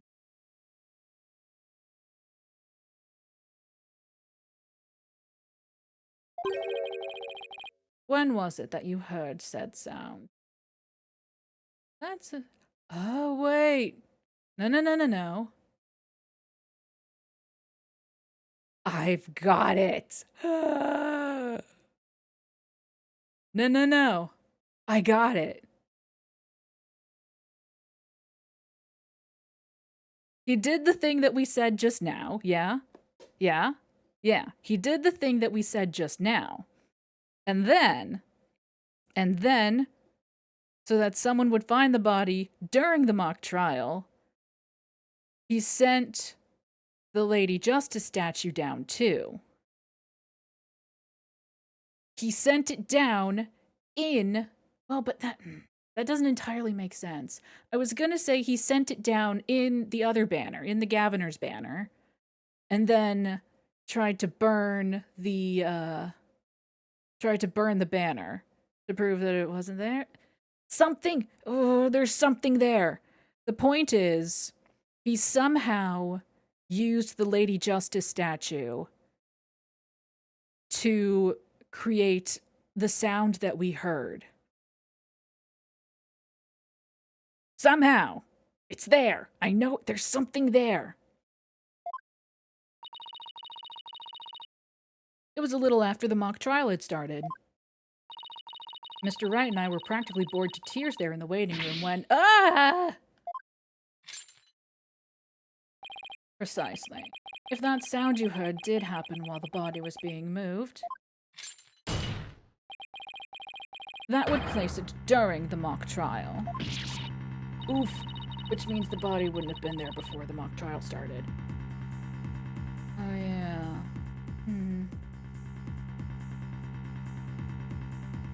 Where was he keeping the body? Where on earth were they keeping that body?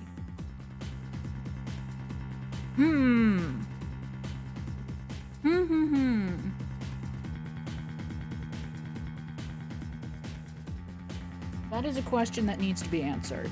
Where the fuck were they keeping that body? Huh. I say they. I'm 100% on board with the theory that Mr. Statue was in on it. But I need more water, so I will be back in just a tick.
I can't...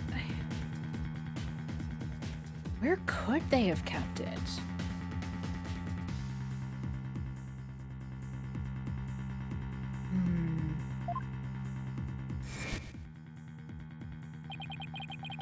You see, right before the mock trial started, I saw the body. He said he saw the body before the mock trial. If so, then my claim that the body was moved during the mock trial doesn't hold water. Oh, wait. But... am I... Hang on. The murder occurred the night before the mock trial. Yeah? Yeah. I'm confused about... And then it was supposedly moved during the mock trial.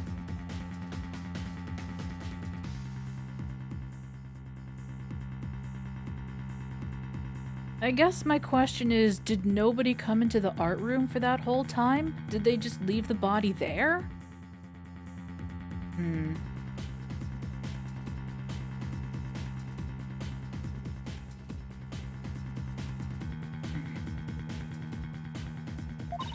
I'm just gonna keep going. Stupid contradiction. It's gonna get me and our case killed. The focus was on just 3 suspects because the body was moved before the mock trial. That has been the major premise thus far. Your assertion, therefore, contradicts the very foundation of this case. Objection! Both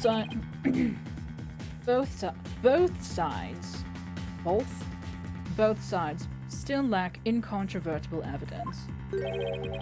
So, should we not also treat Golden Boy's testimony with some level of sauce? Good point.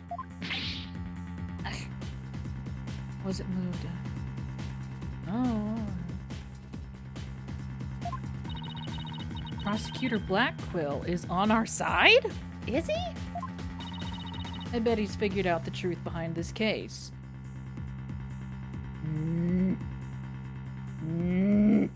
You don't get to play nice. Not yet.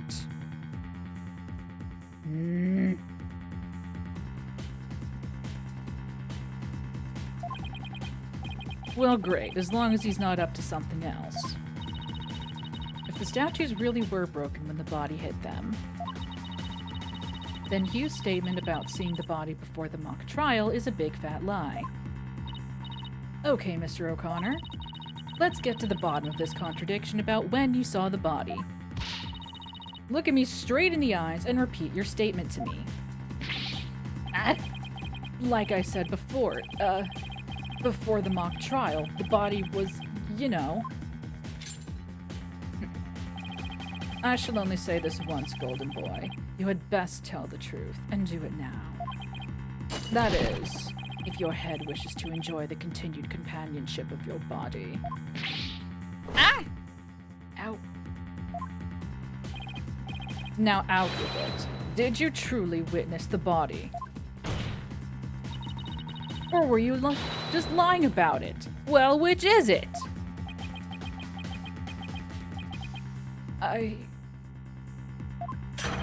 You what? I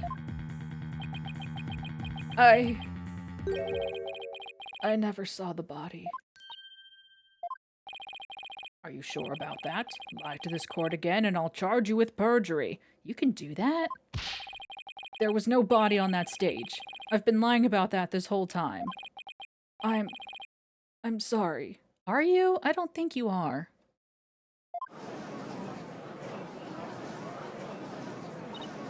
Yes, we've exposed Hugh's big lie for what it is. But why would he lie about this to begin with? Order. The base premise that the body was moved before the mock trial has been overturned. I imagine this has an impact on both the defense and the prosecution's case. Well, first I'd like to thank the prosecutor. This brings us one step closer to the truth. Please calm down, Athena. Now at least we know the body was moved using the wire and school banner.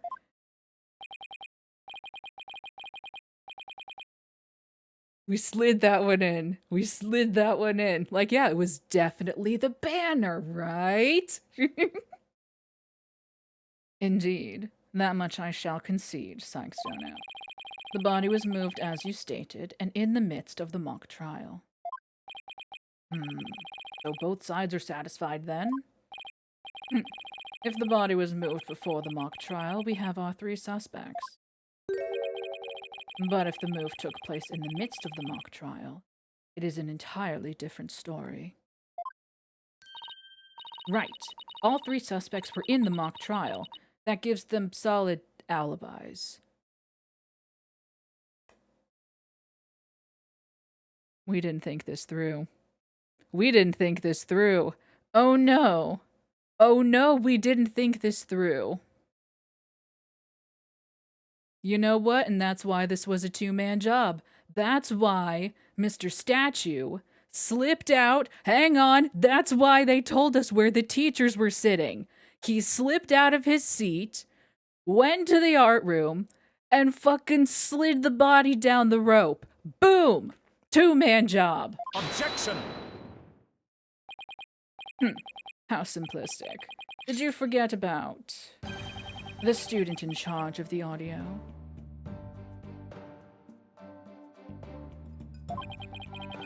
Amidst the mock trial, she was the one soul who could leave and re-enter the lecture hall. What's this? Who is this person in charge of the audio? Oh no. How could I forget? It was... Hey, what's the deal here? Here. Why is Junie so large in this shot? Juniper was also in charge of the audio. When she wasn't in the trial, she was in the audio control room dealing with the music. Wait, why was there music? Hang on, why was there music and why did it need to be changed? This is a mock trial, not a fucking... The concert was later! Indeed. The one who could enter the art room amidst the mock trial to move the body was none other than the accused, Juniper Woods, for she was in charge of the audio. No. Why, yes, I see. That does make perfect sense. This can't be happening. Instead of exposing Hugh's crime, Junie's in even deeper. No matter how you slice it, we're cooked. And here I thought Prosecutor Blackwood was on our side, at least on this issue. Twisted Samurai strikes again. Twisted? It's more like dirty rotten. Your boldness. It is time to put an end to this farce. Prosecution has presented a quite convincing case. But the defense has one last chance to voice any remaining objections. Well, Miss Sykes? Apollo, what are we gonna do? I've got nothing left. Nothing. Nada. Niente. I've been trying to think of something, but I'm drawing a big blank too. Poor Junie. Unless we figure out something, she'll be... Objection. Well, I object to...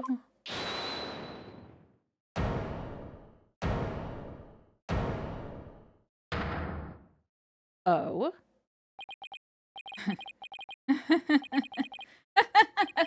Stop right there. All ears to me. It's time you heard about the rare genius of Hugh O'Connor. Yeah, bitch?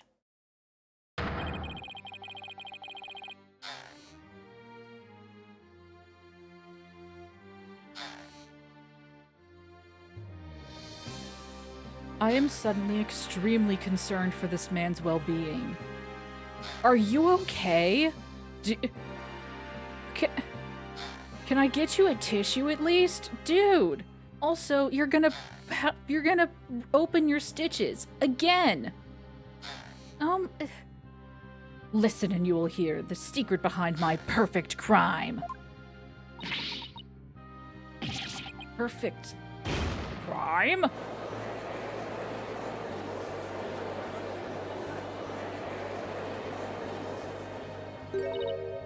Wait, this is some serious deja vu. Didn't we just go through something like this yesterday? Yes, we did. This had better not be another one of his enraging traps.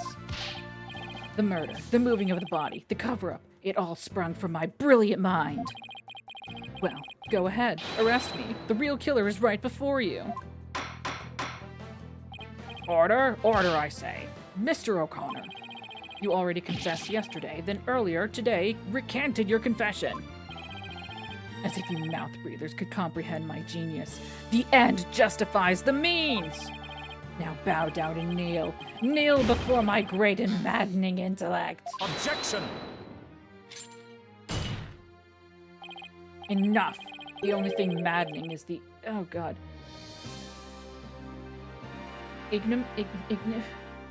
The ignominy you bear for all to see! I'm leaving. For it is impossible for you to have been the perpetrator behind this crime. There is no perfect crime, only a perfect alibi, for you were at the mock trial. Ignominy? And it is silly that I must remind you of this, but you were a participant the entire time. There shall be no mercy if you persist in hindering this trial with your silly little act. You doesn't seem the least bit shaken by Black Quill's threats. Listen, Mr. Prosecutor. Calling that a perfect alibi is beyond contempt. Your Honor, I'd like to take this opportunity to offer further testimony. I will now demonstrate the very moment of genius that transcended even perfection. What are you trying to do?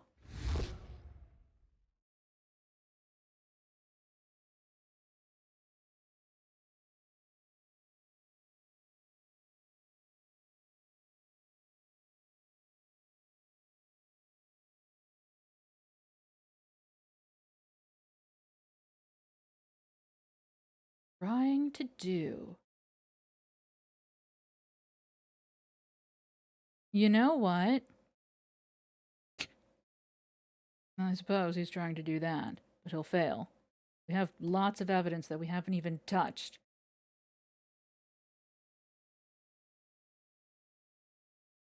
I do believe that Professor Statue was 100% in on it. 100%.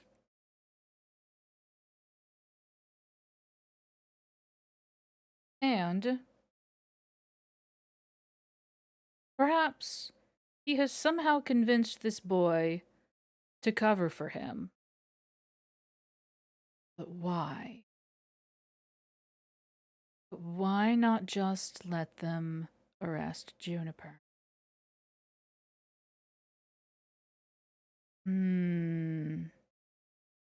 Use confession. You won't believe this, but I used a body double. You're right, I don't believe it. That wasn't the real me at the mock trial. That means I didn't almost lose. My body double almost did. Oh boy, you fucking lost it, haven't you? I slipped out stealthily while my double took care of the trial. I had the run of the campus. In short, I'm the killer. Juniper's innocent. My dude, are you okay? Yeah, he's fucking gone. I have a question I was hoping the defense and prosecution might help answer. Yes, Your Honor. What the fuck is he talking about? Is it just me, or does the witness's testimony make no sense at all? That's basically what I said. No, it's not just you, Your Honor. All I got from listening to that was a headache. Yeah, that was just plain weird, especially the whole thing about a body double.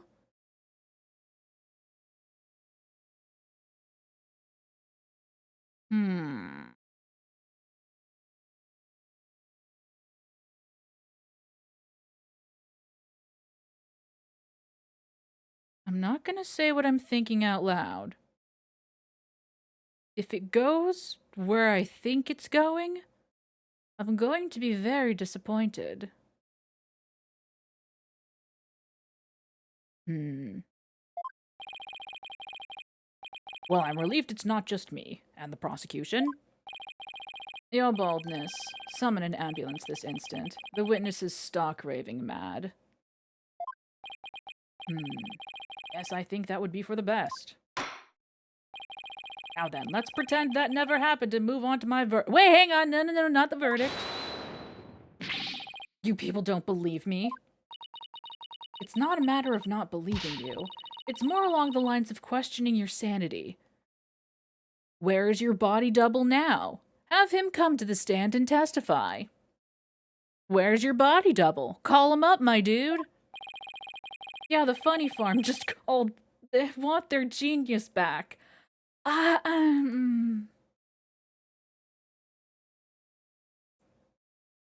2013.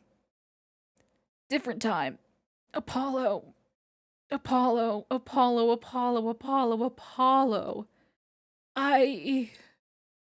I gotta go.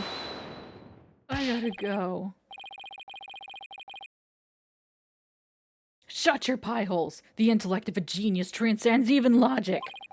Besides, don't you guys have that weird device for testimony like this? Objection! Widget's not a weird device, and I don't waste him on ridiculous testimonies. Easy there, Tiger. Think of it this way. We don't want a verdict to be passed just yet. So how about we give Widget a try? Well, this is against my better judgment, but I'd like to conduct a short therapy session. God knows he fucking needs it. Maybe not right here, right now, but this boy needs therapy. Better judgment? I'm a judge, and it's far beyond mine, yet I find it hard to say no. Prosecutor Blackquill, I trust you have no objections? Prosecutor Blackquill? He's fucking caught it. He fucking left. The prosecutor said, "Rubbish, we will be out on a stroll," then left with Detective Fulbright. Alright, I'll give him that. That was funny.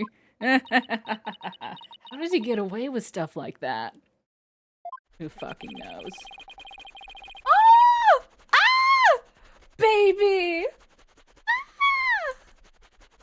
Oh!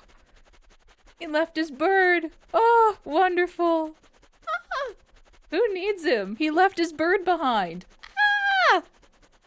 Hello, little man. Oh, so precious. Then I'll interpret that as meaning he has no explicit objections. All right, Miss Sykes, you may proceed with your therapy session. I've seen my share of crazy trials, but this one takes the cake.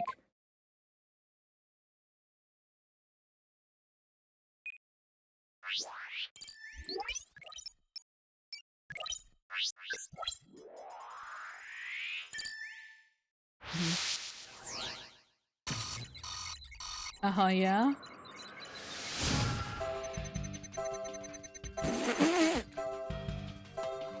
Oh boy.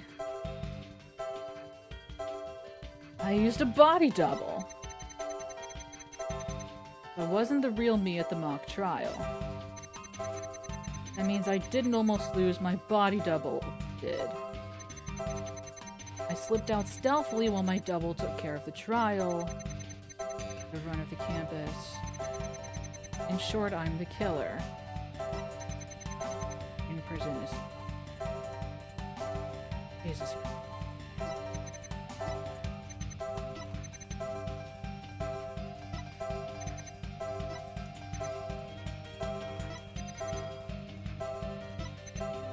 These sections still kind of...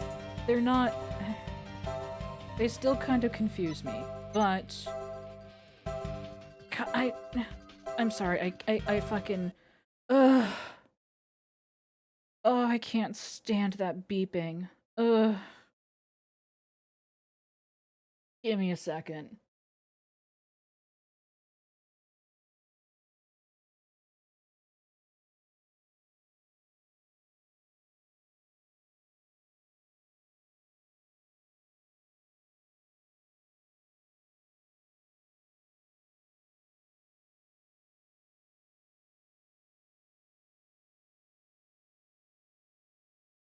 Yeah, super therapy. What's the fucking...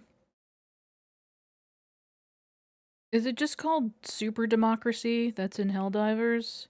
Is it just called super democracy? Super therapy. Uber therapy.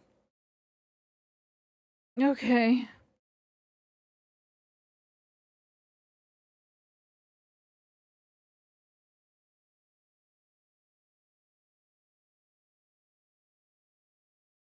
Managed democracy. Hmm.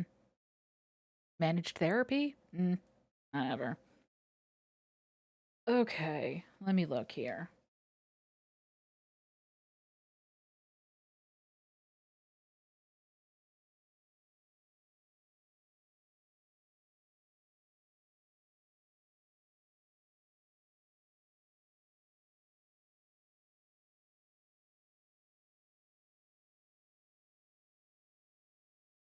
Super Earth, yes. Thank you.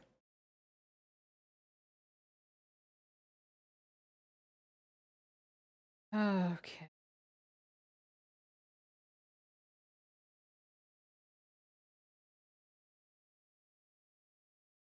Okay. And cycle me back around. I don't get it. His confession is overflowing with happiness. Maybe he enjoys thinking how us mouth breathers can't comprehend his genius. This goes way beyond normal happiness. He's having a manic episode then. Sick. He seems to take an insane level of delight in his confession. Even a normal level of delight would be weird for a confession. Then again, he's not what I'd call normal. Why are you confessing? Who is this really for? I feel like that's the key to his out-of-control emotion.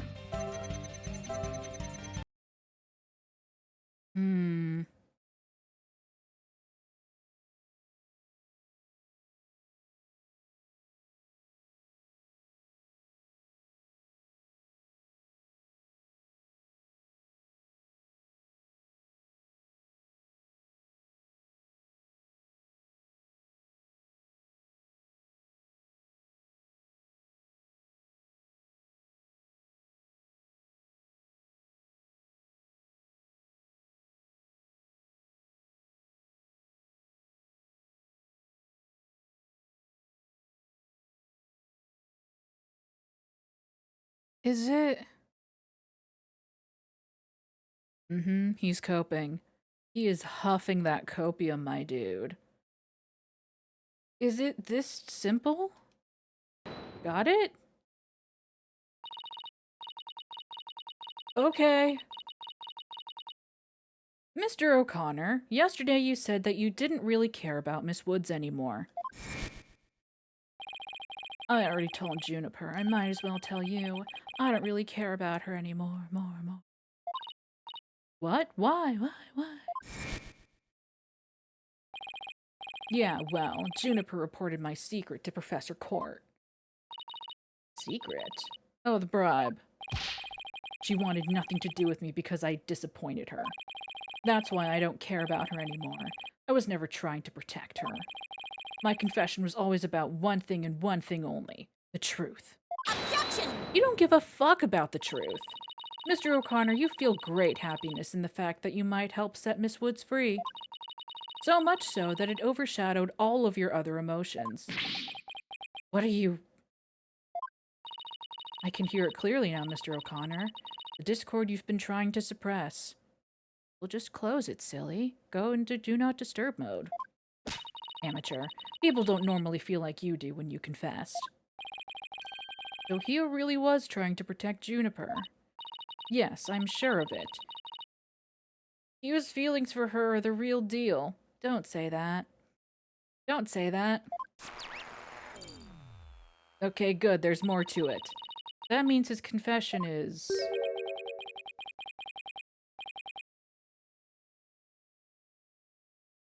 I'm gonna do the voice that I hope it is.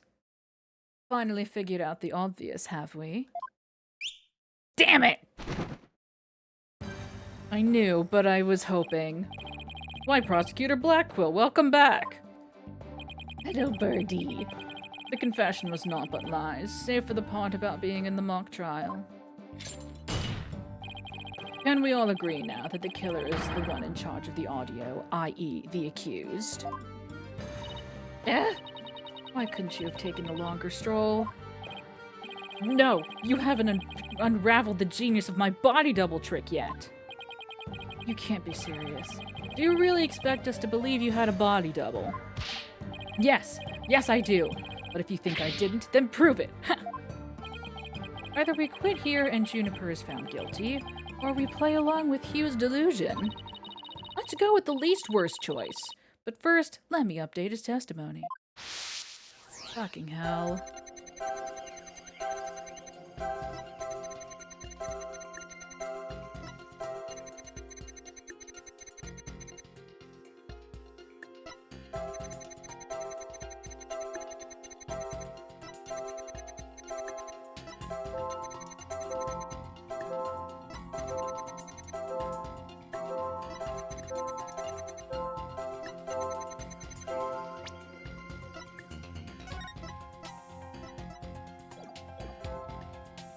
Better.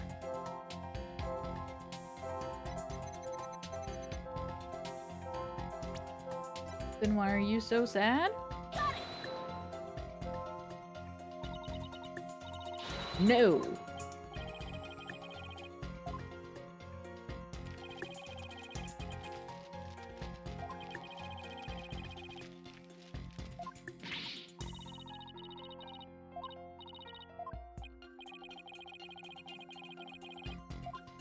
Okay.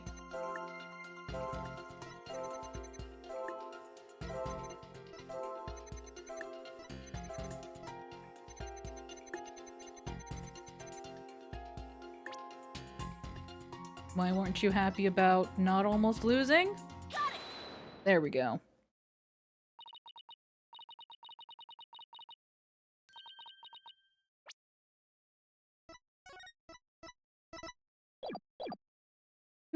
I didn't almost lose, you say? Very odd. You exhibited happiness the entire time, except during this statement. Ugh. You don't know when to give up. Wait, now that I think about it. No, don't. Stop making stuff up. Stop thinking about it. When I left the lecture hall. It was during Professor Mean's pre-trial speech. That's when I moved the body. I then slipped back in just before the verdict. So you're saying you were there the moment your double was about to lose?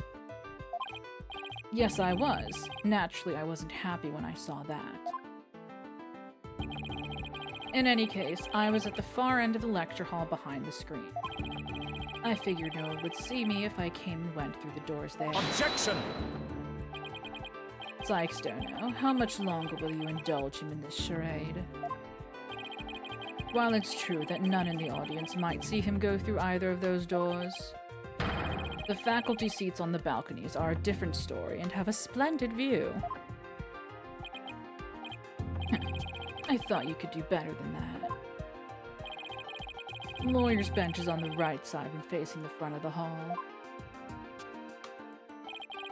I used the door on the right side near the lawyer's bench. That means my movement were only visible to someone in the left balcony seat.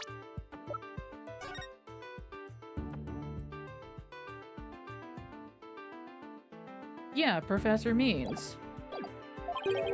But that seat was empty at the time, which is only natural. Oh, because he was giving a speech. After all, it belonged to Professor No? Am I... Can I not tell left from right? No, he was the defense. Use the door on the right, No? No, I think you can't tell left from right. Or is it...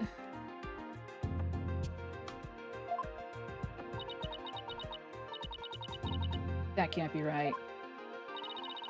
An empty balcony seat on the left side contradicts this piece of evidence. The fucking map! You can't tell left from right! Take that!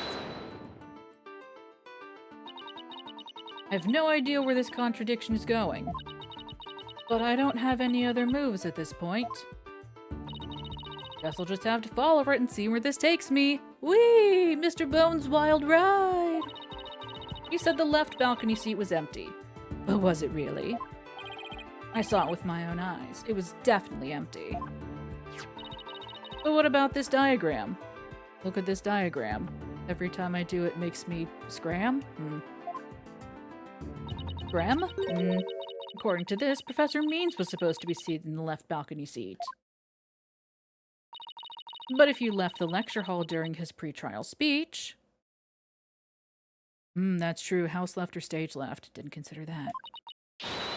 He would have been standing there at his seat addressing the students and faculty. Oh, he made the speech from his seat. Oh, I guess I assumed he came down to the main floor and then went up to his seat after the speech, but okay, sure. Ah! No, this can't be right. Slowly but surely. You do no one any favors by exposing the falsities of his confession. I've told plenty of lies so far, but this part is true, I tell you. There was nobody in the left balcony seat. You gotta believe me.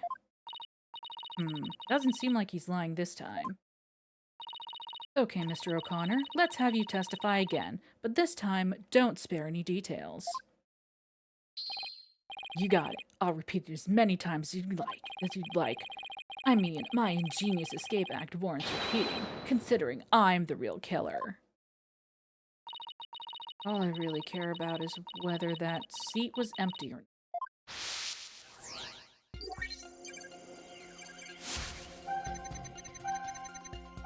Second floor was deserted. Why won't you believe me? It's true, I tell you. Out through the back door without noticing. And all I had to do was go through the audio control room. Then why are you sad about it? Oh, I was perfectly capable of his body. Got it! That one was easy enough. I detected powerful sadness and fear right after you said this part. It's as if you said something you shouldn't have. Say again? Empty audio control. What's wrong with you? You shouldn't reveal a person's inner feelings for all to see. My dude? You were here yesterday. You saw what we did to Robin. Mr. O'Connor, it's you who's revealing your inner emotions by the way you speak. Plus, I have a good idea about why you're feeling sad.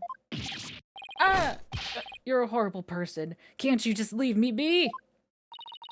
You said that you went through the empty audio control room, but that's not true, is it? There was someone who returned from there once Professor Means finished his speech. And that someone who was in the audio control room was... Me? Yeah, probably. Take that! I know you realized there was a problem with your statement as you were saying it. That's why you felt so uneasy. If the audio control room really was empty, that would mean Miss Woods was roaming around the campus. Ah! Mr. O'Connor, if you really want to protect Miss Woods, just tell the truth. If you believe in her, revealing the truth is the same as protecting her. Juniper's innocent. That's the truth. But in this dark age of the law, the truth can be easily twisted to serve anyone's need. When the end justifies the means, your only choice is to fight back with lies. His heart won't hold out under this battle between truth and lies. It's gonna pop! Like a water balloon. Is there something I can do to make him recant his false testimony? I fear nothing now that I have lost everything. Go ahead, Prosecutor Blackquill. Cut me down if you wish. I thought you'd never ask. With you gone, we may swiftly proceed to a verdict.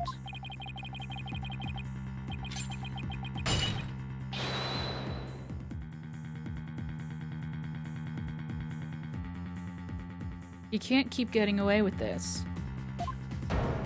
You can't keep getting away with this. He broke out of his shackles again!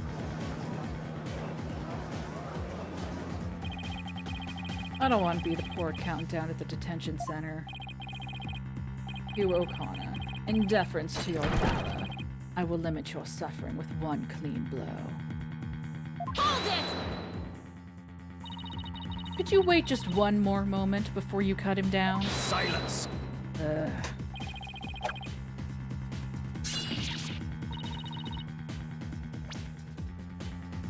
Sorry, that went by real quick.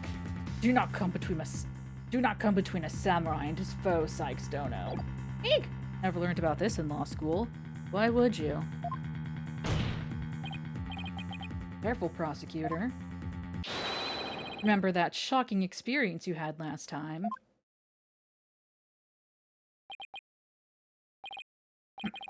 Very well. Golden Boy may live. For now. Enough already, Mr. O'Connor. Miss Woods would never want you to protect her this way. She values the friendship between the three of you more than anything.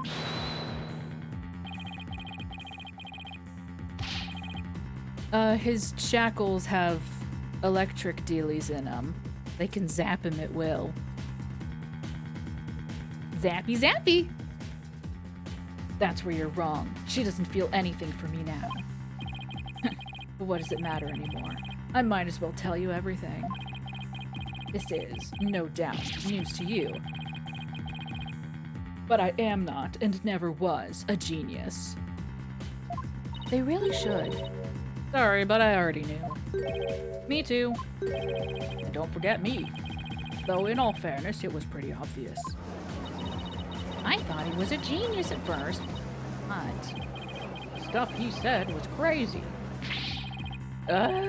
No need to rub it in. Just shut up and listen. It all started several days ago. I accidentally learned that my parents have been paying good money for my grades. Okay. But that's bribery. The bribery wasn't Hugh's idea. All of my perfect scores were the product of cold hard cash, not genius. Even worse, when I confronted my parents about it over the phone,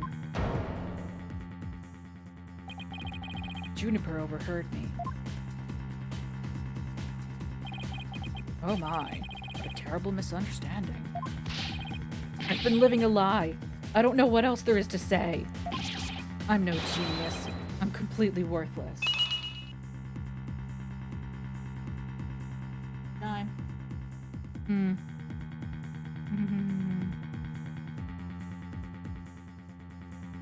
Do as I say, not as I do. I'm ignoring it. You get up and stretch. A perfect 0.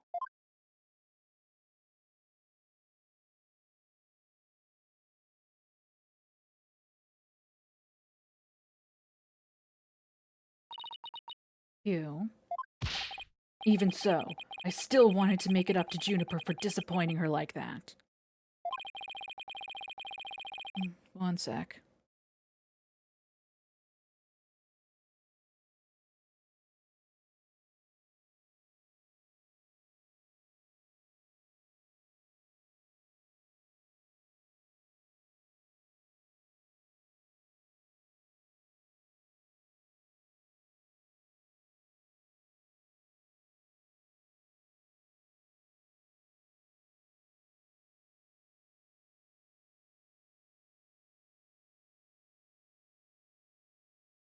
That's why I wanted to clear her name by pinning the blame on me. I mean, she probably hates me now, so it'd be a relief for her to see me locked away. If you were trying to help her, then why did you testify against her? You were the ones who told me to tell the truth yesterday, so I thought if I did, it would help her. Wasn't trying to provoke us? Looks like we seriously misunderstood him in more ways than one. Okay, so if he's not the evil mastermind and he's just a poor, sad little boy, then it's Professor Statue. Easy. Yeah. And he wasn't there when, he wasn't there for the thing, when his seat was empty, when the body was being disposed of? Yeah, no. Later, Matthew. Thanks for hanging out. Yeah, I'm going a little late. I should really stop, but I don't wanna. I don't wanna. At the detention center yesterday, Junie was in tears when she opened up to me. But the truth is, the friendship between the three of them is still rock solid. If there were something that could help me prove that to Hugh. We even have proof of our friendship. Yeah, as long as our friendship lasts, you can bet we'll be carrying them around. I know. What about that proof of friendship they mentioned? Wonder where or what it is. Didn't buy it. Yeah, no, that's his one. But where's the rest of them?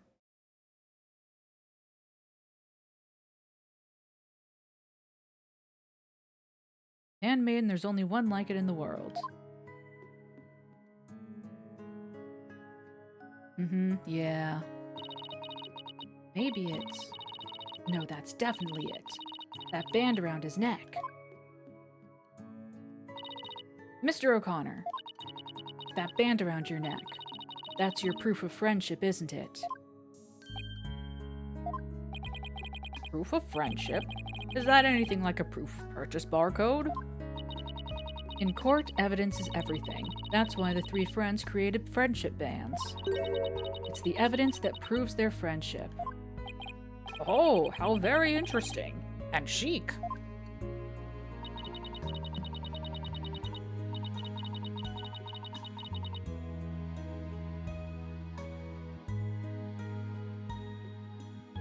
If they have doubts about their friendship, they can look to the proof they have on hand. That's why Mr. O'Connor's hand always goes to his neck when he's pressured. It proves he still has feelings of friendship toward the other two. Doesn't matter if I wear it if those two. Objection! But they feel the same way too. I know they wear their friendship band somewhere. Probably. Maybe. Jeannie and Robin must both feel the same way as Hugh. I just know it. Everything Hugh has said leads me to believe that. In fact, he may have also just told me that the others wear their proof of friendship. Well, they aren't wearing them now. Tough shit. Where they're easy to touch. Oh. Yeah. Now that you mention it. Robin's always grabbing her arm, like her upper arm, when she's nervous, and Junie's hand goes to her, like, chest where a necklace would be. Oh. All we have to do is think back to their testimonies. Ready? Yep.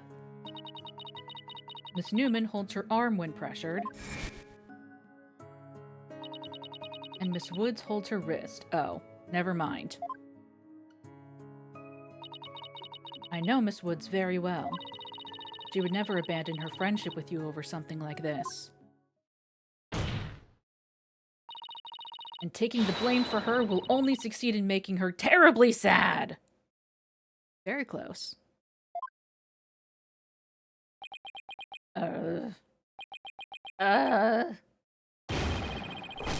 Bonk. Get bonked.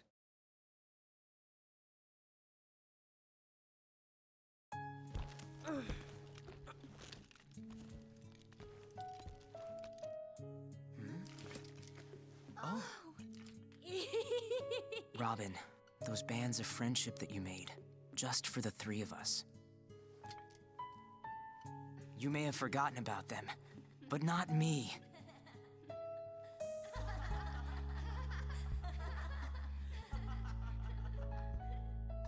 Hugh!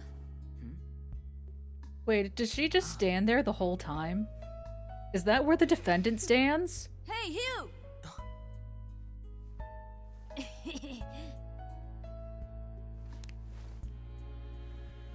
And to think, I should have known better than to doubt my best friends.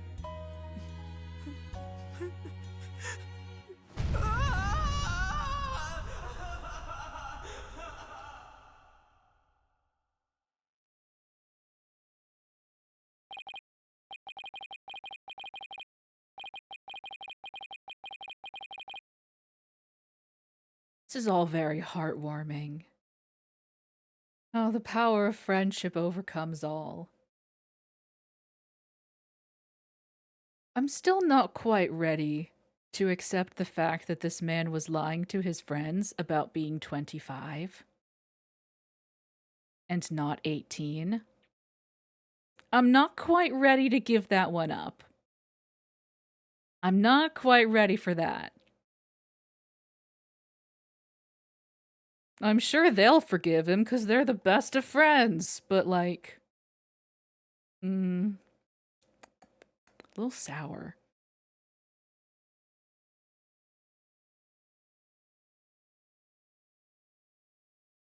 Yeah, if you just don't. Yeah, just don't think about it. It's fine. Listen, thinking in this courtroom, in this economy, no way. No way, man. No fucking way. I didn't kill anyone, and I didn't have a body double. I didn't move the body. I didn't even see it, and it may look like I'm speed reading Zen in the art of mastering the bar exam, but I haven't read a single word. Could have fooled me. In fact, you did. You. So, Miss Sykes, can I place my trust in you? I'm going to save Junie. So yes, you can place your trust in me.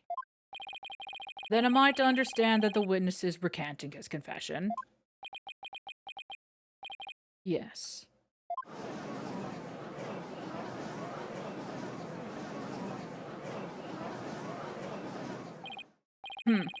A most roundabout trial. I much prefer the turnabout variety myself. He said the thing! He said the turnabout! He said the thing!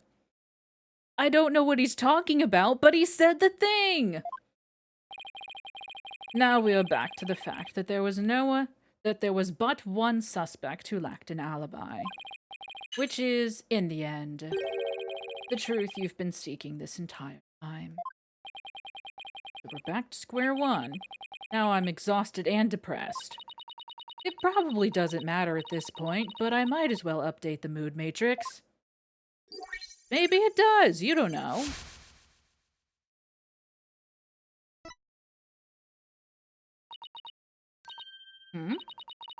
Does this mean...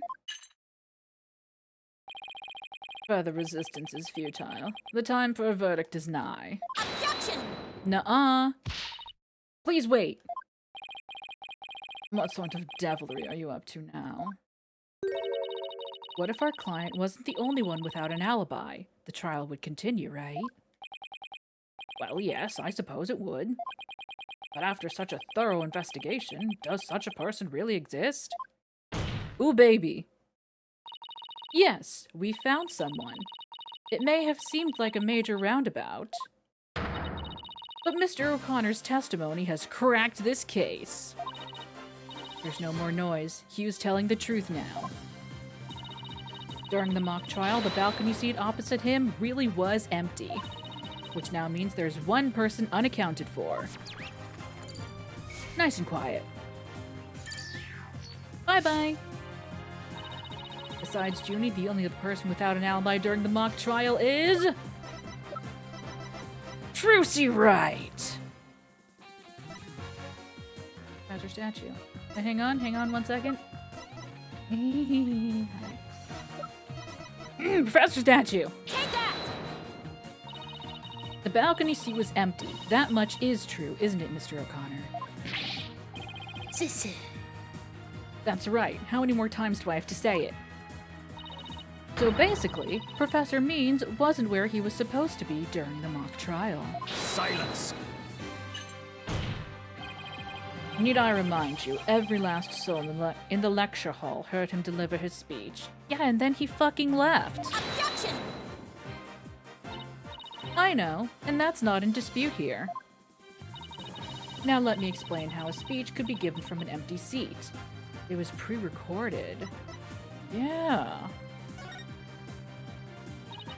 What if the speech was pre-recorded? That's the only way the speech could have been delivered from an empty balcony seat. Oh my god. Please tell me. Please tell me that what they said earlier about recovering what was recorded over on that tape, please tell me that that's the same tape. Oh, baby. Tell me that's the same tape. Oh, tell me, tell me, tell me. What a dumbass. If that's the same tape, what a fucking dumbass. Buy another tape, motherfucker. How much money do you make at this fancy-ass academy? You can't buy another tape.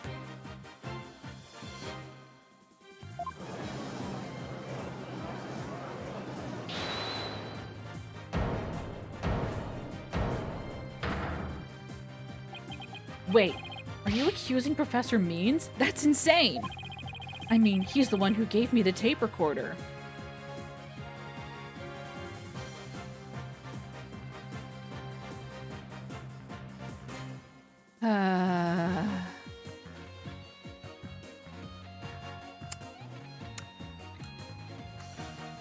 Yeah.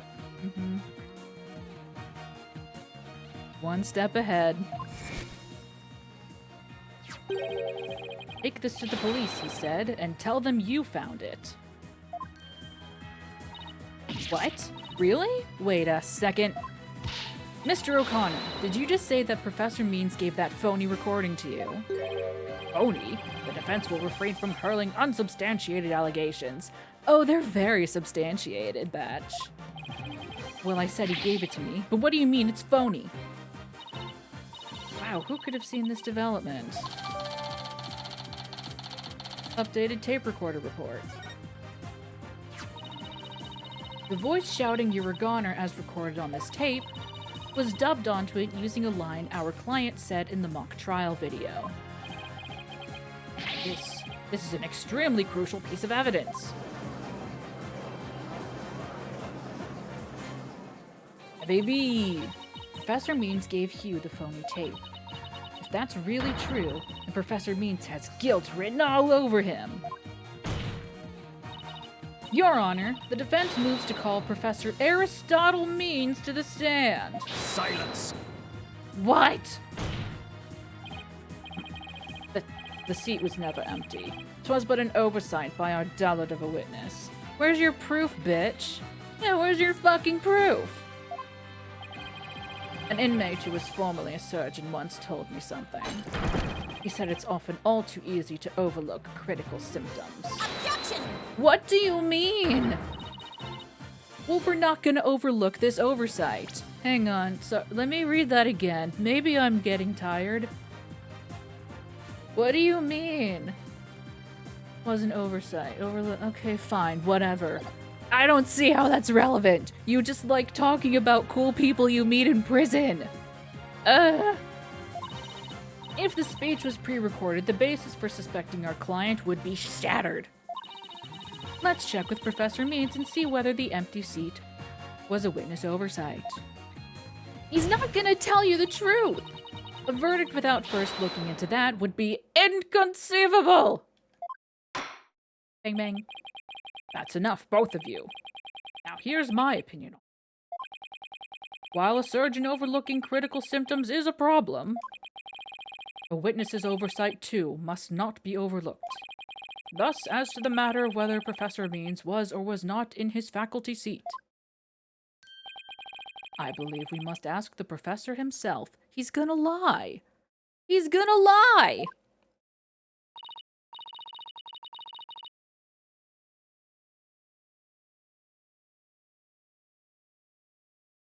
I agree.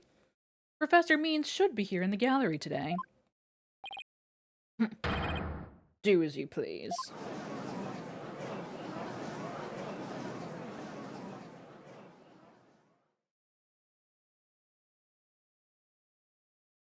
I don't know. Rude. Hang out with his bird? He has a bird! He has a cool bird. He has a sweet, darling little bird! You could just hang out with his bird! It's a dust cloud right where he was sitting. My goodness. Will you please state your name and occupation for the record? Certainly. I am Aristotle Means. God, his badge really does look like a little screaming face. I teach the lawyer course at Themis Legal Academy. And let me add that while I welcome any opportunity to assist with the trial, I don't care for this undue suspicion. Don't worry, Professor. We're just interested in the mock trial video right now. We just need to take another look at that speech you gave. Can we count on your cooperation in this? Very well, if that's all you're interested in, please proceed. Please proceed, Miss Sykes. We need to find some sort of evidence that shows the speech was pre-recorded. Right, I believe we're ready. Let's roll the video.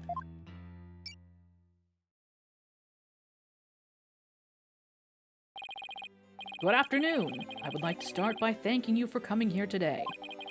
The mock trial, the crown jewel event of the school festival, will begin shortly. You know, we did fast forward through his speech earlier. Yeah, no, me neither, now that you mention it. When I was a student, I too could hardly wait for this day to come. Oh yeah? Oh no, I'd forgotten how long and boring his speech was. Zzz. Wake me up once this is over. Hey, no fair!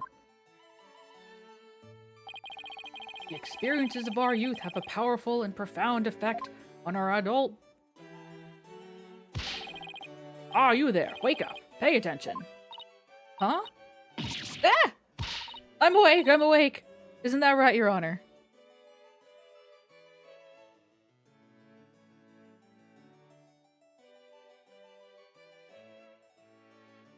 Yeah, Huh? What? I'm awake too! Wide awake, see?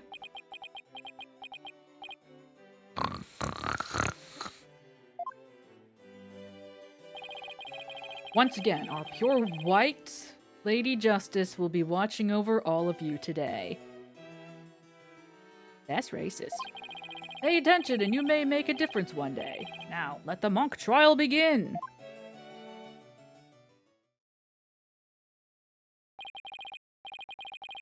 That's about it. One of my better speeches, if I do say so myself.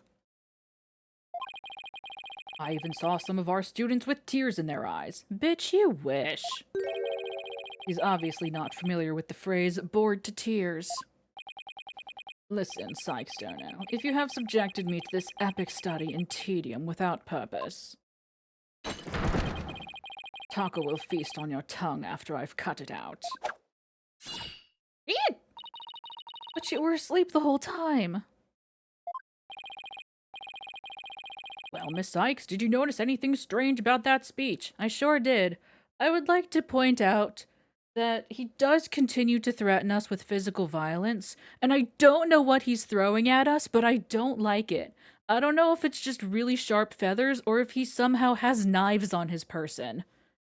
I don't know, and I don't like it. I don't care for it. You know who never threatened us with physical violence and never fucking threw things at us?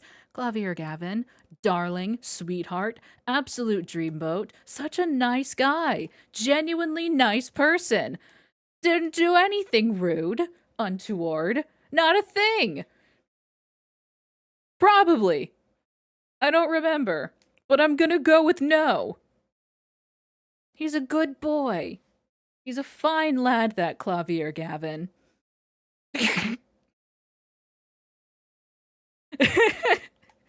You know what? You're right. That is the highest of insults, and I take back everything I said. Could I please hear that last part again?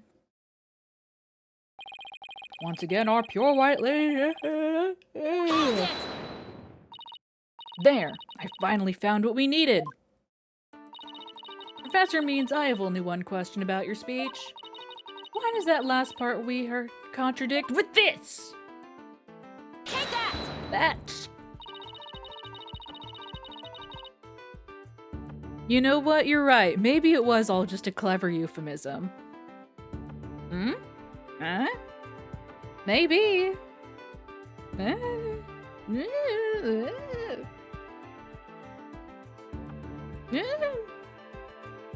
Whatever. The professor said the pure white Lady Justice would be watching over them. But the Lady Justice in the video isn't even close to being white. It's gold as gold can be.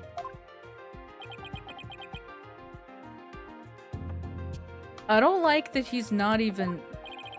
I'm not sure I can wrap my jaw around that to test its authenticity. I didn't say it was made of gold, Your Honor. Now, it's true that this statue is pure white. But it broke before the mock trial began. The one you see here is its replacement. Oh, well, that's a shame on every count. Ironically, this golden statue sticks out like a sore thumb compared to the white one. Meaning the professor wouldn't have made a mistake in its color if he'd been present. God, he really is just wearing a full-body toga. Seems that I may have caused some confusion, but it was merely an oversight on my part. Objection! The statue was in the middle of the room. How could you not know what it looked like? Well, I was in a balcony seat. Furthermore, the statue had previously been white. I'm afraid this isn't sufficient evidence of the speech being pre-recorded. We had our answer long ago. The accused was the only one to leave the lecture hall. No, wait! There's got to be something that can prove that the speech was pre-recorded. Well, Rooney was in charge of audio. According to the mock trial video, the speech started here and ended here. It was a little over 10 minutes, God, but I doubt anyone wants to be tortured again. It was only a little over 10 minutes. It felt like it went on forever. How'd you figure out how long it was? Athena. Athena, honey, there's a timestamp. Athena. Athena, how? Why is the fact that you're named after the goddess of wisdom now ironic? Why is it ironic now, Athena? Hey, Athena? Why is it ironic? It's ironic, like Ray ain't on your wedding day. Easy, there's a timestamp in the top right. She has a fucking emotion tech orb hanging around her neck! She's the... All you have to do is... subtract the time the speech started from the time it ended. Each goes from the 10-minute mark to 20:35. Wait a second. I could swear I've seen the same interval of time listed among the evidence.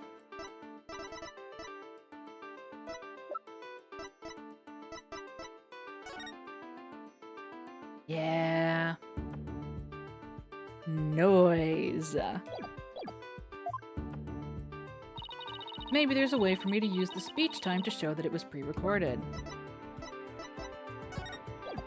Take that. Take that! I would like the court to take a look at this envelope. Every time I do, it makes me mope. And this is... the voice print analysis that proves the voice on the tape recorder belongs to our client. Yes, but didn't we just establish that the voice on the tape recorder was a fabrication?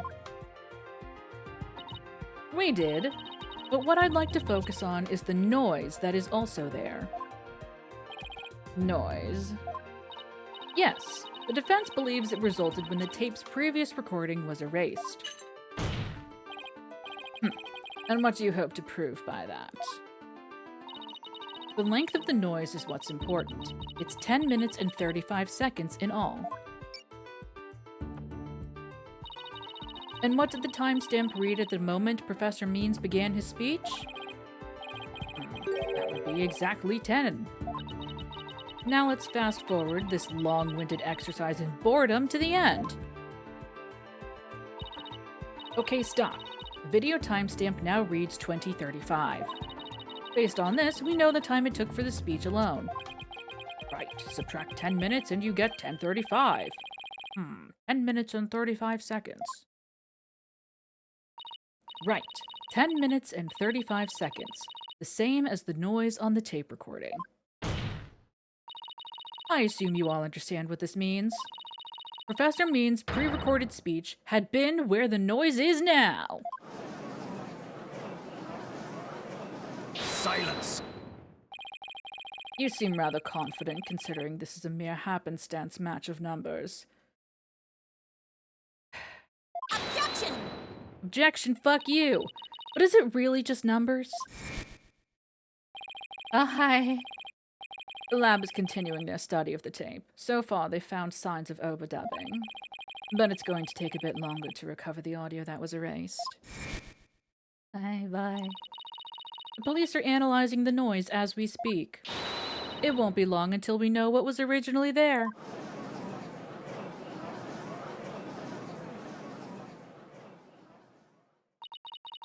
Now I'm sure of it. The professor was trying to create an alibi with the recording. By pinning the crime on Junie. Well, he's not gonna get away with it. Not on my watch. You're not wearing a watch. Miss Sykes.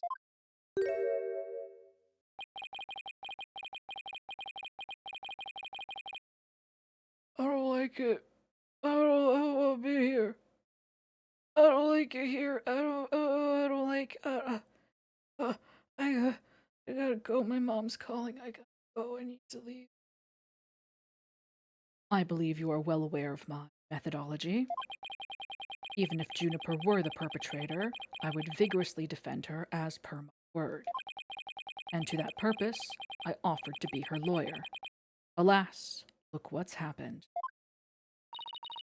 All I've stated are obvious deductions derived from evidence and testimony. Truth be told, I had no intention of testifying. I had been keeping quiet for Juniper's sake. But now that you cast this blame upon me, I have no choice but to reveal the truth. And my shiny teeth! Uh-oh, this doesn't sound good. I will now reveal the truth behind why I had to pre-record my speech before the mock trial. I, Professor Means, always say what I mean and mean what I say by all means. I hate you. Not even because you're a murderer, just for that. Professor Means' testimony. That should just be an apostrophe, not an apostrophe, right? Yeah, it should just be an apostrophe, not an apostrophe S. Pretty sure. Anyway, the defendant came to me with what she said was very important and by necessity secret. She asked me to pre-record my speech and come to the audio room during the mock trial. Juniper confessed to the murder and asked that I get her declared innocent in court. Bro. She also said I'd become an accomplice after losing my alibi due to the pre-recording. My dude, fuck you! Holy shit! But when I said I would protect Juniper, I meant because it's the humane thing to do. Woo, I'm such a nice guy. Fuck you. Oh my, so you're saying the defendant threatened you? This has to be a lie. I mean, everything about it lines up too perfectly to be true. On this most consequential of occasions, let me be completely frank with you. Juniper has truly taken to heart my teaching that states the end justifies the means. I don't believe you. When she asked me to defend her, she said I must also prove her two friends innocent. Her two friends? The witnesses? Correct. Hugh O'Connor and Robin Newman. I was to ensure all three walked free. All three were to achieve their dream. That was the result Juniper was seeking. And she was even willing to threaten me, her own professor, to that end. You, no doubt, had high praise for her ruthless tactics. Yes, well, that is why I vowed to vigorously defend her, despite her threatening me. Jesus fucking Christ.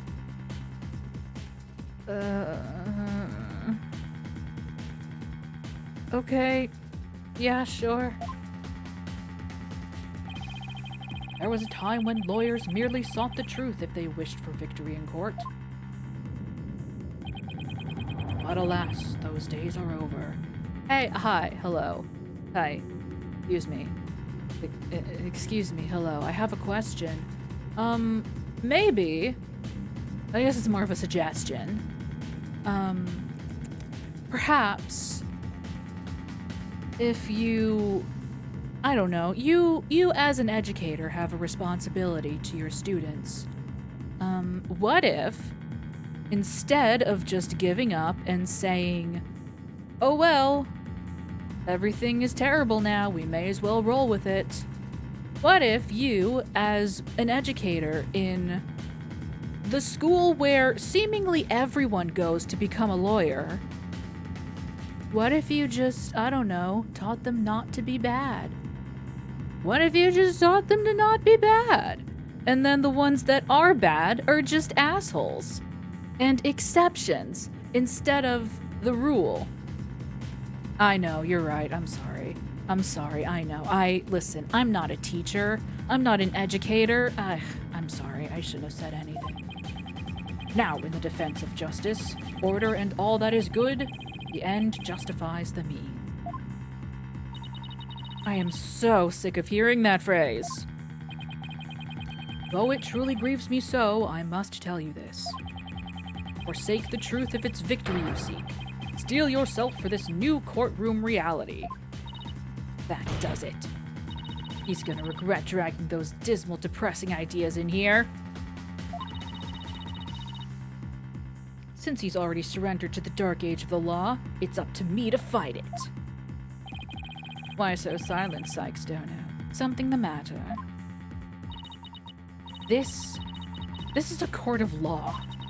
It's no place for long-winded talks about idealistic principles. That's why I'm going to let the evidence do the talking. Let's not get carried away now, Miss Sykes. It will not do to have you attempting to discredit my doctrine. Do not force me to rectify this situation. Are you a fucking robot? God, you're awful. No, go ahead and rectify it. Only if I lose and you win, that is. Got him. Boom, boom.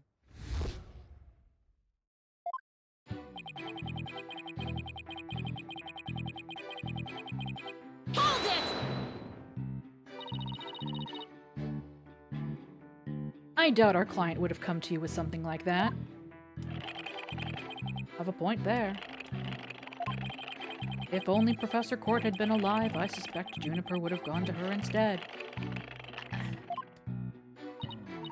So our client came to talk to you after Professor Court was dead. Let's go through this step by step, shall we?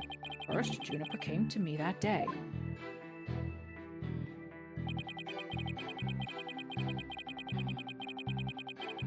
Hold it! Are you suggesting it was our client who told you to fake an alibi?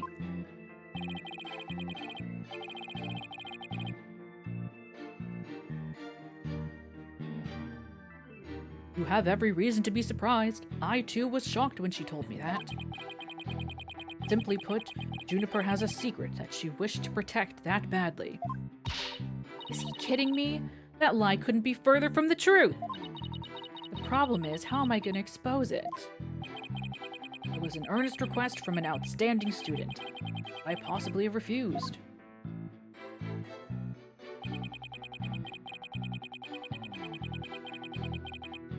Hold it! Did you consider that a threat? Yes, but it's now you to whom she has passed her demands on to. Miss Sykes, you must realize that you too are being used by Juniper. My dude, you're a fucking sociopath. What? Your Honor, I ask that you too do not let her feigned weakness and innocence fool you. What is your problem? Juniper Woods is quite clever and extremely tough. And perhaps most important of all, she is a fervent follower of my teachings. Objection! Your Honor, the witness's testimony is nothing but an attack on our client's character. Very well, objection sustained. So be it. Nevertheless, the fact that she threatened me is immutable. It's not.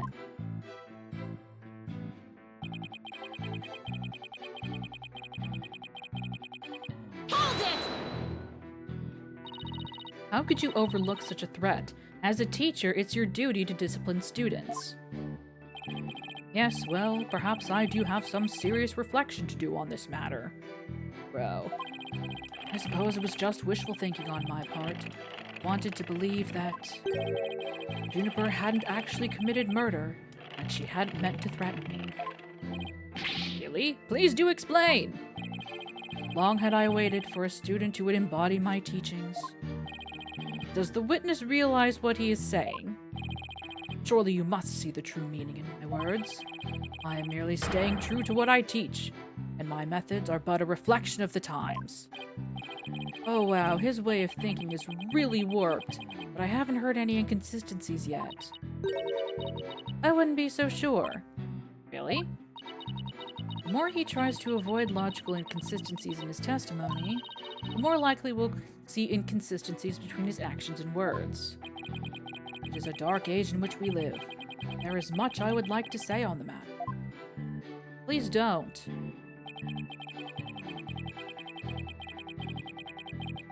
A humane thing to do. Oops. Okay, well, even though he's rotten to the core, he's a total pro. That all made perfect sense. Making this up as he goes along. Inconsistently, Professor said. Yeah, okay. Let me see.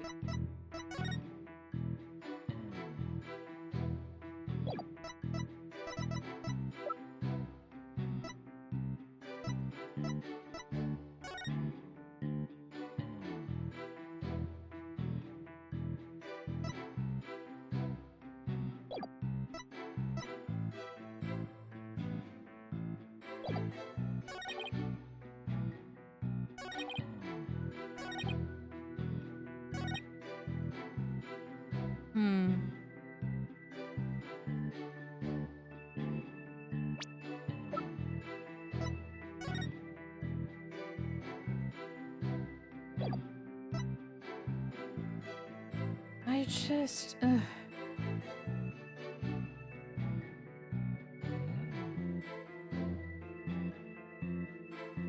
Yeah. True. Sorry, I'm thinking.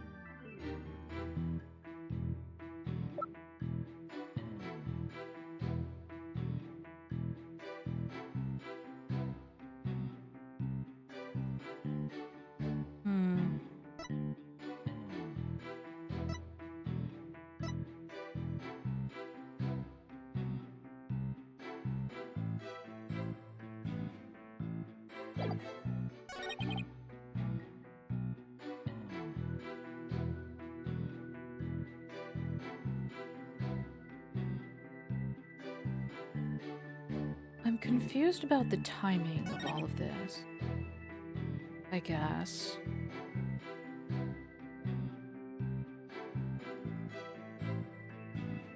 Right? Because, yeah. 8 p.m., yes.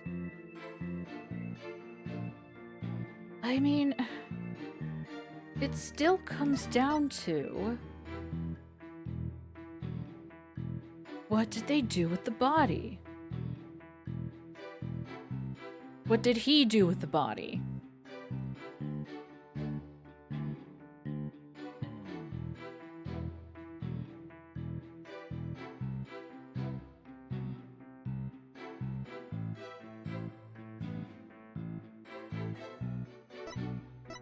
Because she died the night before. And then he just, I don't know, fucking stuffed her in the wardrobe, and then took care of it during the mock trial the next day. Oh, okay. You know what? That makes sense. Like a baby bird.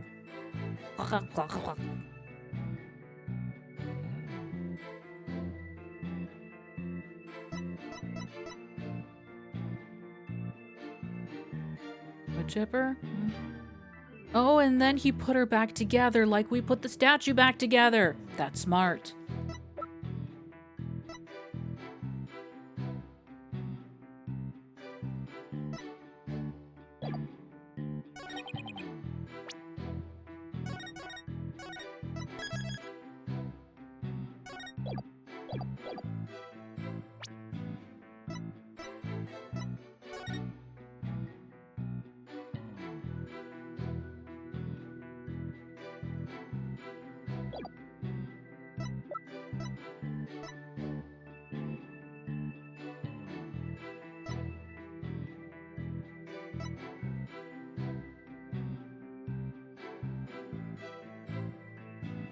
I think, honestly, I should probably stop because I'm tired and I can't really think straight. But what if it's this? Objection! It sure isn't. Alright, I'm going to bed.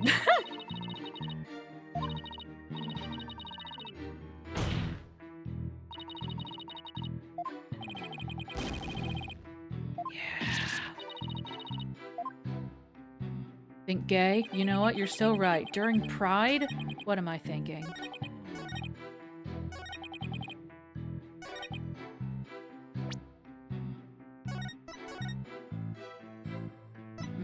Just gonna here and then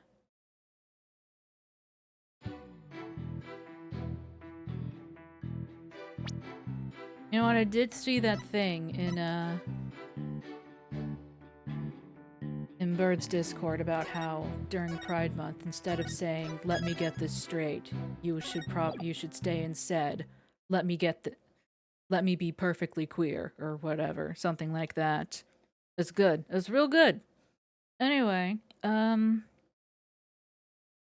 you all for joining me today. I wanted to try and finish the case, but alas. Ugh. Mm-hmm.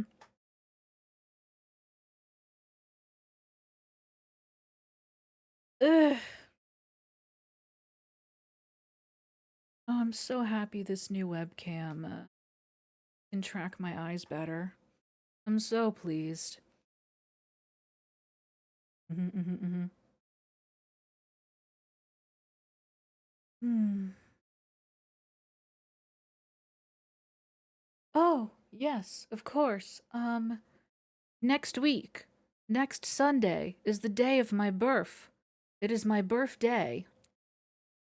As such, because, let's be real, I basically stream Sundays. I basically stream on Sundays. But, because, you know, I stream Saturday night, Sunday morning. Therefore, we will be celebrating. I will be doing my usual Saturday stream, but we will be celebrating my day of birth. Thank you, thank you, thank you, thank you.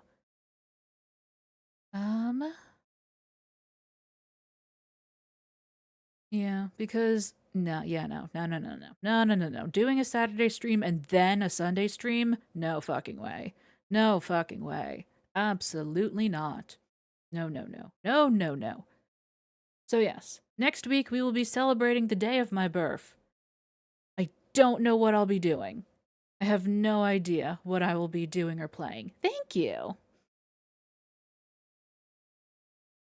I have the good fortune to have been born during Pride Month.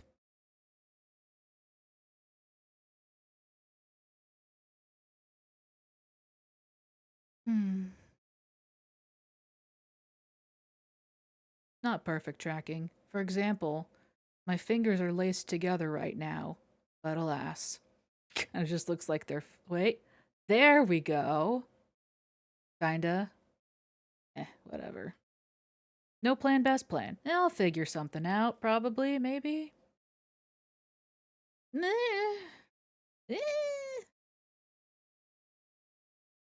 Night, Viz. Thank you for hanging out. I think that's about it. Sure, let's say that's it. I'll figure something out, but next week is the birthday stream. Be there, or don't. I'm not your dad.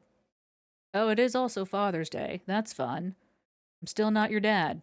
I'm very much not your dad. Or your daddy, for that matter. Not even a little. Not even a little. Not at all.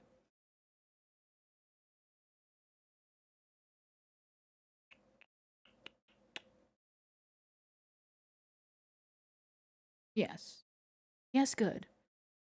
As always, thank you for joining me. It's a pleasure. Cease. Cease and desist.